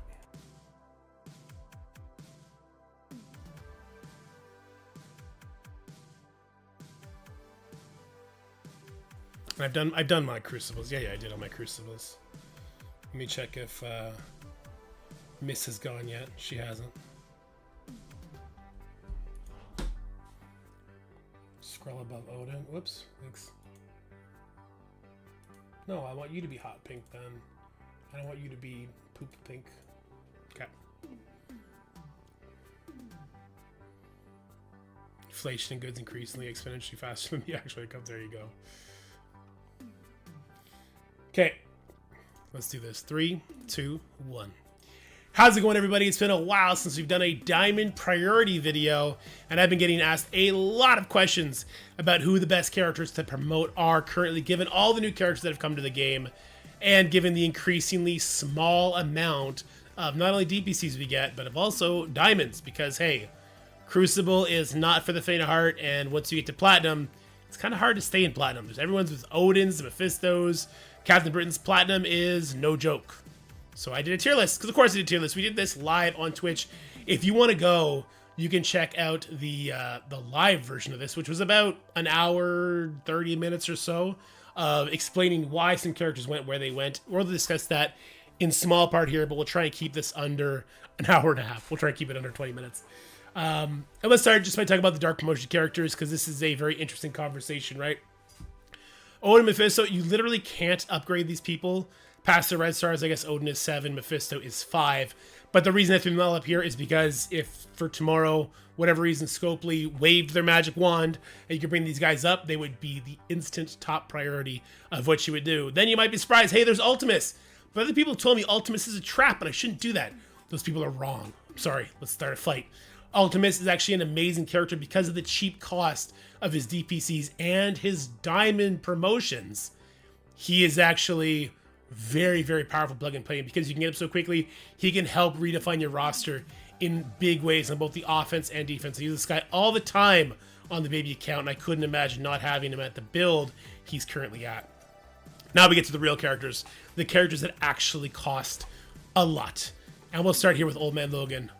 Old Man Logan is a phenomenal character, and with his speed bar mechanics, his trauma like you couldn't believe, his stun that also can have trauma on it after his initial claws out, he is right now probably the top priority of dark promotions that are going to actually cost you a little bit here.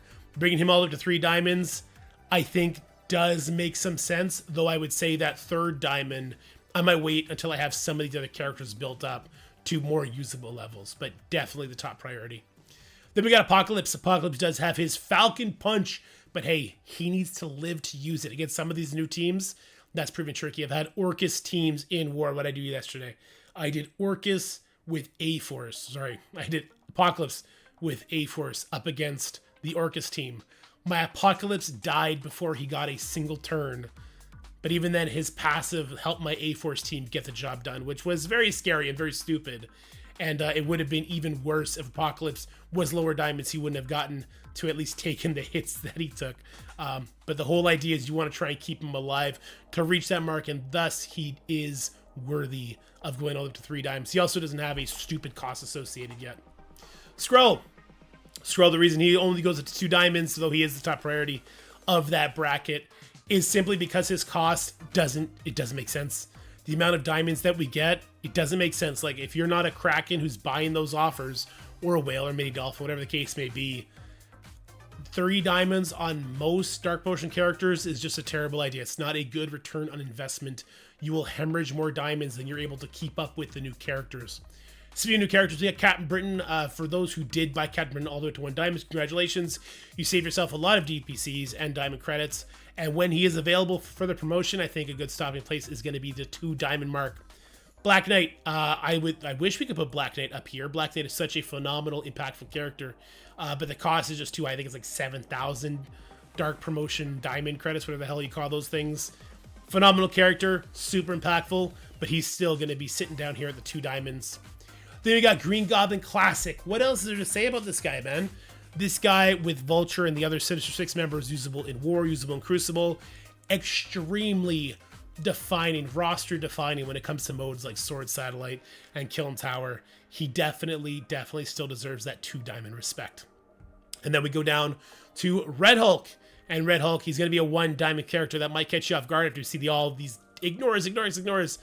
But the point here is that Red Hulk complements Apocalypse so crazy good with that 15% speed bar he gives, but also the rewinds he can do to the enemy. He is definitely still in the meta, definitely still a very powerful character. He's kind of on his way out, though with his use in War, if you do have the Gamma characters built, he's still that guy, and having him big is very important, which is why he is one of the few Dark Potion characters that actually is warranted at least 1 diamond. But in reality, if you're going to do 1, you might as well do 2, so consider that once you hit this. This is going to be the DPCs ignore. This completely ignore. What does that mean? Well, you're going to get red stars on most of these characters simply by unlocking them, right? when you unlock Black Cat, Rogue, Dorm, Doom, Nova, Morgan, you did Archangel, you just get 4 red stars on these characters, but don't put anything else in them. The exception could be the Undying characters, right? Now, these guys, if we do get another character and that character reworks them, or all of a sudden it just becomes like, hey, if you have this team big enough, you could take out Mephistos in war, then it would probably come to something like this, where you would want your zombie Juggernaut to be either 1 diamond or maybe 2, but he is so expensive. And just on the DPCs alone, it becomes a huge, huge headache. The reason why we ignore these characters, and it's not like, hey, you say you're finished all these characters from Red Hulk up, right? Why wouldn't I start working on my Black Cat? I love my Secret Defenders. I use them every day in War and Crucible, like I do on my baby account. I hear you. The problem is the cost of these Dark Promotion characters is going up, and our income of Dark Promotion credits and the Dark Diamond credits doesn't seem to be going up very much. So for me, it is irresponsible to be upgrading any of these characters unless we get some sort of rework to them and it reinvigorates them like we just talked about for the Undying characters. Instead, you should hoard your DPCs, you should hoard your diamond credits, and you should wait for whatever the next legendary is, or wait for Captain Britain to become unlockable and farmable, or wait for Odin and Mephisto because they cost so much, and Scopely is just moving more in that direction, not less. But that'd be it for DPCs. I hope that helps you get asked DPC questions quite a bit. Let's move on over to regular characters. The characters worth 3 diamonds. Even putting these 3 up here was rough, okay? Let's talk about this real quick. Because it's going to be new characters are going to take so much more priority moving forward just because of how the stats are scaling with the red stars, with diamonds, right? Like, the way the Annihilator scale is not the same way Gamma scales. It's different. It's different. Now, a lot of people aren't going to have these characters at 7 stars. So why does this matter? And it doesn't. It really doesn't. Like, you shouldn't be promoting Endgame Thanos to 3 diamonds before you have him at 7 yellow stars. That's stupid. Doesn't make any sense, right? You should. It's going to be a weird balancing act where you want to upgrade the characters you do have access with, but have a nice stockpile for when you can get Thanos Endgame, when you can get Gladiator, because they have not relented on the 4-month farmability thing, 6 month, have them at 7 stars. They haven't said that that's done yet. So it remains to be seen what's going to happen. You know, we just got Alpha Flight farmable. I guess next would be Illuminati, right? I believe. And then after that, it will be the Annihilators. So we're going to see how that goes. But once you have them at that 7-star level, they are definitely worth it, and they will still be worth it at that moment, or at least they'll be worth 2 diamonds. So just keep that in mind when you see a new character. I'm not saying, hey, you should buy these characters. That's not what I'm trying to promote. I'm just trying to say, from an objective standpoint, this is where they currently stand in the rankings. All right, Kang. It hurt me to put Kang at 2. Kang traditionally was at 3. Kang was traditionally all the way up here, but Kang is starting to scale back a little bit with the new character stats, how tanky they are, how dangerous they can be. But he's still super useful. His damage isn't gone yet. It's fleeting is what it seems. But he's also still the catalyst that props the Cabal team off. He's kind of that unofficial 4th member where you put him with Cabal and all of a sudden you're one-shotting enemy Black Knights, which is super important in a lot of these matchups. So he's definitely high up there. Hank Pym, the Illuminati team in both Crucible and War cannot be understated. I would actually value him at the tippy top of that team with his healing passive. It's crazy. Agatha, especially for those who are not going to have the rest of the team super built up. Agatha's the rare rework where she is the golden star, right? If you put 2 diamonds on her and you have a 3-star blade, a 3-star man thing, and a 3-star oath, Agatha's damage can still get them to where they need to be to lev tap things in and use those kits that their team is designed around to get through it. But you need somebody to do damage, and Agatha's going to fit that bill really good. Shuri, same thing we talked about with Hank Pym, super big damage dealer on the team. Crucible Wars, Sword Satellite, all those kind of modes that are going to be coming. We're a team as strong as Illuminati that starts to speed up. They're still going to be goated in those modes. Iron Patriot damage of the Cabal team is crazy. Same with Namor. That's why they are both making the 2 diamond list and leaders down here as well.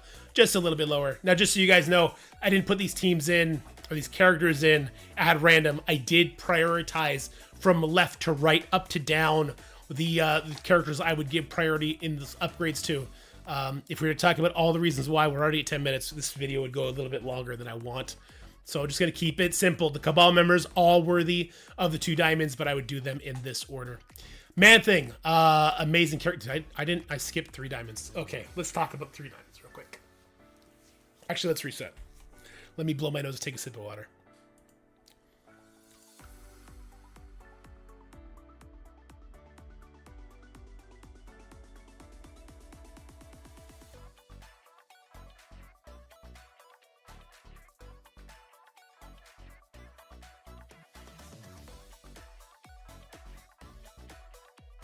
All right, we'll take off from the DPC part. Let's take off from the DPC part. All right, sorry about that. I just had to take care of my my nose there for a second. With the DPC part out of the way, let's talk about regular characters. Now, you see I got 3 characters in the 3 diamond part. I reserved this list to be only the best of the best in this 3rd diamond. Now, you're looking at me sideways thinking, Dorky, what the hell are you doing? These are 3 new characters. Nobody has these characters as 7 yellow stars, except the biggest spenders. And you're right. This list is not for trying to promote people to go buy these characters. This is not like a, hey, you should put 3 diamonds on Endgame Thanos right now, even though you only have them at 4 yellow, hopefully 5 yellow stars. You got you set at that event. This list is just supposed to be an objective look at the best characters and how they interact with the stats the best. There's a balancing act that everyone should do with their roster, which is, I want to have enough in my stash so that when I do get these characters, I can promote them as high as I want, right? But also, I shouldn't just hoard everything and ignore the characters I do have, which is why I was very particular with this list. There's a bunch of very good stopping points for some characters that I think are valuable so that you can actually build up a horde and be ready for characters when you do get them to that 7 yellow star, right? Like, let's talk about Endgame Thanos, Blade, and Gladiator. Why are these characters as high as they are? Simply put, Endgame Thanos and Blade, they are obliterating teams. Thanos with his passive, his ultimate, Blade with literally anything Blade does when he's built up enough is obliterating teams. And Gladiator is just this wall defense. And him with the Annihilators stopping teams like Cabal in Crucible and just like protecting a character like Mephisto or Odin so you can't get to them in War or Crucible. This is the type of thing that cannot be understated. The extra stats make that so much more powerful. But it doesn't mean you should upgrade them right away. Instead, maybe we take a look at some of these 2 diamond characters we have down here if we haven't done them already, and we upgrade our roster and we kind of wait for the right moment to upgrade those 3 diamond characters. So let's talk about the 2 diamond characters then. I got Kang here. I got Kang on the 2 diamond track. I was very hesitant. My gut put him up to 3 diamond right away, because of what he does with the speed that he takes, kind of reminiscent of Old Man Logan, really. The damage that he can output, and that's where I had to stop myself, because I just did a Crucible match where Kang, 3 diamonds, Crimson Geared, was hitting into Gore and did about 10% of his life with an offense up double basic attack. And I stepped back and I thought, oh my god, this is bad. But that wasn't with the Cabal members. Kang with Cabal, he's kind of the unofficial 4th member. When he's hitting with that extra damage from Patriot and Crucible, he's hitting into vulnerables right away. Beast of a character. He's probably the de facto leader of Cabal without the Cabal tag, which I think is pretty cool. So he's still up there, still the 2 diamonds. Next we have Hank Pym. So Hank Pym is going to be up here, very high up. The Illuminati team, War, Crucible, goes without saying, they're an amazing team that speed up on spawn. But there's another thing you need to think about when you're talking about teams with speed up on spawn, and that is going to be PvE flash modes, whether that be Sword Satellite Tower, maybe the upcoming Battle World. Teams that spawn with speed up are a different animal, and with the Illuminati kind of having those new stats and one of the more complex defense and offense loaded kits, Hank Pym needs to be high up there because he's going to protect his team, and he does a good amount of damage in his own right. And we're going to move on a little bit faster because we're already hitting the 12-minute mark on this video. Agatha, especially for those like my baby count who are not going to be buying Blade, Man-Thing, or Oath, you're going to have them at low stars. Agatha is going to be your beacon of damage into the enemy. Yeah, we're actually doing this support character because she is out-damaging Moon Knight, which is absurd and stupid. But hey, that's the world we live in. Bringing her up to 2 diamonds will help elevate your Night Stalker team to a high degree. Not only that, though, we need Agatha to survive. So having her at 2 diamonds is great because she is also going to be protecting your characters when they drop below a certain health point, taking away their debuffs, giving them stealth, death proofs, all kinds of stuff. It just happened to me in Crucible once again, where I had blind on Moon Knight, which is great. His ult was going to miss. Didn't have 3 Night Stalkers, right? But I knocked him just a little bit too low. And because Agatha wasn't dead yet, she wasn't even controlled, she put him into stealth, and then he murdered my entire team. So Agatha has so much value. Now let's move a little bit faster. So we do have Black Panther Shuri, same sort of value that Hank gives, except she's going to be the damage of that. He's the survivability plus a little bit of damage. Shuri is control and a lot of damage. Cabal. All 3 Cabal members make the 2 diamond list very easily. They are an amazing Crucible team, and if you haven't tried them in War, them with Kang and Ares in War is stomping a lot of teams, including Out of Time, including Spider Society. There's a lot that these guys are able to take out, not only in their mode, but in War as well. Man-Thing. Man-Thing is going to be the next most annoying tank that we've ever had to deal with, okay? He's going to be very much like Gladiator, but with a different team. So if you don't like pre-taunt tanks that are invincible and just cause you to stand there and wait for your turn to die to a different enemy, well, you're going to love Man-Thing because he's going to do just that, all right? Nightcrawler. Actually, a lot of people wanted me to put Nightcrawler up at the 3 diamonds. I get it. When Nightcrawler first came out, amazing character, useful in all modes, and his plug-and-play value outside of his team is obviously absurd, right? I think he's going to suffer a lot like Kang does, where the damage he's going to put out just isn't there anymore. He's going to have amazing controlling effects, like that opening stun, the buff removal plus slow on his ultimate. Don't get me wrong, I'm not trying to say he's not still that guy, but he's that guy now that's only worth 2 diamonds, because going all the way up to 3 diamonds at 280, that's reserved for a very special class of characters. Nimrod. Nimrod is just an abuse. He's an abuseful weapon that demolishes you if you let him take a turn. And to get that turn, having the extra stats to live, and then also use the stats to blast your face, makes him worthy of the 2 diamond. Usable not just for Raise, but Crucible and War. We see that all the time at the top. Crazy character, and he will remain crazy for when the average player is able to get him to 7 stars. Oath. Oath is untested in my opinion. Oath gets outshined. She's trash compared to Blade, that's not saying much because a lot of people are trash compared to Blade and the damage he does. Oath is an amazing character. She's going to scale really well off that damage. She's kind of the new Cable, right? Where she's going to be giving that speed bar. That alone gives her a lot of value, but the damage that she's going to pump out with her new stats is also going to be worthy of those 2 diamonds. So I know in that store, I've been telling people like, hey, you shouldn't really buy this orb because it's kind of a scam. I stand by that, but if you're, going to have her up there quickly, then you might as well go for that orb. Otherwise, you can just directly promote her up there by the time you do have her. You should have the diamonds to do so. Omega Sentinel. Omega Sentinel is the new Gambit, usable in all modes. Get it done. You'll love it. We're going to move on a little bit quicker here now. Pav. Pav is an amazing character. He's actually the best of the Spider Society because of his plug-and-play value. Yes, even over Noir. Now, Noir can activate a lot of characters, right? Like, he can activate Old Man Logan. He can help activate the Hive Mind. Pav immediately activates a character like Skrull. So if you have Striker Skrull, Pav is putting vulnerables on everybody. All of a sudden, Skrull is double tapping off his own attack, which can immediately murder somebody, if not hyper-control them, right? And then he's also following that up with insane damage and lots of slows. Pav is an insanely good character, and the reason Moon Knight special doesn't go through stealths and it can be counterattacked is because they made Pav unable to get counterattacked, and they've learned their lesson because Pav's ultimate is stupid, really stupid. We talked about Leader. Noir, I just sort of talked about Noir. Just those reasons alone make them worthy of the 2 diamonds. Lady Deathstrike is going to be a lot like Agatha. For your tech team, if you have a free-to-play Nimrod, Omega Sentinel, Lady Deathstrike is really kind of shouldering that damage burden. In PvP modes, if your opponent kind of just sleeps on Lady Deathstrike, lets her get a special off, the damage that she's doing with these diamonds and the Terminator Rewind that she's doing with her kit, it's debilitating. So yeah, she definitely needs to make this list. Reed Richards. My chat kind of disagreed with Reed Richards, but the others in the chat didn't disagree. Because his damage is absurd. You want him to survive so that his assist passive stays on forever with that Illuminati team.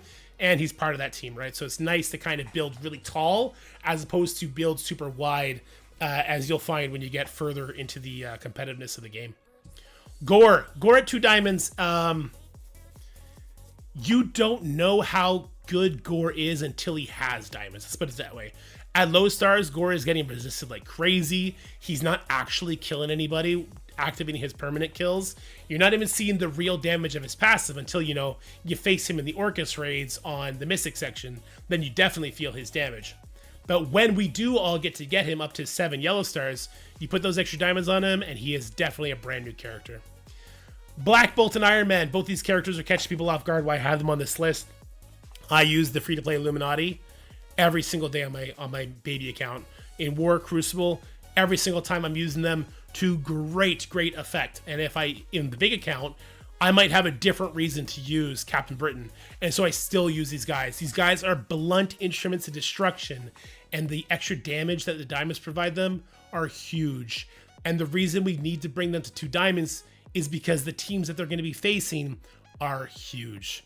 And so we need to be bridging that gap. We can't be trying to do these giant punch acrosses or punch ups into these new teams anymore. It just doesn't work. Speaking of characters that are being caught off guard, Dakin. You might be thinking, why would I build up Dakin? Old Man Logan is the entire mercs from my team in War. I do not need Dakin. Kind of. Look, when you're facing off against giant Gores, you're going to realize you do need to have your mercs for money bigger, especially if you're trying to face them in War, because Gore can't actually kill you, which is super frustrating. But besides just that, Dakin and Crucible has very interesting plug-and-play potential, just like Noir, just like Pav. Because if an enemy goes stealth quickly, think Skrull or think Noir, Dakin gets so much speed bar, does insane control effects, and huge damage. You don't really feel it until you've invested in him high enough. I know a lot of people skipped him because you just don't need that for the War team. But trust me, you get so much value out of it. We had 2 other Spider Star members. Not much to say about these guys. They were overtuned team to begin with. They remain an overtuned team, and that's just the way it is. Sentinel is just a new character. He's a tank. He does have really good damage, so he had to make the 2 diamond list. Not much to say about that. If you're again, we're trying to build our rosters as tall as possible, not as wide as possible. So if a character is like Nimrod, Omega Sentinel, Lady Deathstrike are worth the diamonds, it's nice to be able to double down and just build that team as big as possible. Because once that team is done, hey, they're done, and we can move on to another project. Speaking of teams that are done, the Tangleweb team is kind of done, right? Noir moved on. 29 is struggling, but we'll talk about him briefly.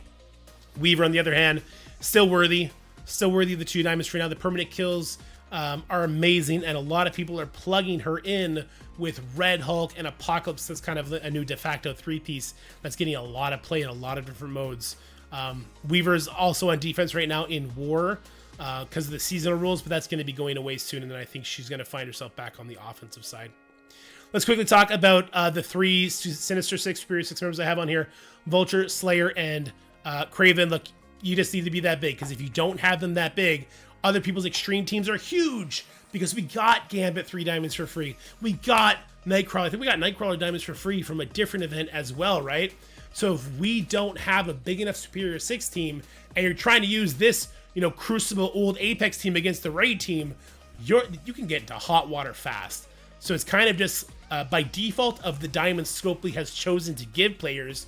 Reactively, we need to have this team up and ready, which is not the same thing for Cosmic Ghost Rider. Cosmic Ghost Rider, amazing plug-and-play character. You don't even need the full out-of-time team to get really annoying use out of him.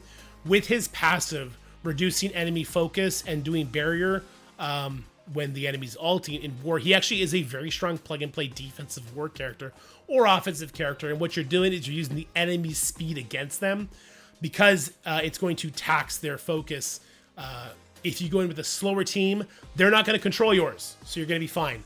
He's just like a really good character. I know a lot of people still sleep on Cosmic Ghost Rider, and that's a shame. His use in Crucible with Secret Defenders is starting to fall off, so that is kind of a dig against him, though. Speaking of Secret Defenders, Robbie Reyes. Now, Robbie Reyes, the reason he's still 2 diamonds, he was 3 diamonds for the longest time, right? He was that guy.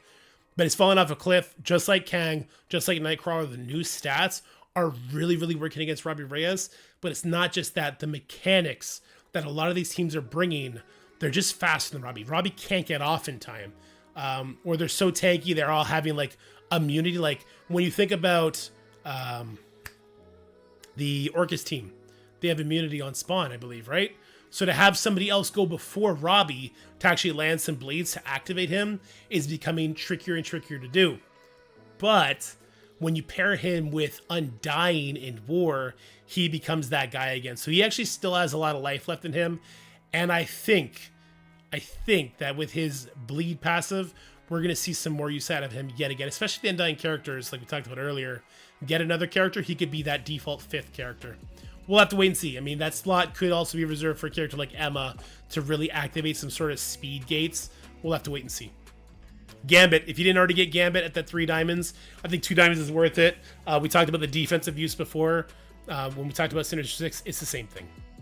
Red Goblin, do we need this for raids? Not necessarily. It's nice to have in a raids that lets you sim it more safely, if you will. But Red Goblin in War and Crucible on the defensive side, say we put like Carnage, Red Goblin, Void Knight, and we slap in Noir and Black Knight. Well, there's a good chance that you're going to knock somebody low activating the Carnage, and if Red Goblin gets to his turn, it becomes this snowball train that cannot be stopped. All right. We already talked about Kraven, so then there's Kestrel. Kestrel's damage is still really, really good. And because she's still kind of the best default 4th character for the Mythic section of DD7 behind Apocalypse, Skrull, and Ultimus, the extra value there is nice. It's not necessary, but it's nice. All right, let's try and get through this quickly. The 1 diamond category, this one's a little rougher. Now, this one, a lot of these characters could actually be seen not on here. So let's do this quickly. We have a new character like Ares. He's not Dark Promotion character. That seems to be confusing some people. He is just regular promotion. Though I do think they're going to be gating his diamonds for a long time since they sort of auction them off in the premium passes, right? Scientist Supreme, the extra stats helper live. Moon Knight, if you are building Moon Knight, he's kind of a... You don't have to build him if you have Mephisto. You just do Mephisto with the Night Stalkers. But if you are going to build Moon Knight, the extra diamond on him, his damage is nice. Forge, you know, if you have the extreme team, you might as well put one on him because he's kind of the annoying kill target when it comes to War and Crucible. Photon is an amazing character. Not necessarily the same status as Robbie, but if you're like me on the baby account, I cannot build Black Cat. DPCs don't allow it, right? So having a big Robbie and a big Photon helps bridge the gap, and I use the mechanics of Black Cat with the damage of the other two, and I'm able to perform some really, really good things. Doc Ock, 1 diamond. I've never been a super big fan of Doc Ock. The argument behind diamonds, I guess, would be it'll make his summons hit really hard. It'll make him live longer, which is nice. But in some matches, I actually prefer to have a smaller Doc Ock than I do my Vulture, so that this guy, Gambit, is actually pinging away at my Doc Ock instead of Vulture. And Doc Ock, even at lower life, takes the hits better because he can deflect, right? So there's that, which is interesting. I need to change the song. I'm going to lose my mind if I listen to this song. I hate this song. I wish that song was no more. No, man. Just fuck off. Can I remove... I can't. It's like a generated electronic list or whatever. Okay. All right, sorry. I just had to change that song. The song drives me crazy. All right. Where were we? We're at Doc Ock. Hela, I have at 1 diamond right now, but I could easily see Hela soaring up the 2 diamond list and even higher, all depending on if we do get another Undying character, because she is not a Dark Promotion character. When she spreads the bleeds, they become her own. So having her bigger makes those bleeds hit harder once it is finally her turn. And there's a lot of great use there, right? Guardian gives offense up on spawn. He doesn't need the diamonds to do that, but if he does that and he gets a turn, his damage is crazy. He actually saved me today in Crucible, and that's because they did give away 3 diamonds for Guardian in the Kiln Tower. So hopefully you got that. You don't need to promote him whatsoever. Next to him, we have Sasquatch. Sasquatch is the pre-taunt tank that never was, because he doesn't actually pre-taunt. He taunts on turn, which can be very annoying. It's a big difference, right? And he's worth the 1 diamond just for his annoying defensive pressure that he could put out there. Hardlight. I always got flack for putting Hardlight as low as I did. She's 1 diamond right now, and the argument for that is pretty simple. Apocalypse is always 1 random character effect away from becoming a permanent defensive option, right? 1 character that's like, hey, mythical characters gain speed up on spawn, or, you know, mythical characters cannot be rewound. Whatever silliness the scope can come up with, always can put Apocalypse right at the front because of how annoying his empowered ult can be, right? And when that happens, you're going to want a big Hardlight, because she's going to be probably part of that solution. The out-of-time members I put on here just because if you have them built up, they are an amazing war team, and war teams have a long life. So they're one of the newer teams, they get put on here. The 3 hive mind members, I kind of talked about that with Red Goblin for the same reasons. All 3 of them end up at 1 diamond. Venom becomes like a don't build. Skrull becomes the de facto 5th member of the hive mind team. Ghost Spider, like the other Spider set of members, she's worth it if you got her built up. If you don't already have her at 1 diamond. Again, I believe they gave 3 diamonds away for Ghost Spider from a pocket dimension. So hopefully you don't even need to think about this. You just already have it. Lizard, 1 diamond on Lizard makes a lot of sense. You need him to be stripping those buffs, usable in Crucible and in War, whether on the A team with Goblin or on the B team, kind of heading it off himself there with Shocker. Very, very powerful character. Deathpool. Deathpool being a Scopely original, having already gotten 2 reworks, feels like she is always one Scopely intern away from getting another rework. She seems to be a fan favorite, which I'm here for. I do like her kit. I think it's very interesting. And being that she's part of that Mercs team in War doesn't discount her, right? Though she doesn't really do much on that team, she tends to die quite frequently. If she does have that diamond, when she spreads the bleeds, they become her own, becomes very powerful. Pandapool and Deadpool, they're actually on here for a different reason. Their use in Crucible is very interesting, though they need to be surviving a little bit, and they need to be able to take hits. They can't get love tapped to infinity, right? Because we're using this team quite often against enemy Gores, and if the enemy Gore passive can 100 to 0 your Deadpool, then it doesn't make sense to use Deadpool anymore. So having 1 diamond on him is actually really, really nice. The Eternals, oh man, the whole Kang, Robbie, Nightcrawler thing, how they're starting to struggle a little bit against these characters' new stats. There is no truer case than the Eternals team. The Eternals 2-piece, the stats are so far against the Eternals right now. Even the Eternals, if you get to go before the Orcus team, Icarus, he's no longer killing the summoned sentry, which is absurd, right? It's stupid, but he's not. And so you got to be very, very careful with these guys. I actually struggled putting them at 1 diamond. My baby count, I'm not looking at them at all. At all. Because they've just fallen that far off. And then we have the last 2 Alpha Flight members. I guess we didn't put Wolverine here. We have the other 2 Alpha Flight members. North Star is a really, really good plug-and-play character, but I don't think at the same level as Guardian. Not anymore, anyway. And then we have Sunfire. Sunfire's on here just because, like, if you're doing the Spotlight raids, you do need him to be pretty big. North Star and Guardian, they can't carry it on their own. I actually had to bring my Sunfire up to 2 diamonds for my baby account, but I think that was a lazy decision I made so I could sim the nodes. But I do think he is actually oddly enough, I do think he's a 1 diamond character.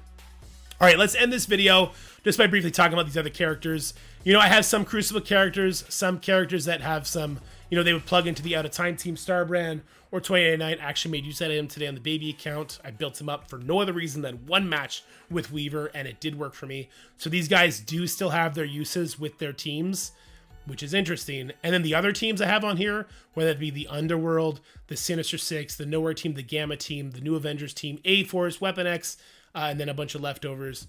I put them here because if you have all this done, which is not unimaginable, a lot of people actually did get some pretty lucky diamond pulls, plus the diamonds they've been able to promote them as they get going.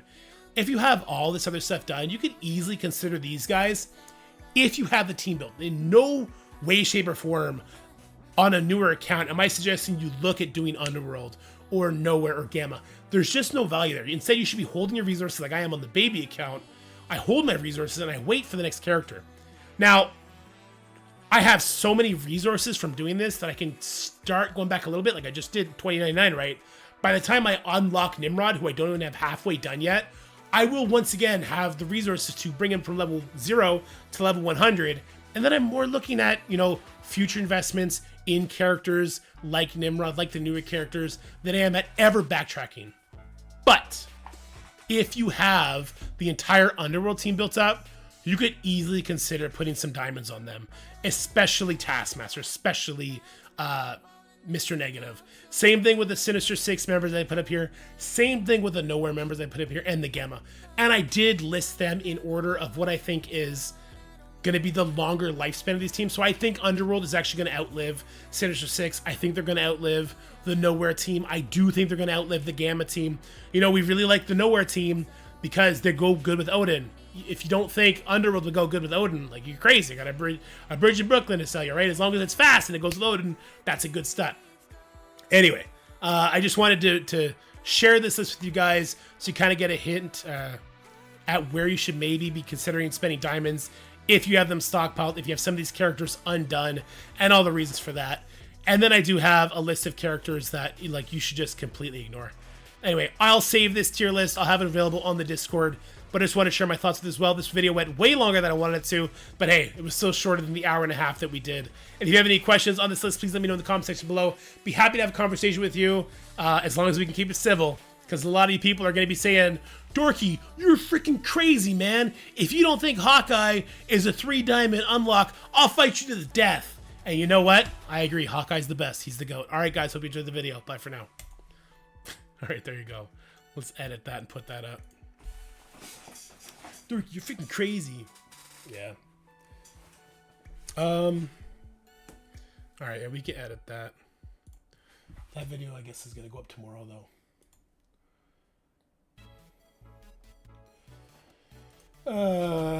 What is this?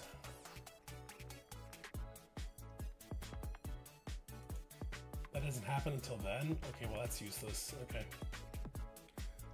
Let me see if my Crucible opponent attacked yet. Oh, she did. I don't know if she's done or not.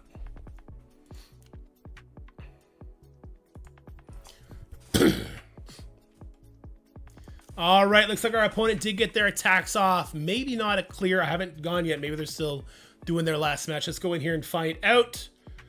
So stage 1, looks like we got Cabaled on our Black Knight Hive Mind Noir team. Actually, I'm fine with that. I think that's a pretty, that's a good pull from me. We had the free-to-play Illuminati. Went ahead and took out my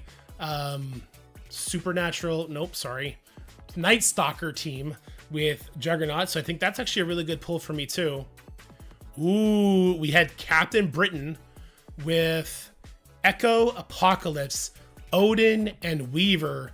Took out my Odin, Skrull, Annihilator team. I think that was a really good decision for my opponent. That is a smart matchup to take, which did means I still pulled 2 burns on the Mephisto team. So let's see what happens.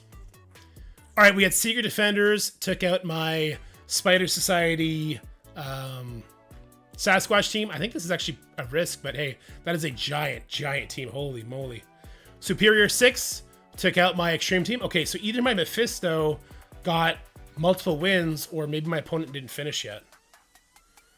Ooh, oh, no, didn't finish yet. I actually think we're going to lose because we had the extra loss, right? So what does my opponent still have left? Used Cabal, used Free-to-Play Illuminati, used Apocalypse Odin, used Secret Defenders, used Superior 6, which leaves them with like New Warriors and stuff like that. I wonder how this is going to end. We'll see. Still 1 attack left. I want to see how this Odin match went. So it looks like the Night Stalker loss might have cost us the entire Crucible here.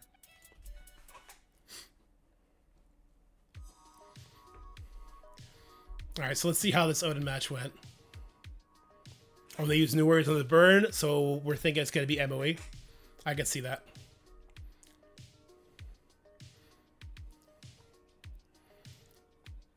All right, so Gladiator's doing a good job taking all these attacks.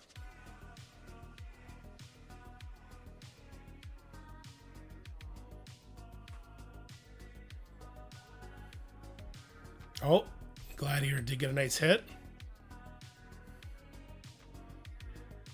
Skrull's gonna miss because of the Weaver there. Oh yeah, this is going brutal for me. Oh, if that Thanos had killed. Oh well, Apocalypse still got the ability block there. His Odin is gonna solo my Odin. That's crazy. Hold on, that's actually crazy that it's 5v1 and my Odin loses this. No shot. There's no way that's gonna play out this way. That's so lucky. What? And my Odin's full life too. There's no way. There's no way. You gotta be kidding me.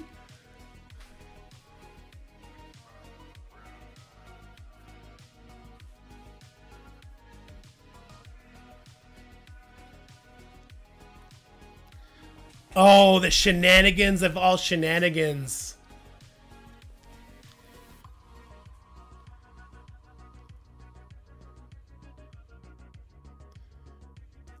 Why does my Odin suck so much compared to other people's? Wow. Gets it done. My Odin has not special. How many turns is my Odin taking without using his special? My Odin just never specialed again. Wait a minute, what?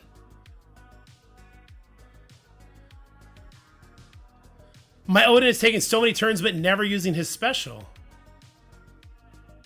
What the hell was that?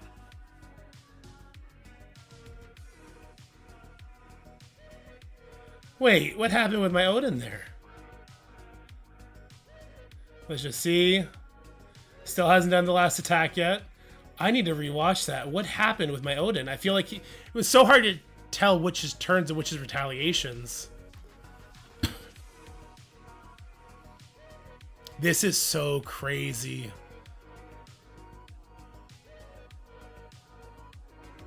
So there's Odin's special. It's a 5-turn cooldown, right?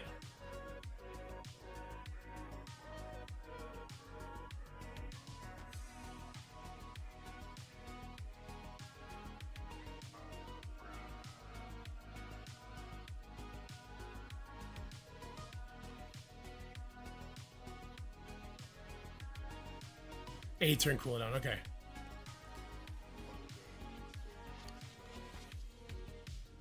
Well, I just want to see when he does it again. That ability block on the Apocalypse was clutched by Gore. I mean, 50% chance, I guess. So there's one.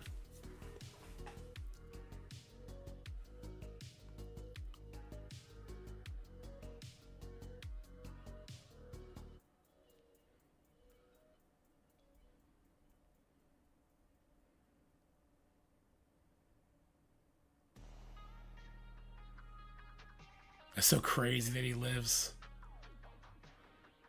There's two.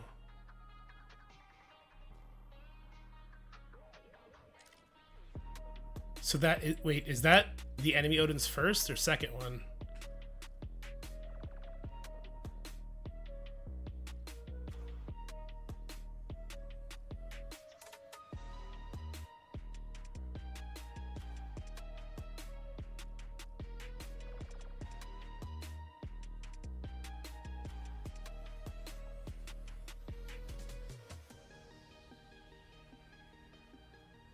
That was a retaliate. That's one.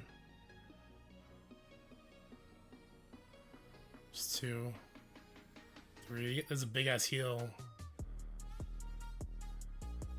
I mean, I guess it's so hard to tell with the way the turn bar is going right now. And why each Odin is taking two. Well, it's not two. It's an retaliate, then an attack, right? That's so confusing. Did you not get the Awaken basic sent to you? No. Anyway, I think we're going to lose. I think, yeah, there she is. So she did finish. One less loss than we did. Let's see. It must have been Master of Evil Old Man Logan. Yeah, stole that one from me, huh? Stream sniping at its best, boys. I fucking told you. I told you. I told you. I fucking told you guys. I fucking told you what was happening. Because no one was doing that shit. No one was doing this shit. Nobody. Get out of here. I'm telling you, man. If you say stream snipe at MSF and you think it's a joke, it's a joke until you're a streamer, bud. Trying to put regular Thanos with Odin. 3 diamonds to help hit so he lives longer. Regular Thanos with Odin? Well, I can't have Skrull then. I want to watch this one more time.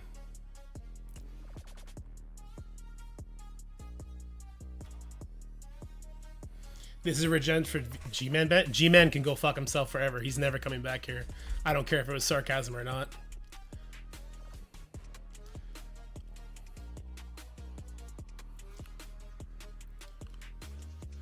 So yeah, did an Odin basic.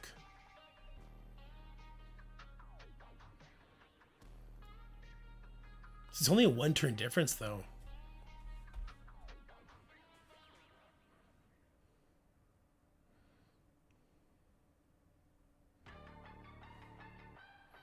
I'm so it's so lucky that this Odin lived on the moment of truth there when he was deep red and had a bunch of bleeds. That's so lucky.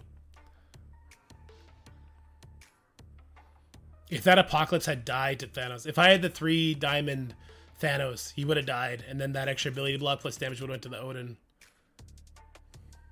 Skrull is here because he activates the Odin quickly, which I guess he didn't hear, right? But so I wish we could rewind it here. I missed it.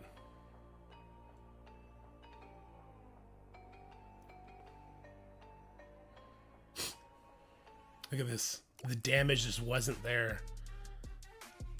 Oh, my Odin does so little. I should slow it down so we can see crits and stuff like that. Oh well. The fun part about being a content creator is when you're enemy number 1. That's the fun part. I should just drop down to platinum and start fucking nerds up like everyone else does. Would Striker Odin have won? No, because you would have ran out of vulnerables. I mean, I guess in that case, you would have gotten a little bit extra damage off. That one time when he was low, it did very little damage, but there was a vulnerable there. I just don't know if it was... I just don't know if it was my Odin that put the vulnerable there in the first place, you know? He was... I just don't know if it was my Odin that put it there. Whoops, this is the wrong one.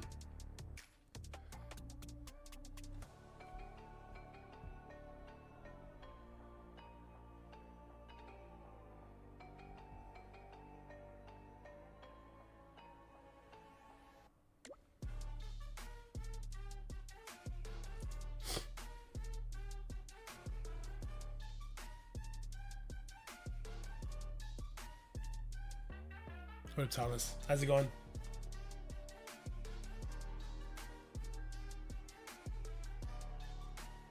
I did 2 burn attacks. Energy options for Odin. Okay, so right away Gore puts vulnerables up, right?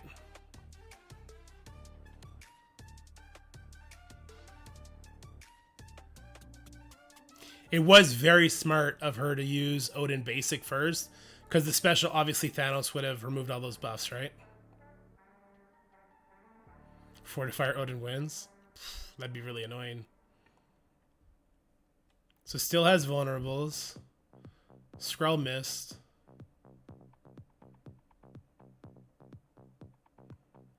This is unavoidable. This is what kills her. So the vulnerables would not have been eaten up by anybody because everything was missed by this point, right? So the initial Gore vulnerables, maybe Odin would have been, maybe my Odin would have targeted the enemy Odin there. Surely it would have been targeting here. He's dead. This is a striker attack. We can't rewind anymore, right? Wait a minute. Why didn't my... Okay, my Thanos did go in after the fact.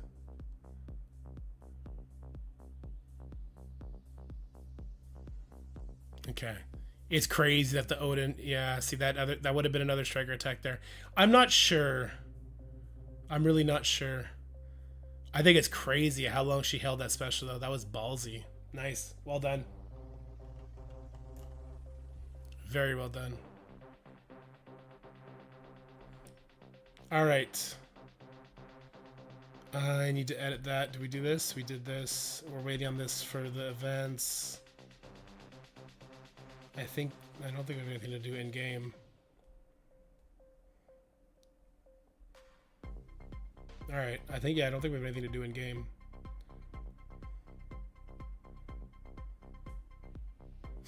All right. Well, let me see real quick. T-Dub is streaming. I think we'll go hang out with T-Dub so I can go edit and then go take a drink and rest my voice a little bit since it is kind of back. I don't want to ruin it. No. Come on, Twitch. Leave me alone with that. Twitch is always trying to get its content creators to buy stuff from them. Really annoying. All right, guys, enjoy T-Dub. Tell him I say what's up. Have a great one, and I'll be back tomorrow for some more Crucible stuff. I'll try and save the war stuff for that as well, and we'll see how Dark Dimension 7 goes. There's not a video in a couple minutes, but there will be one later. All right, guys, bye!